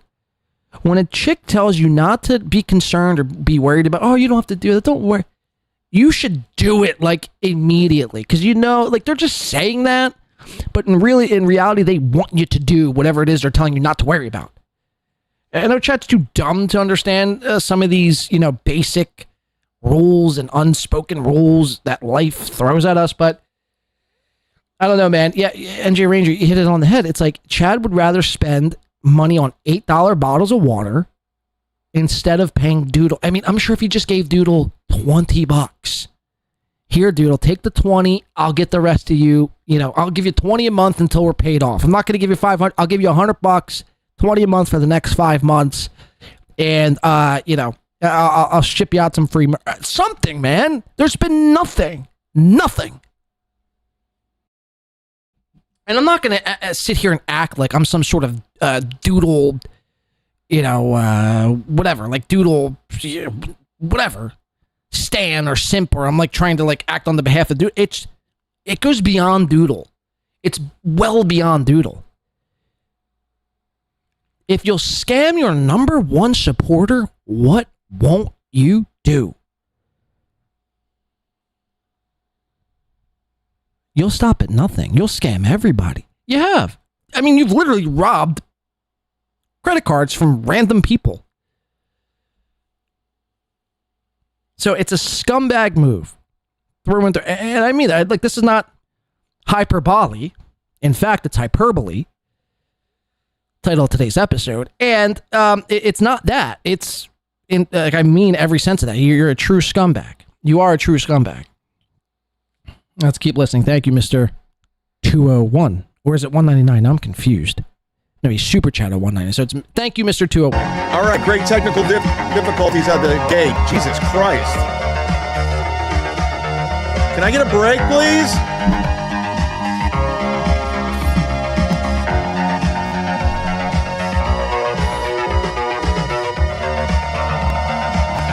It's like whispering stuff. I don't know what the fuck I'm doing.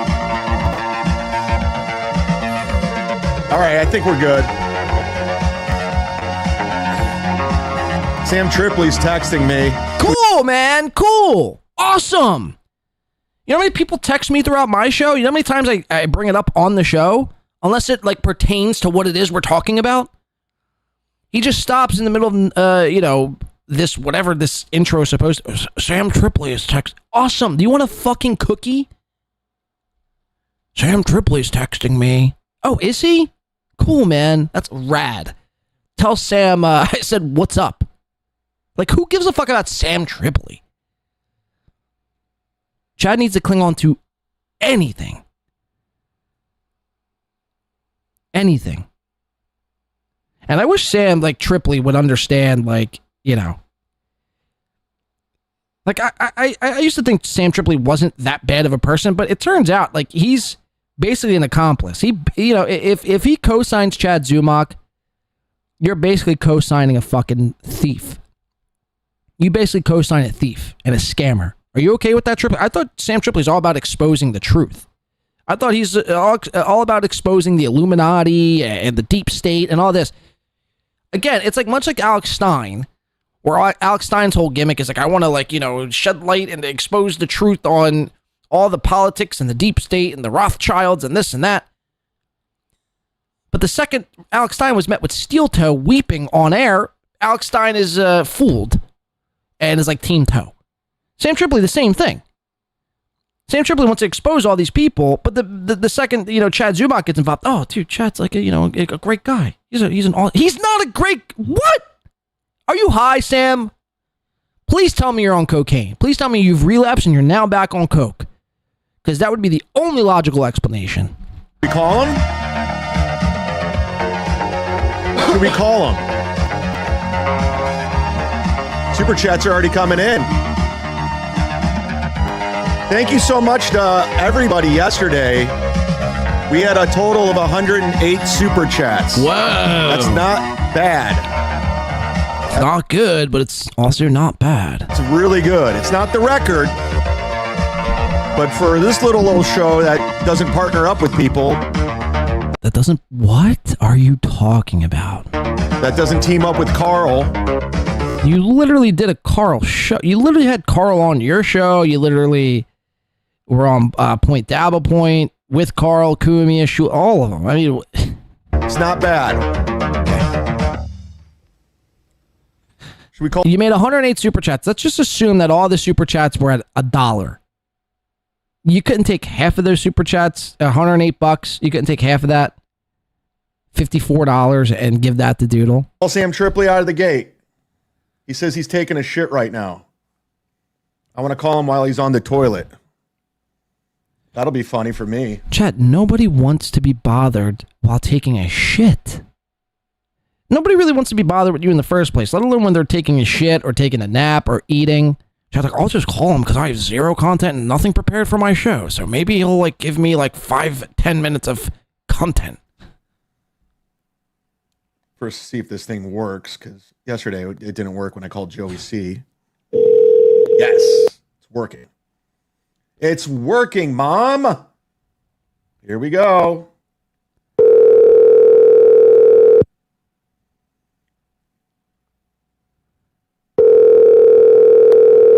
Come on, you're on the toilet. You're holding your phone right now.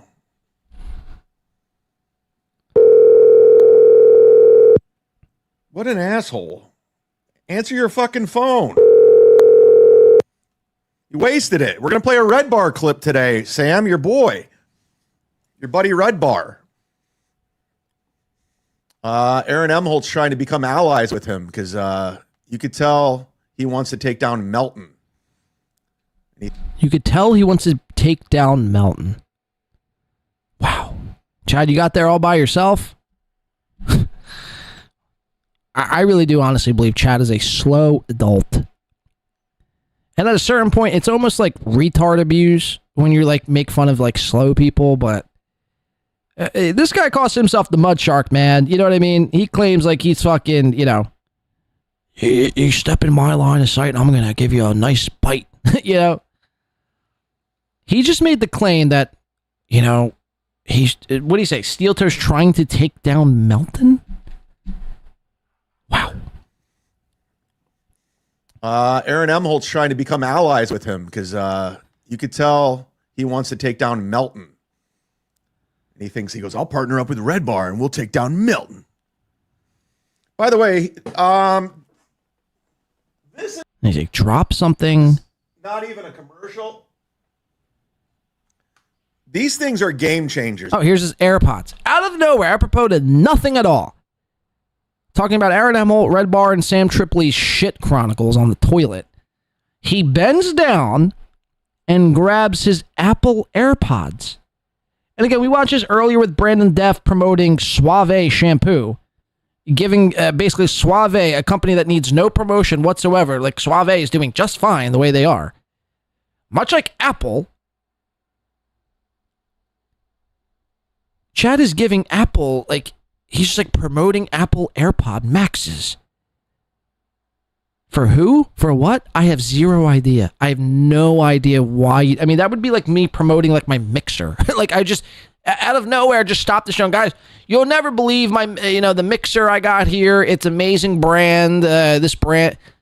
What are you doing? Like, what are you doing?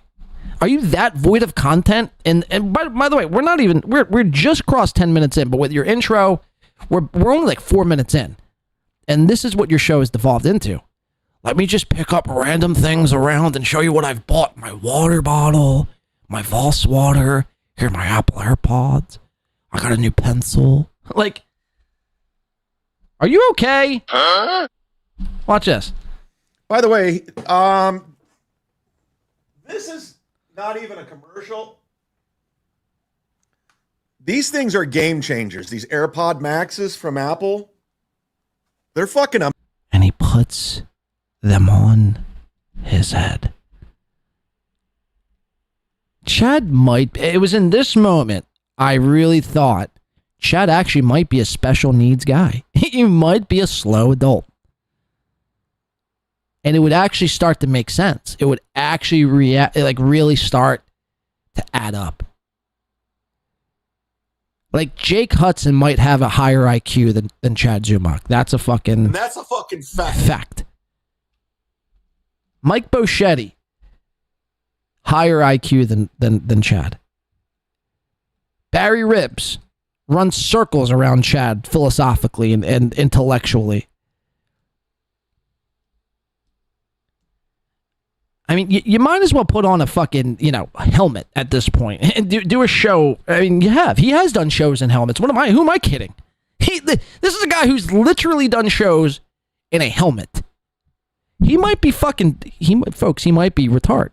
He might be a retard. Amazing, man. Look at my cool. Look, Doodle. Look, this is where the money went. Thanks for the 140. This is where it went to. Fuck you, Doodle. Fuck you, fans. I don't give a fuck. I mean, it's a game changer, especially when I'm at the gym. Because what I like to do is I like to go on the treadmill for like an hour and walk and do intervals. Listen to this shit. Like every 5 minutes, I'll run 2 minutes. So I like to get on the treadmill for an hour and do intervals. And every 5 minutes, I like to walk for, what'd you say, 2 minutes? Especially when this can't be real life. I'm at the gym. Because what I like to do is I like to go on the treadmill for like an hour and walk and do intervals. Like every 5 minutes, I'll run 2 minutes. Every 5 minutes, I'll run 2 minutes. And then I'll just walk and then I'll just walk. I have my iPad and I watch TV shows. Amazing story, Chad. That's so awesome. Like, what do you think people at home are thinking? Like, whoa!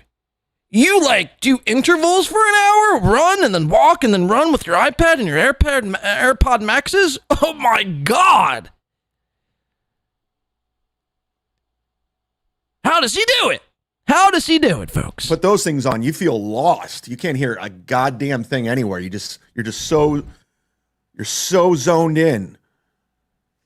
And again, they're not even a sponsor. I'm just plugging them. Game changers. Thanks to Vinny Cash for turning me on. This is the show. We're again 5 minutes into him speaking, and he's already out of steam, already out of ideas.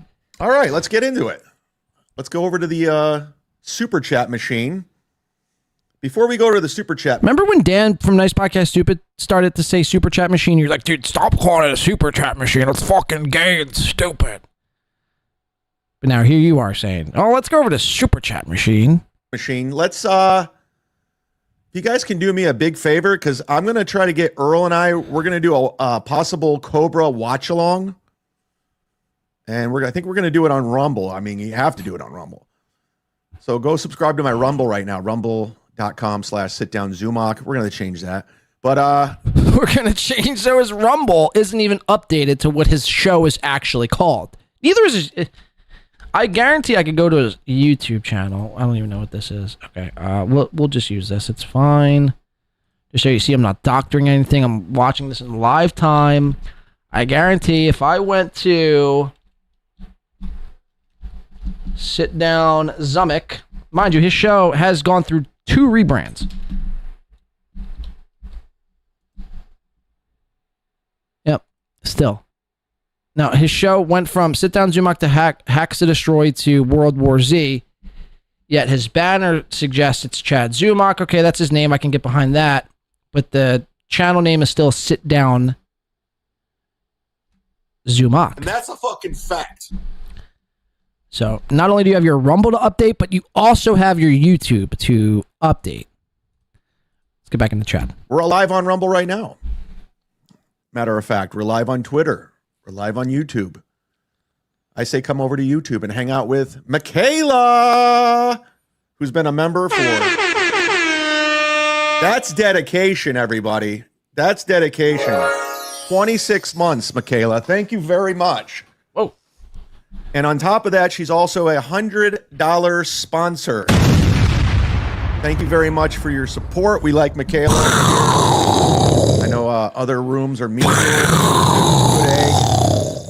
Good person. Sarah's Video is also a $100 sponsor. $100 sponsor with a $2 super. So this is the biggest thing that really was chapping Chad's ass right at the beginning of this show, minus everyone else calling him out for the death pool scam, was, and I completely forgot about this, but Clearwater Chad, who I'm not, I mean, that guy, talk about a slow adult. But whatever, you know, it works. If you know how to use Clearwater Chad in the right way, you can make it work. I think I think it was, I don't know, what he was calling him. I guess Chad, but it was Rocco doing a Chad impression, doing Chad and Chad in the morning. Yesterday morning, I think it was. overall, I thought they did a pretty decent job. Now, mind you, this was supposed to be Clearwater Chad and Chad Zumock show. I think they've done now 3 or 4 shows. Chad is nowhere to be found. He wants no parts of it. A show that has his name in it. So Rocco steps up. Rocco fills in for Chad Zumock. And overall, I think they didn't do a pretty, they did a pretty good job. They didn't do a bad job. And it was exactly what it was supposed to be. It was supposed to be basically them trolling Chad's show. Or at least I think that's what it was. I think that's what the goof was. But Chad Zumock, a comedian of 20 years, didn't understand that. And anytime you got a chat like this, Clearwater Chad and Tukey were terrible together. And then Chad Zumock would be like, yeah, you're right. Dude, you guys just grifted your audience. You should pay back your audience. You really grifted. There was no show prep. There was nothing upset. It's no shit, Chad. That's you. That's the goof. That's the joke. They're making fun of you and your show. How do you not see that? How do these people not see the goof? Clearwater and Tukey were terrible together. Yes, they were. We'll get into that. Yeah, we're going to talk about that. They are the thumbnail. I got to be honest with you. I tuned in for 5 minutes tops, and I tapped the fuck out. And then they did an hour and a half of that terrible impression and no show prep. They should refund all that money.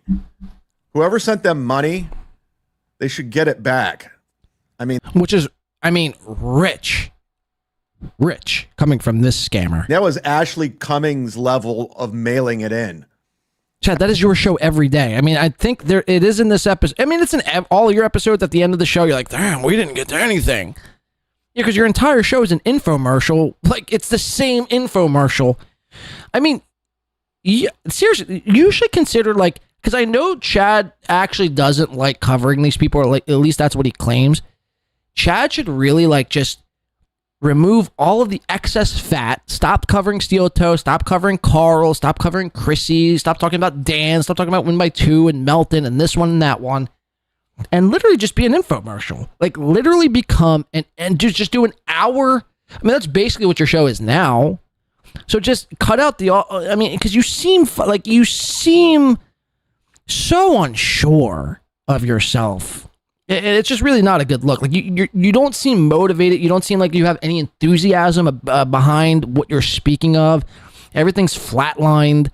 Yeah, check out Chad. Here's my water, and you want to see my AirPod Maxes? Just talk about, just promote things. That's all you should. You should just be a hype man for products. You should just be a hype man for products and brands and people that give you money. That should be your thing. That should be your thing. Either that or, I don't know what else to tell you. I really don't. I really don't know what else to tell you. Because you seem to really run out of all ideas. Let's keep playing. Absolutely zero show prep. It was just Rocco's horrible impression the whole time. But if they were good people, they'd give the money back. That's what we'll get into that. We'll watch a little bit of their terrible show. Oh my God, KK! Listen, watch this. Look, talk about pandering here. Now, look, Keena K donates to this show. She likes Chad. She likes Melton. I'm not a fan of Chad. Not a fan of Melton. You're allowed to donate to other shows. You're allowed to be a fan of other shows. I'm never going to attack an audience member. Unless they really fucking... No, I'm just kidding. But no, I don't... It's not that deep for me, man. I have my problems with some of these people, but it doesn't need to be you also have to have the same problems that I do. We don't all have to agree at every step of the way. My point to that is, though, Chad gets a 5 gifted memberships here from Kanye K, he calls her, or it's Kenya K. Again, Keena K. He gets 5 gifted, and then he wonders why people think he's gay. Watch the pandering. Watch the gayness. Let me see if I can do it this way.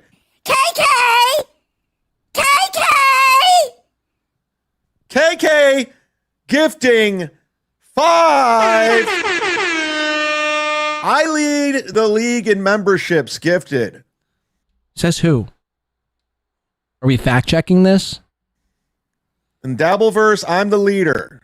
We like to give memberships over there. I know it doesn't show up on the playboard, but we like it here. I like it. I think it's the best way to contribute because you hook people up. You know, like our pal Fernum, who's going through an issue.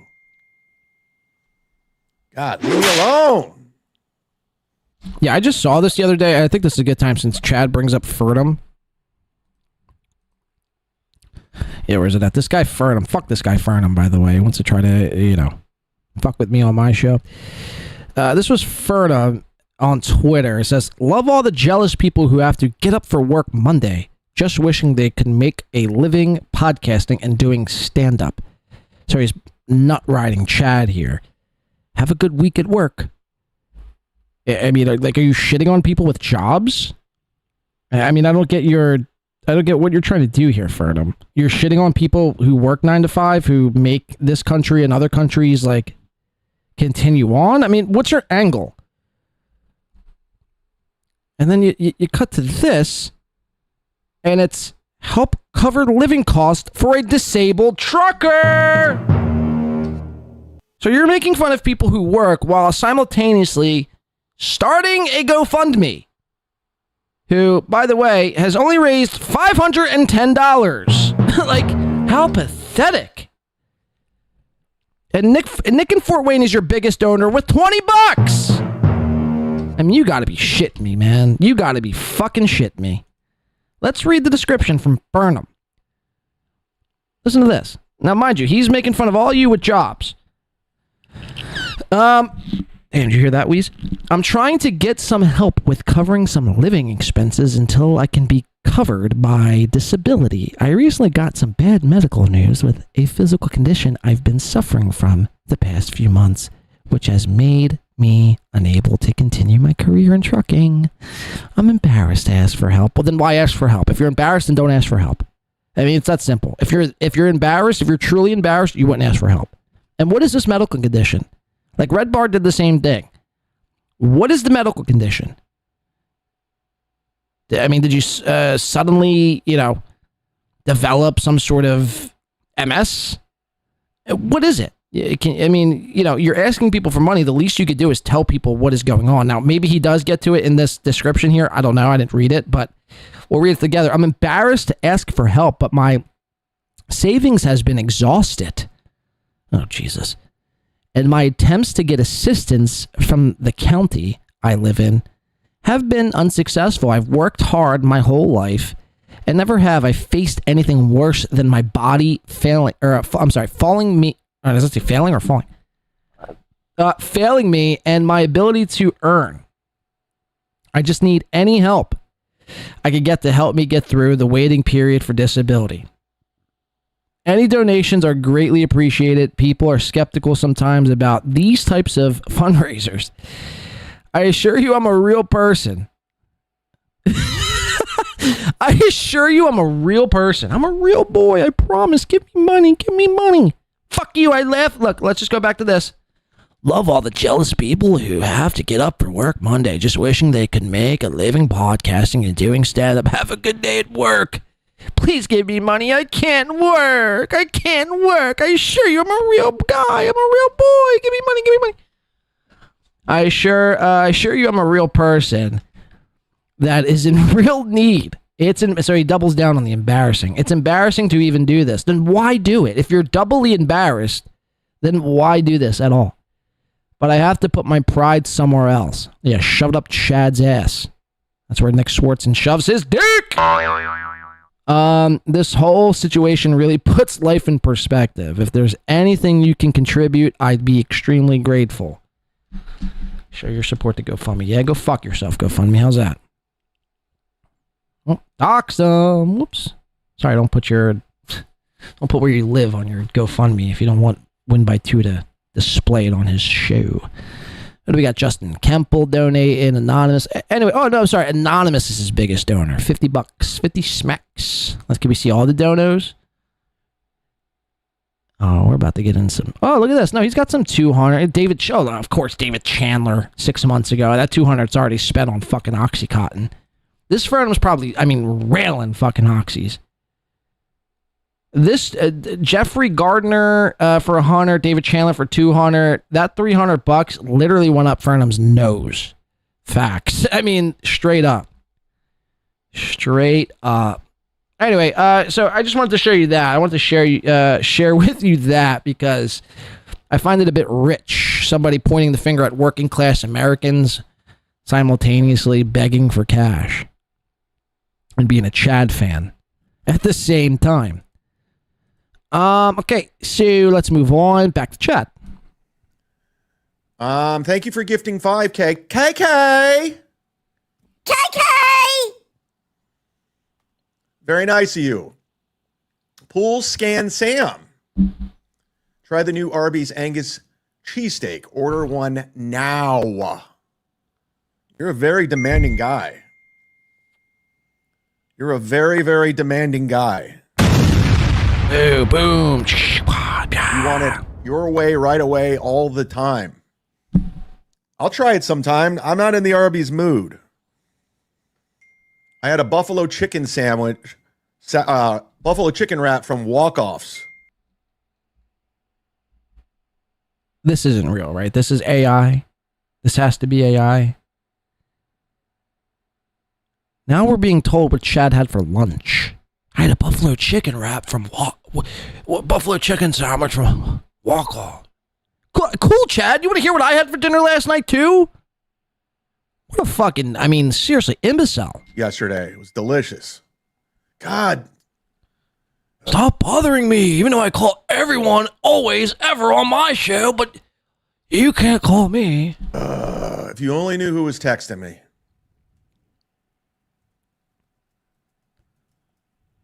I'll text you one hour. 7 minutes into the show. This is the show. Oh my God. If you only knew what was going on behind the scenes. There's so much I don't talk about on this show because I don't want to encourage nefarious behavior.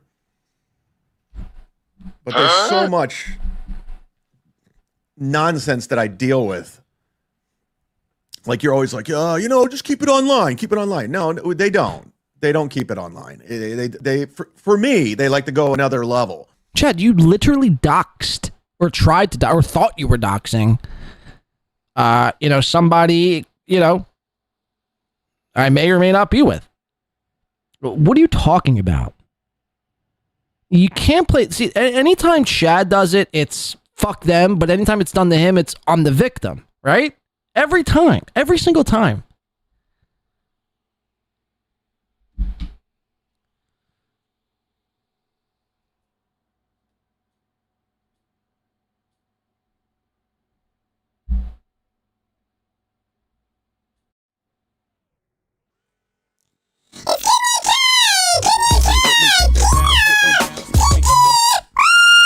Kudos to Win by 2 Radio.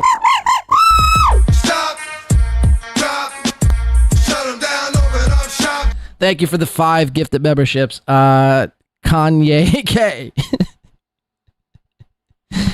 Kanye K. Shout out to Yuchi, Idle Yorkshireman, Willie Hopscotch. Now batting. Number 3. Second baseman, Willie Hopscotch. Nice podcast, stupid. Welcome in. And happy days all. A kudos and courteous of Kiana K. Now shout out to Win by 2 Radio. Shout out to Win by 2 Radio. Just kidding. Keena K. Thank you so much. We do appreciate that. 5 gifted. That is fucking epic. Tim Sotali for 2 says, we didn't know yet. So is this legal shit? Wait, so we didn't know yet? So is this legal shit? I don't know what that means. We didn't know what yet. Are you talking about what he's... Are you saying what Chad's saying here at the chat? I don't know. But thank you for the $2. I don't know about it. It's KK now, Keena says. KK! Anybody else, but they like to take it to another level every single time. Because I bring out the hate in people. Okay, I see what you're saying. So we didn't know yet. So is this legal shit? No, look, it's not. It's not at all. It's not legal shit whatsoever. It's bullshit. It's probably somebody texting them about the death pool scam. Truth be told.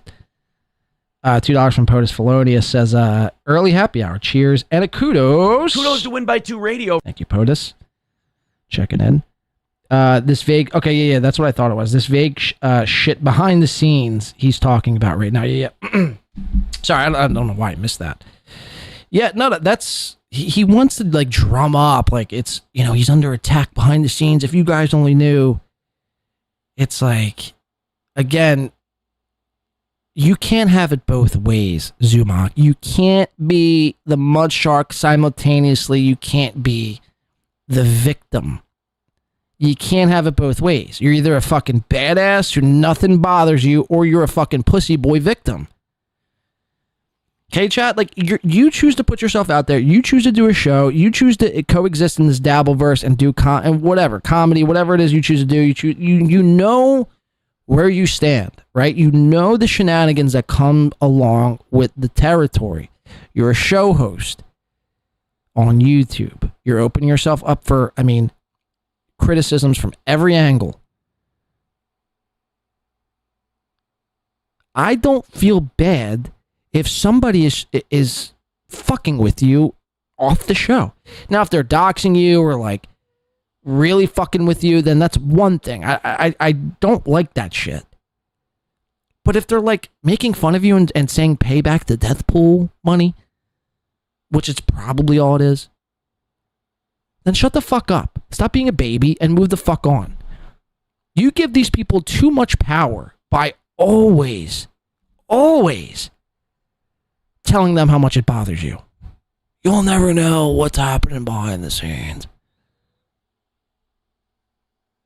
Move the fuck on. Act like it's not happening. You're not going to die. They're not going to rob you. Your house isn't going to blow up. Your car is not going to be robbed.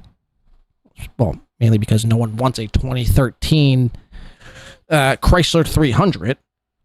What does Chad drive? A Honda Accord? All right, let's keep watching. Chad. And again, thanks to everyone that contributed yesterday. You guys were the best. It was a very good day. We know the truth. Clearwater Chad, the slumlord of Buffalo. Okay, this is where Tim's Totality said, fuck it, I'm going to town. If Doodle fucking ain't paid, I ain't stopping. Or what's the slogan, Tim's? Whoa. So there's rumors he's a slumlord, huh? I'm hearing rumors that he inherited that property and he's a slumlord. See, why would you bring that up? Who cares if Clearwater Chad inherited property or not?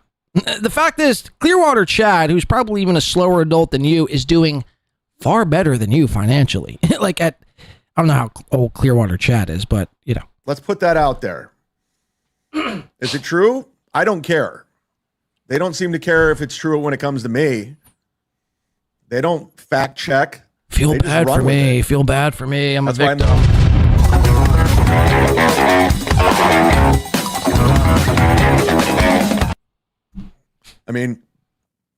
When it's about me, they just run with it. They're like, yep, this is good enough. Deb's a member for 18 months. That's a long time, Deb. Thank you very much for being a member for 18 months. Probably see you Thursday in Naples. Oh, yes, I'll be at the Off the Hook Comedy Club with Jim Florentine tomorrow and Thursday. Get your tickets. And that'd be great, Deb. Good to see you. Be prepared to hear the same fucking jokes. I think I have one new joke since you last came. So here we have Chad admitting. Now, this to me, I think is even more bizarre. So he prides himself being a comedian. Podcasting is second nature, right? Comedian for 20 years. He's been around the greats. He's toured with the greats. Blah, blah, blah, blah, blah, blah, blah, blah, blah. We know the shtick. We know the spiel. Here he's saying, Deb's saying to Chad, I'll see you in Naples on Thursday. To which Chad says, I don't know how many new jokes. I'm probably going to have no new jokes. Maybe one new joke. Now, what does Chad always lecture Ray DeVito on? Picking up a pen, right? But here we have Chad never picking up a pen ever to write a new joke. Chad, much like Keanu, much like Geno, they take the same routine they've done for the last however many years and continue to do it. I would go out on a limb and say Ray DeVito is the only one in this little universe that still actively tries to write new material.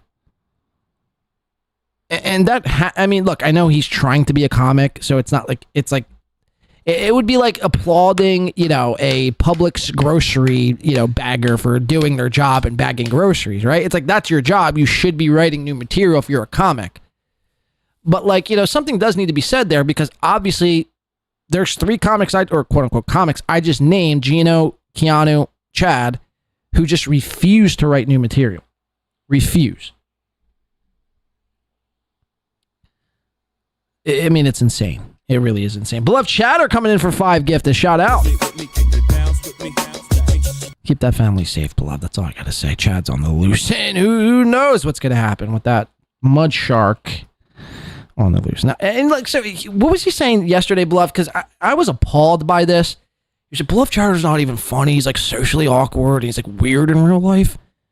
I'm like, Chad, me, you, and beloved Chatter were like doing shots at fucking the beer hall, Tennessee Avenue Beer Hall.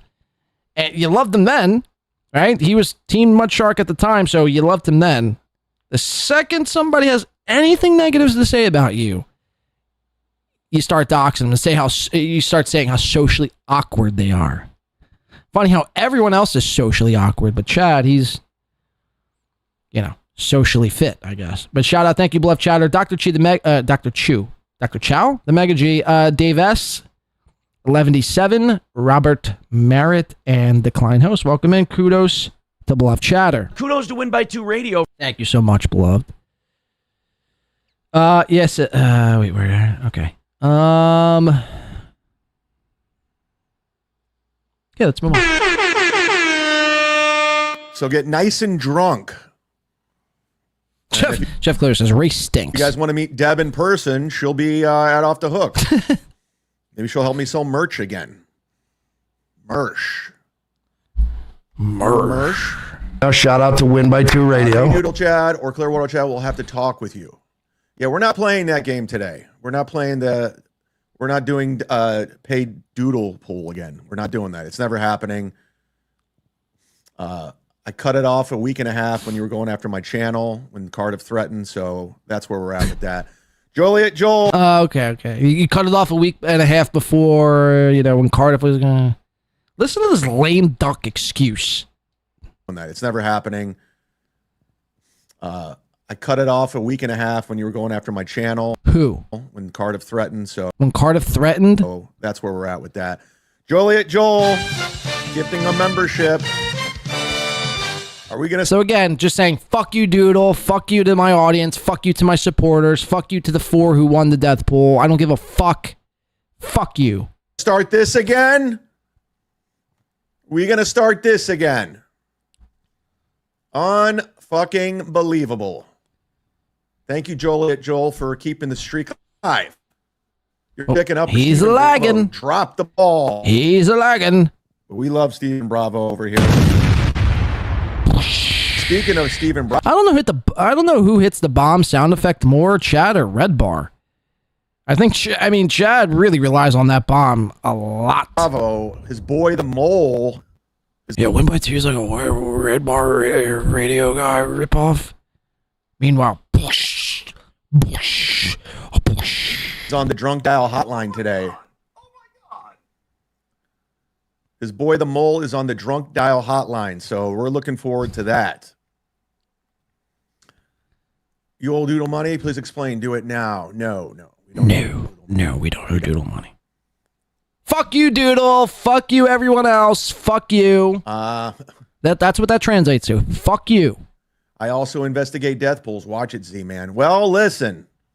It's against YouTube's terms of service, I found out.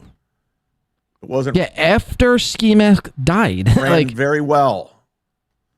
Pool Scan Sam and I are on the death pool beat. You guys are like $2. Is it $2 Tuesday again? No, it's $5 Wednesday here at Win by fucking 2. Thank you to Booty Bandit for $4.99. It says, Choppy Chad sucks. Okay. Yeah, okay, I'm a bitch. Sucks. Thank you for the $4.99. Is this Dan Nice Podcast Stupid $2 Tuesday? Jesus, here comes more. See, man, Steezy Treff says regular Chad too. man, favorite Burger King sandwich. Pick one now. Whopper. What'd you call me? Good. Every time I text with Rocco, he's like texting me fast food, and then it makes me want to eat fast food. This is the show, by the way. Rocco has like the worst diet. Rocco All he has does is the eat worst fast diet. food. What is he, like 43? What? Like he texted me this. Chad, you call him every day on your show. Now watch this. Chad's about to dox Rocco's now, even though this is technically not a dox, I'm using the term dox, well, because I don't have any other words to describe what's happening here, but he's Rocco B. Dabbler Tukey texted Chad a picture, I guess, of his car. So Chad shows it. Not this. I mean, this too, but there's another picture coming up. So you see anything, any personal, any insight to your life that you share with Chad Zumach, he will broadcast it live on air. He says, the spag, what did he say? My lunch is so big, they need to give me a Macy's bag. Don't tell anyone. Oops!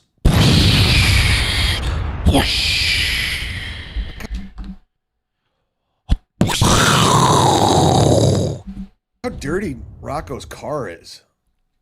Look how dirty Rocco's car is. Chad, look, this is coming from a guy who has no floors. We saw your apartment. I mean, look, okay, whatever. A car can get a little dirty on the floors. An apartment, a living corridors, that's not acceptable. You could get a little dirty. Now, this is a little dirty from Rocco. I expect better from Rocco, but an apartment. What are you doing? What are you doing? What is that? Fucking clean your car, you scumbag. I just got my car detailed. That was like 4 weeks ago when you picked up Nick Swartzen.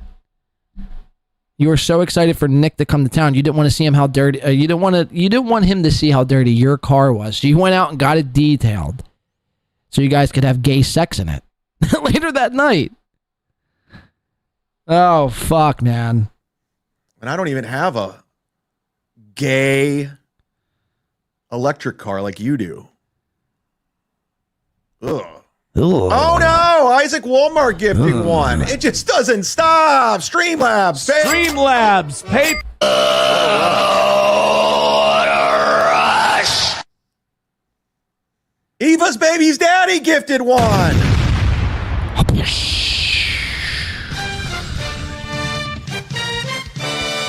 I don't know if I agree with that photo, man. That's kind of. I mean, it's pretty funny in a weird way, but it's kind of fucked up. No, it's really fucked up. Let's not get it twisted. It's really fucked up, but it is funny. I'm sure Kevin would laugh too. It's so funny how far you guys will go. You guys are crazy. I love it. Him and fucking Aaron are the same. Dude, the internet's fucking nuts. You guys will stop at nothing. It's like, hey. Welcome to the internet. Shmuel Bugman. And you do the same thing. You literally dox people. So, I mean, showing a picture of somebody's funeral, I mean, in comparison, is kind of, tame. Who looks like Paige Buechler from the WNBA. Clearwater, Chad, and Rocco were great together. Now, hey, Doodle. Hey, Go Doodle. fuck yourself. Go fuck yourself. Doodle, that's to you. Go fuck yourself, Doodle. Go fuck yourself to everyone else. You weren't even... I love how the people that weren't even in it telling me what to do. You can go fuck yourself. We're not playing that game today.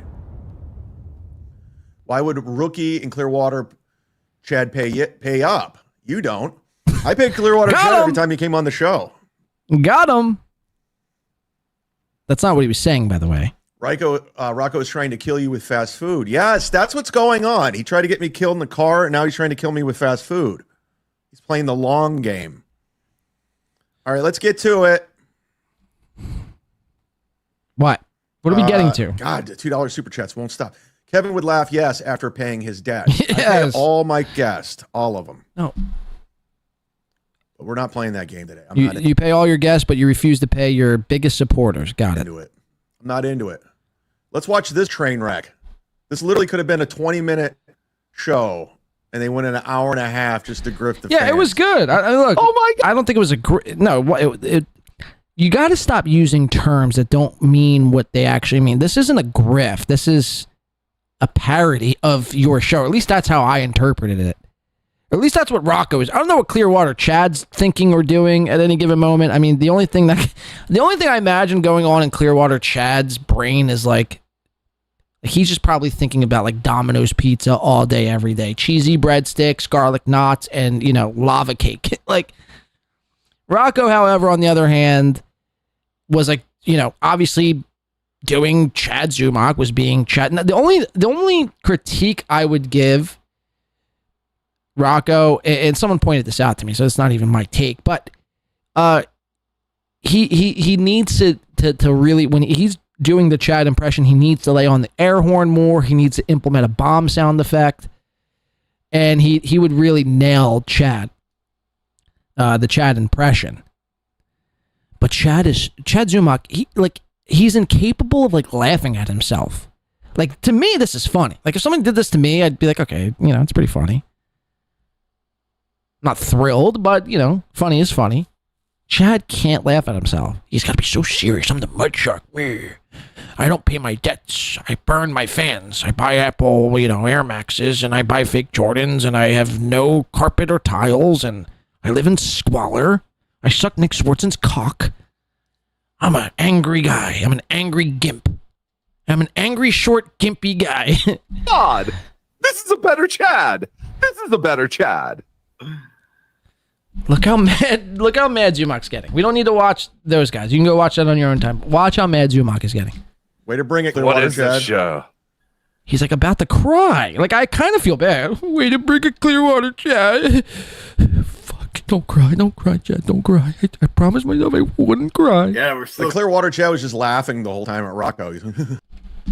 What was he supposed to do? Be angry? Like, Clearwater Chad was like having the time of his life at Rocco. Yeah, what an idiot. Like, what was he supposed to do? What was he supposed to do? That's incredible. Clearwater Chad was just laughing the whole time. Oh, it's too good. It's too good. Yeah, we're still. The Clearwater Chad was just laughing the whole time at Rocco. Gimpy the puppet. That's pretty good. Do that impression again. Do it one more time. Do the Chad thing again. Oh, one lip. Figuring it out, brother. Did we send the other Chad the link?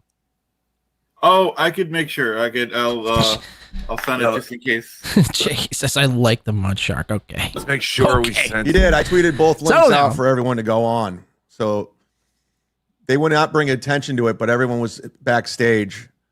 But good job, everybody. Okay. I know I have on pretty good authority. He's probably at the gym getting buff, but there is a good chance he's not. I was at the gym. Just in case. I was at the gym. In case I'll send it, yeah. How mad he's getting. So you worked all night? Yeah, just came back. This was the show for an hour and a half. Yeah, it was pretty funny. And you're the opposite. You're going to work after this, right? Or whatever? No, I'm the opposite. I don't work at all, dude. I'm a professional comedian. Excellent. But yes, the real me has to work.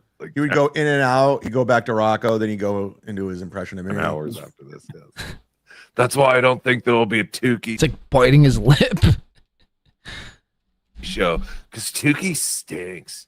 Tukey should just quit. It's unfair to the rest of us. I feel bad that 5 minutes I lasted. It's not only is it's 7:30, but it's 5:30 your time. Oh my God! Don't even mention it, man. It's no problem. I'll do anything. to get the good name of Chad out there to the people. And everyone should go subscribe to Clearwater Chad's channel, whatever it is. Oh, wait, I have it written down. Clearwater Chad 9037. Yep. Yeah. All right. This is the show. Look how boring it is. It's so boring. Chad always covers, he always claims everything is so boring, but yet covers it and has nothing to add to it.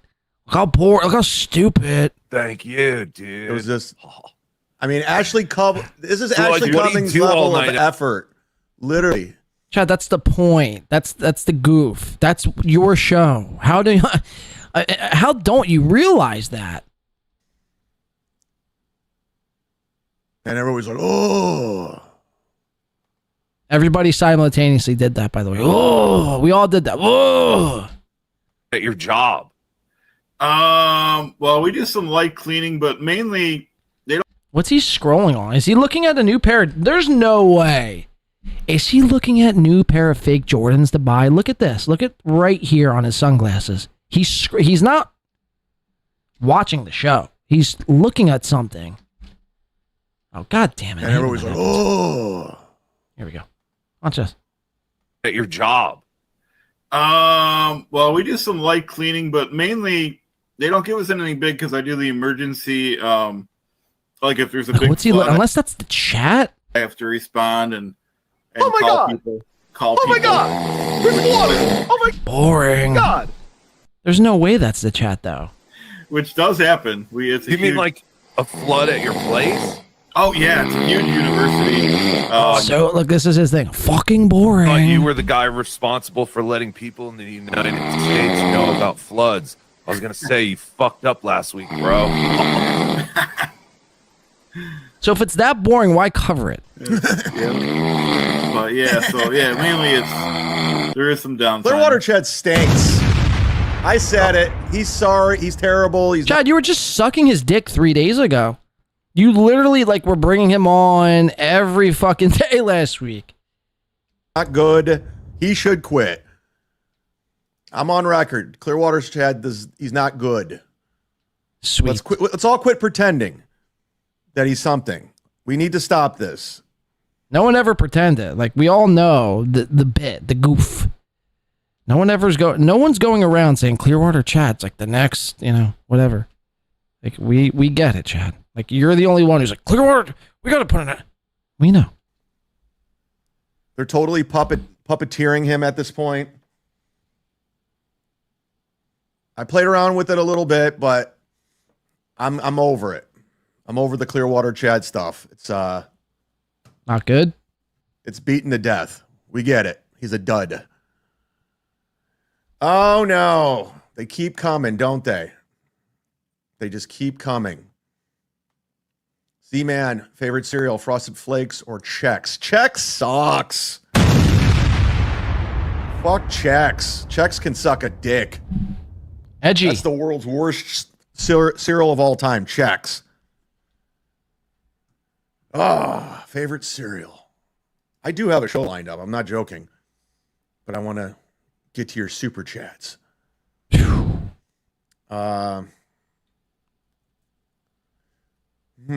He's still on this favorite I'm actually cereal. pulling up cereal brands so I can. This can't be real, right? Chad, right? This isn't real. Chad's doing a bit of somebody, a comic he aspires to be. He's looking up cereal brands on the show. He's literally Googling cereal brands. General Mills, I don't know any other cereal brands other than General Mills. What are some other cereal brands? Honeycomb sucks. Honeycomb sucks, he says. Honeycombs is a terrible cereal. Rice Krispies sucks. Trix stinks. This is actually happening. I haven't had this in years. Fruity Pebbles were good. Cocoa Pebbles are good. Cheerios are terrible. I don't know how Cheerios made it so. Thank you, Booty Bandits. It's Kellogg's. Why didn't I think of that? Kellogg's, General Mills. I feel like there's one more. Along. Why was that always like a thing to get on the Cheerios box? Why was that a big deal? Apple Jacks, all right. Lucky Charms, not bad. Cinnamon Toast Crunch, all right. It's too much.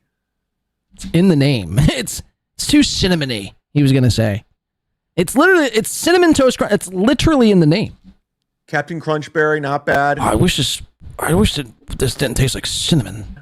Well, maybe you shouldn't get a cereal called Cinnamon Toast Crunch. I'm really going out of my way with this super chat. I hope you appreciate it. Pool scan. All right, I want to get to the main part. Let's fast forward a bit. Oh, Tim's Totality, funny super chat here. There's a cereal called Captain Pay Doodle Crunch. I was not aware of that. I'll give you that for creativity, though. I will give you that for creativity, wedging that in there. No surprise, Clearwater Chad is mailing. Well, before we get to that, he's mailing Red Bar gifts. All right, this is where everything goes haywire for Chad. To be allies Just watch. with this guy. I don't even got to say anything here. He's also trying to get in with Keno Casino.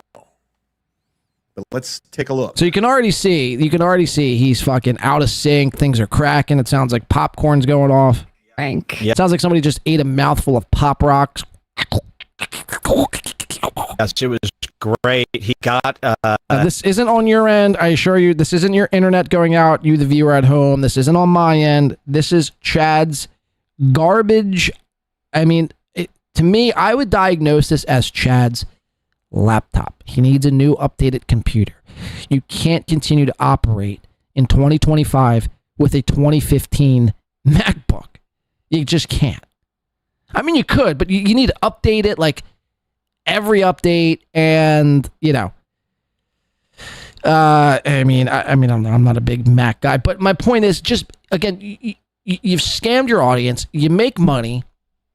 There's no reason why you can't fork out. I mean, you just made like probably I'd say what $1,500 to $2,000 doing comedy last weekend. There's no reason why you can't fork out. I'd say $1,000 to buy a new nice computer, but you're too cheap. You'd rather buy new pairs of fake Jordans. Aaron to believe that he was the topic of a Red Scare episode, and Aaron went out of his way to post about it, pretending that he had listened to it and that he loved the coverage. They had never talked about him ever. So I mean, it was he really got busted good. and a big whopper there.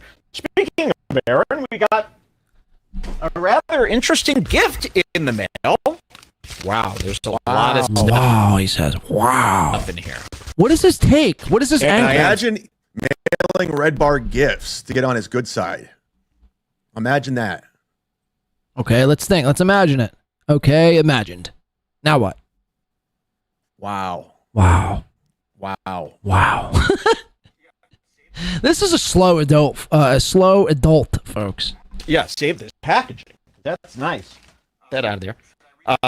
Should I read the letter first? Yeah, I guess I'll read the letter. Wow. Especially Jules, it says. This is from Aaron.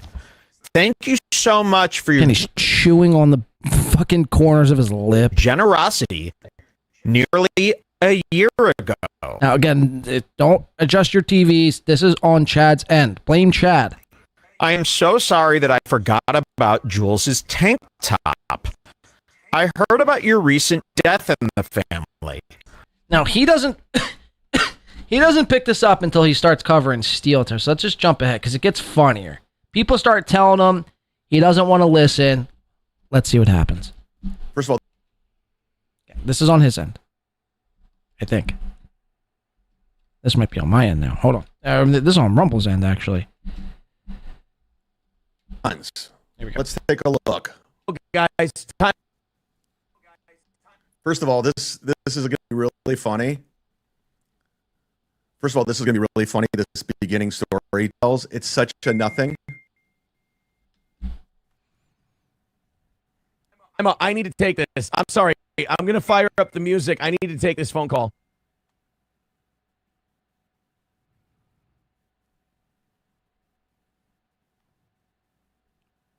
Chad, Earth to Chad. Look at his Hello. look.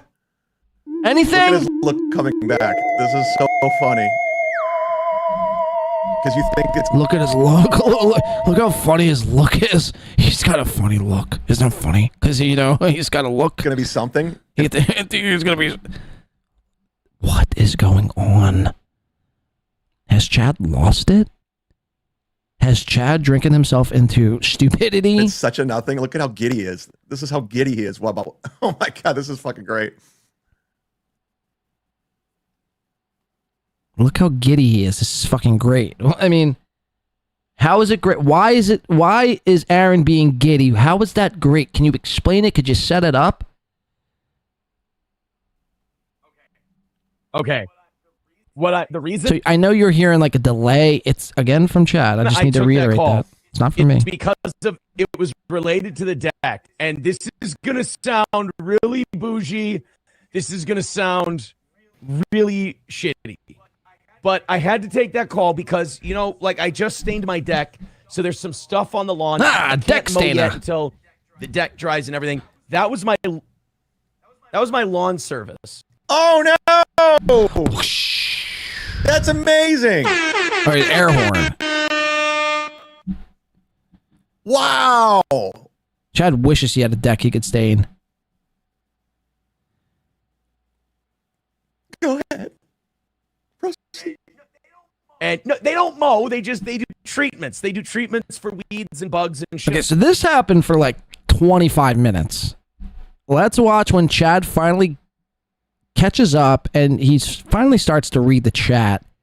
And people are letting him know, Chad, dude, you got to do something, man. I mean, your thing is fucking skipping more than fucking Gino Bisconti does jump rope outside of his fucking, you know, Section 8 apartment in Harlem. Let's see. A goose stuff, everybody. Wow. Cut their phone call. It's important. Really? Where's numero uno on this? He should have package. I should not have done a show today. All right, here we go. Whoops. Whoops. It's not working. Whoops. Hello? What the fuck? I'm so pissed off. Nothing's working today. This show, I should not have done a show today. I apologize. Nothing's working. You could say this show sucks. You could say that. Especially when you need something. Motherfucker. This isn't a good show. I apologize. You're right. I'm wrong. Oh, God. Chad Lee. I tried. I should just shut it down now, right? Yes. Yes, you Internet should. issues, Roadcaster issues, nothing is working. Shout out Bluff Chatter for not 199 says, didn't Chad have a quote-unquote computer appointment recently? I mean, he did. Yes, he did. What he got done to his computer, I mean, I'm convinced that these computer people are doing nothing and charging him money and just, like, you know what I mean? Because every time he gets his computer back, somehow it's way worse than it was before. They're probably like, yo, dude, you seen this guy, Chad Zumock? He's coming in every fucking other week. This guy's a fucking slow adult. He's a retard. Let's just say we fixed it. We'll actually fuck with it some more, and he'll be forced to come back 2 weeks from now. And he's too dumb to figure it out. Yeah, I mean, we'll just make money hand over fist over this guy.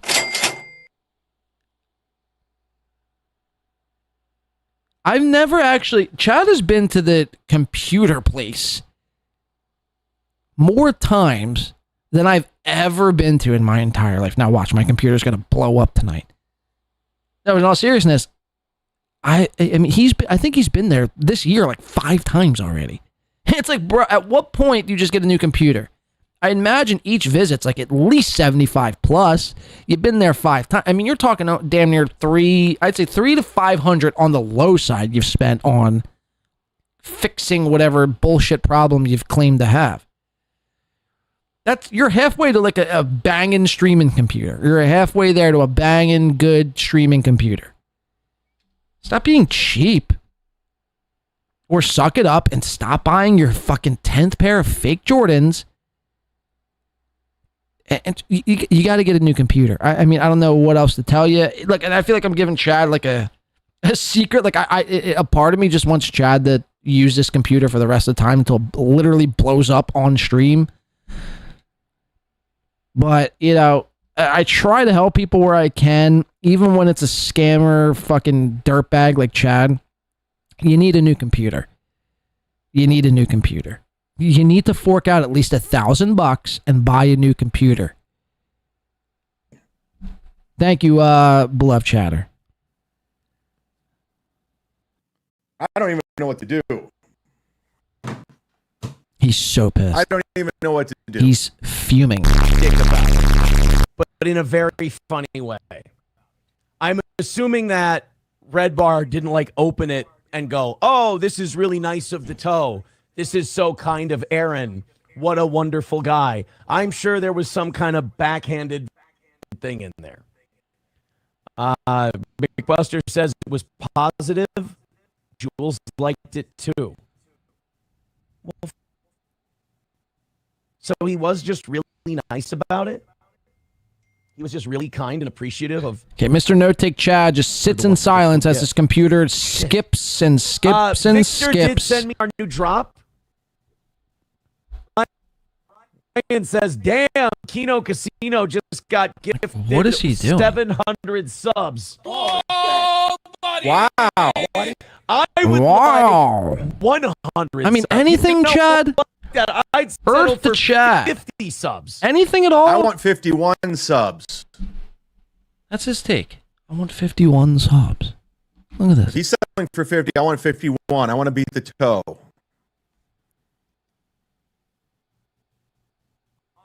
On Rumble or YouTube or anywhere else. If Keno Casino's getting 700, that makes me look good by comparison because I'm like, I'll take. And this is 50 out of Sub on control. Rumble? Godly. Go Cream lab. ice cream. Good to have goals. You gotta have. Hey, you trying to get banned? First of all, grind How long's he men- been wearing that hack comedian shirt? Right here. It's wearing Yeah, that Chad hack like comedian loses shirt. it here. That's Check his this out. level of comedy. Like, you get it? Hack comedian. You get it? Right here. It's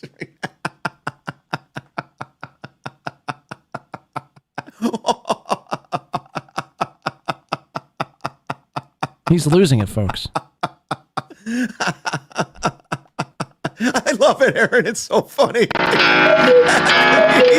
Because it's like you're a hack. I get it.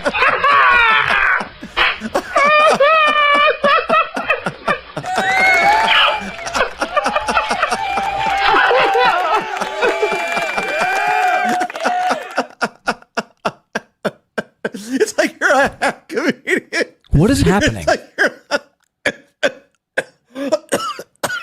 It's like you're a hack comedian, but you're not a comedian.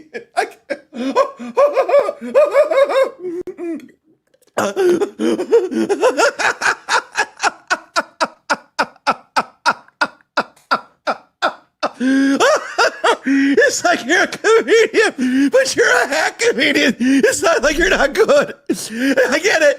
It's like you're at top or something.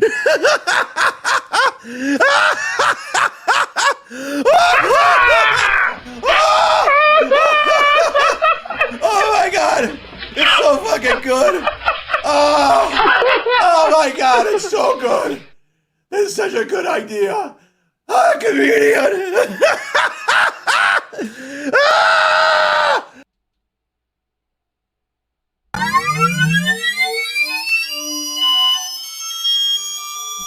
Cringe. It's cringe. It's cringe, man. I mean, tell me you have nothing in the tank without telling me you have nothing in the tank. I mean, that was like a 2-minute fake laugh to like filibuster silence because your initial take was, how long has Aaron had that hack comedian shirt? It's like, and then he realized he had nothing and then just started laughing for 2 minutes. His stream's falling apart. People are telling him he's a fucking piece of shit scammer in the chat. He's starting to implode. And then you watch him on MLC right after this. He's doxing beloved chatters, family, we'll say. He's about to cry. He's, I think, on the cusp. He's on the brink of taking a header right off the fucking, what's that bridge called over in Tampa? The Serengeti? No, okay, obviously it's not the Serengeti Bridge. No, I know that it's right on the tip of my tongue too. Son of a bitch. The Skyway Bridge. Thank you, me. Thank you. Kudos to me. By 2 Radio. Chad is really a second away from taking a header off that Skyway Bridge. Mark my words.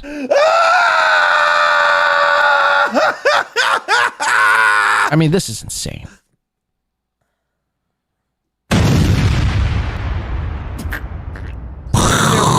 Bitching about men in their 30s on other channels. YouTube is full of them. Okay, let's go to the end here. Let's just see. We'll just skip ahead. The Tim's totality again is drilling him the entire time. Chad can't handle it. Then he moves on, talking about Pizza Hut and food. This is the most bizarre thing you've ever seen. And then he goes into like movie clips, pizza. He's literally looking at pizza. Like this is what the show. Again, this was the show. Let's talk about pizza and show you old clips of commercials. Then we get into like a football clip here. Let's just see what we learned. Okay, what did we learn on the episode today? Okay, we'll go right here. There. Yeah, maybe I can just go do a show there, right? Right. Oh. Listen, guys, I want to apologize, but today's show was terrible. Imagine saying that. I just want to say, guys, well, then you should, by your own logic, give the money back to your audience for grifting, right? For having nothing prepared, for getting nothing done. You just said that about Clearwater Chad and the real Chad Zumock on the Chad and Chad show. You just said that about them for being ill-prepared. You literally just admitted your show is sucks. And so you should give the money back, right? And pay doodle in the process. Listen, guys, I want to apologize, but today's show was terrible. I don't even think a hype train can fix it at this point. I don't even think 70 Spider-Man can fix it. I think I'm fucked. I think I'm fucked. I think I'm fucked. We didn't get to Carl. We didn't get to Anthony. We didn't get to anything. I think I'm just going to shut it down. There's no saving it at this point. It's unsavable. My show is unsavable.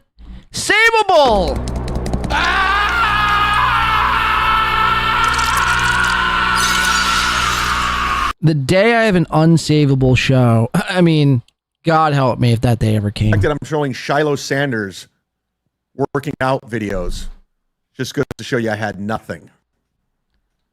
That's every show, Chad. You have nothing every show. SteelToe always tells you he does great shows, but he never tells you he does a bad show. Again, somebody's got to, and Chad only does like an hour and a half shows. I'd venture to guess Chad uses the bomb sound effect more than Red Bar does in a 14-hour shindig. That's a fucking fact. My roadcaster's not working. The internet's fucked up. How much you want to bet when Chad bought this roadcaster that he did a couple months ago? He bought what's it called when you buy like a product that's been fixed, like that's been used but fixed. Fuck, it's on the tip of my tongue too. Shout out NJ Ranger 201-199 for the 199 says go back to 5558 for a good laugh. RE his little poll. Okay. Where am I at here?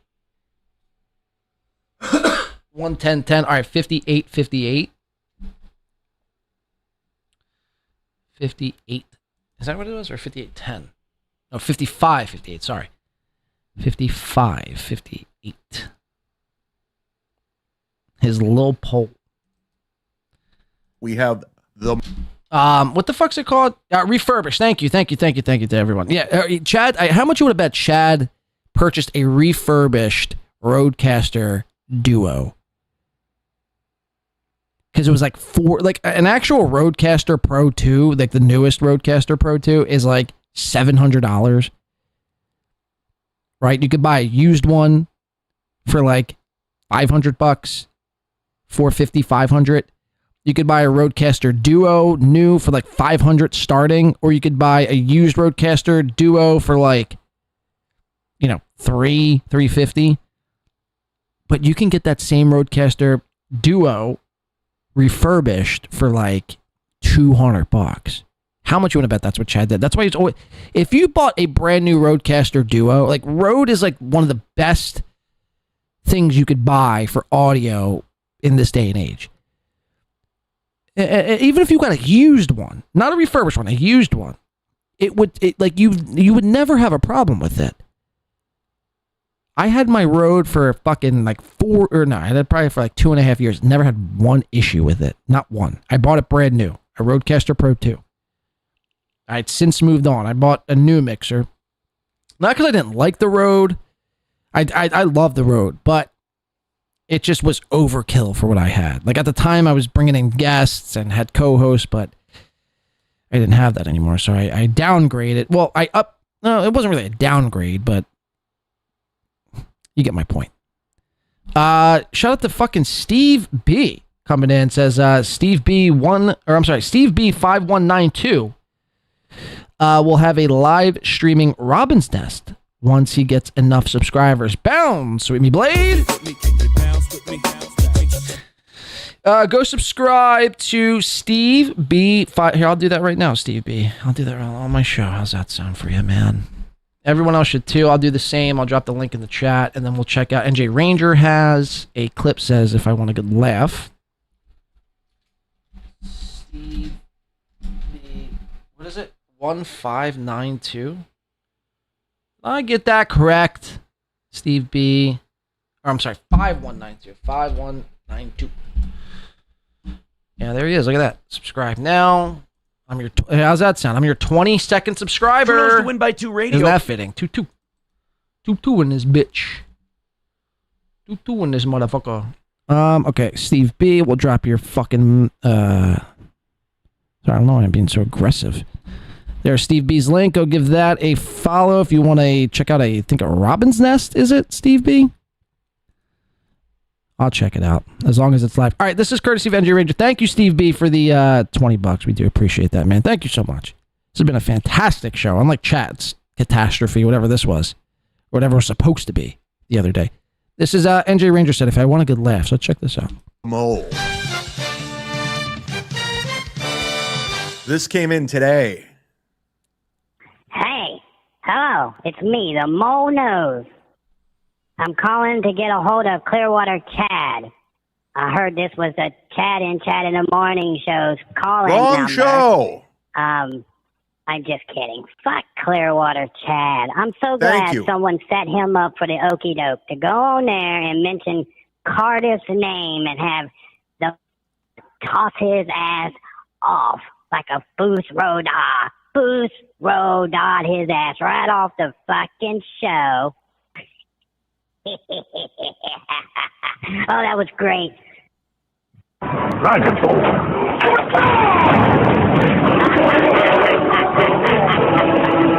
I like when you bring production to the. I'm out. Oh, NJ was on YouTube. Okay. Yeah, no. We're on, I'm using it on Rumble because I'm not a member of Chad's YouTube channel. Here, NJ. Here, look, let me do this. Let me just do this real quick. Sorry, this is disrupting. If you could find it, I will play it. But if you got to find, I'll drop the Rumble link here in the chat. You got to find it. And if you could find the clip, drop the timestamp and I'll go check it out. There it is right there. Shout out to POTUS Felonious. Says, in the paint, never downgrade it. Now, let's bounce. No, we never, look, yeah, obviously we never downgraded. I always have the top of the line shit. But, Just listen to POTUS. Just listen to POTUS. Just listen to fucking POTUS. Would you say he went hard in the paint? He went hard in the motherfucking paint. God, he's going hard in the paint. God, he's going hard in the paint. All right. Chad said I stole that name, by the way, from Flagrant 2 podcast, Andrew Schultz. It's like, damn, I want to have a cool basketball name like Andrew Schultz. Let's call it In the Paint. Yeah, maybe people like me then. All right, let's see how Chad gets out of this, guys. What do you say? Then we're going to get the fuck about here. I'm hungry. I want pasta. Actually, I don't know what I want for dinner tonight. I think I want chicken parm. I'm kidding. Let's watch. Chad! I'm getting text messages. I'm getting text messages. Totality. Don't delete this video, Chad. You're one to do that. I mean, it's embarrassing. I'm sure someone else has it by now. Oh, we got it. We got it. Somebody else has it by now. We got it. Try the phones one more time, and if they're not working, we're going to shut it down. Because I don't know what the fuck is going on. I don't know what I'm doing. Yeah, it's not. God damn it! This girl won't stop texting me. Jeez, leave me alone. What do you guys think? Should we shut it down? Yes. Dog House Riley says no. Keep going. Maybe I could pull Maybe I could pull out like a fourth quarter victory. You can't. If I keep going. What do you think? I think you can't. Order Pizza Hut. You slow. That's what I want. Pizza, actually. That's where we are. Truth be told. With content. That's where we are with content. Because I'm going to be ordering Pizza Hut on the air. Oh my God, this chick won't stop texting me. This chick won't stop texting me. All right, let me see if I can fix the phone real quick. And if I can, I'll what keep it chick going. is texting Chad? It doesn't seem to be working. It's probably Rocco. All right, let's see if this works. It's not working. All right, we're gonna have to shut this. I don't know what the fuck's going on. This chick is driving me insane. I can't. I wish I could tell you, but I can't. It's too much. It's too much. I'm shutting it down. It's over. Boo! This show is terrible. Oh my God. Leave me alone. This is the worst day of my life. The worst show of my life. The worst day. Nothing can save it. I'm so not even dry. sure what we learned. We're just going to fucking leave. Thanks, everybody. Thanks for everything. Look at this. I apologize. Sincerely. Wow. Can we look how defeated? Look how I'm not even defeated. do what we learned. We're just going to fucking leave. I'm not even going to do what we learned because I know we learned nothing besides of what pizza I may or may not order. I'm just going to leave. Thanks, everybody. Thanks for everything. Skipping on the way out and all. Wow. I apologize. Wow. Ladies and gentlemen, Chad Zumock's failures and scams continue on. I present to you. Where's it at? Where's it at? Steve B coming in. Shout out to motherfucking Steve B for the dub here today. Says for $5. Thanks, Blade. I've been a fan of yours ever since the first time I saw a pre-recorded show and you were headed out to try and save Chad's show. Wait, was it a pre-recorded show? I haven't done a pre-recorded show, Steve B, in years. So maybe you mean you saw a live stream after the fact, possibly, potentially, criminal. Helped out to try to save Chad's show in AC. Well, I was the producer. That would mean, yeah. Well, I'm glad to have you, Steve B. Kudos. Welcome into the Two Nation. Welcome into the family, man. Look, I try to help some of these guys. Look, and sometimes I can come off as a little bit harsh. Okay, NJ Ranger does have the timestamp we will go to. I can come off as a little harsh, but like at the end of the day, these guys are in their 50s, man. And they claim to be comics. It's like, you can't take a little fucking, ribbing. Come on. The fuck are we doing? And most of what I say, most of the time, or some of the times, not most, but some of the times, is, it's warranted. And it's if you listened, and take some of my advice, you wouldn't be skipping around like a fucking, idiot. So, but they think it's an attack. They take it personal, and, they don't want to listen. They don't want to listen to yours truly. They do not want to listen to yours truly. All right, this is NJ Ranger's clip, and then we're getting off of Chad. I should have just left on a high note. I won't be doing a show tomorrow. I'll be driving to Naples, or not Naples, Fort Myers, and then we go to Naples. NJ Ranger says, "How's the poll going?" I just looked in the free chat. I haven't looked in the free chat since the beginning of the show, guys. Let's take a look at the poll, because as you know, all these former super chatters are now guys. They're all guys now. They're all in with shows. They've become the content. Jeez, it's insane. The inmates the are running bomb the sound asylum. effect. And I put up a poll. Cool. Which one of the new shows with the super chatters is the best? And according to my poll, what super chatters have the best show right now? Leading the charge, NJ Ranger and Flimsy Greenberg. I second that. I think that's if that's not a clip of yours, if that's not somehow a video drop, I'm not even going to play the rest of that. I don't know if I should. I feel like that's a perfect way to end what NJ Ranger wanted. And I feel like in a lot of ways he wanted possibly me watch it so he could clip me going. NJ Ranger's probably playing 5D chess. No, I know, but in all seriousness, I do second that. NJ Ranger and Flimsy Greenberg. I don't know when you guys stream, but you guys really knocked it out of the park on the last show. I enjoyed a lot of your coverage. Keep it up. It was definitely worth the watch. Shout out to NJ Ranger and Flimsy. And thank you. A big W too in Clowntown. Look at this.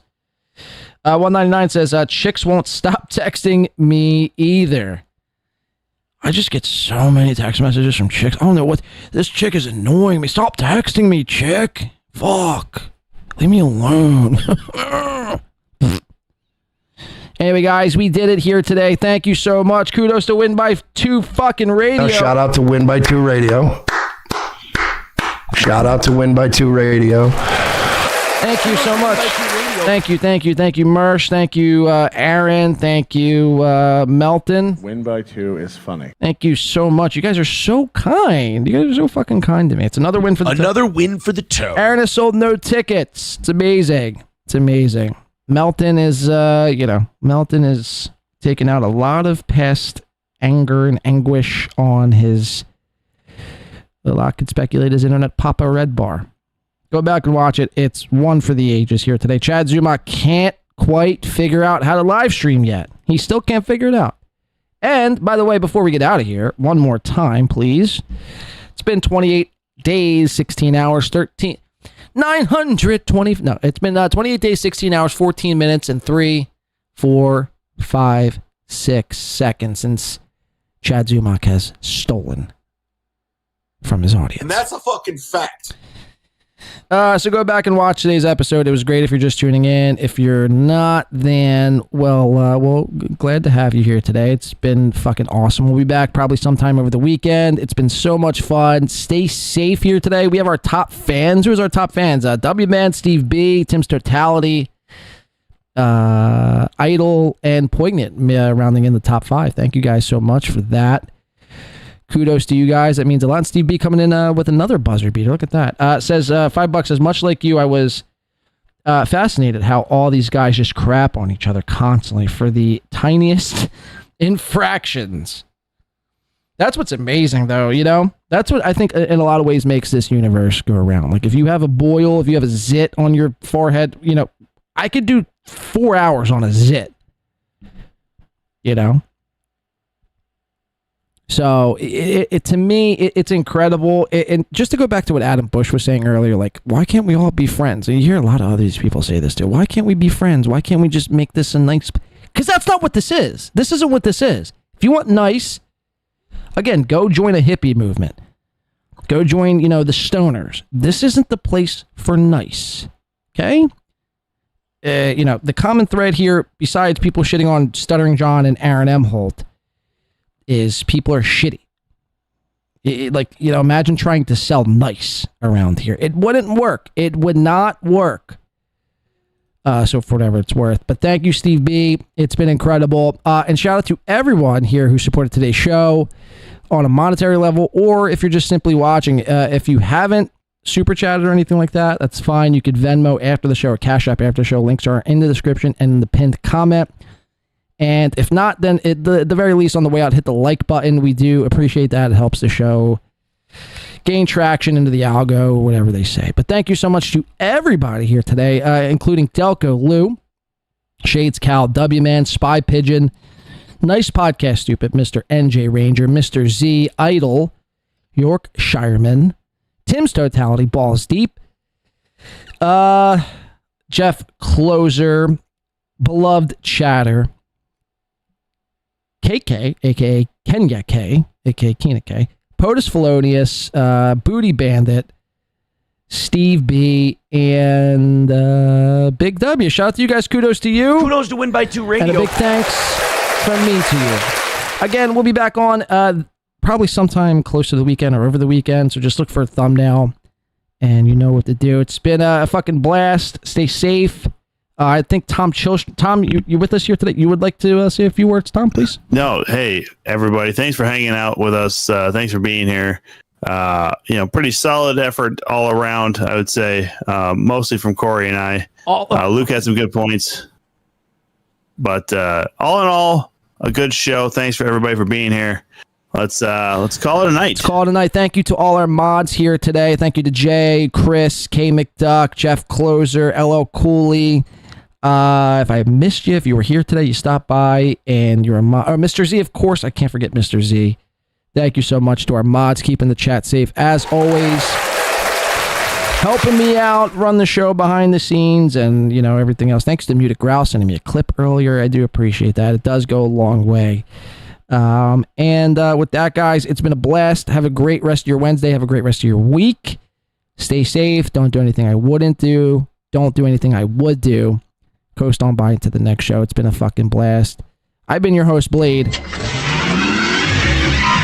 And again, Chad Zumock. Time's a ticking. Time is a ticking. Stay black, my friends. We'll see you on the next one. Peace. Thank God I got... Wrong sound drop. Goodbye.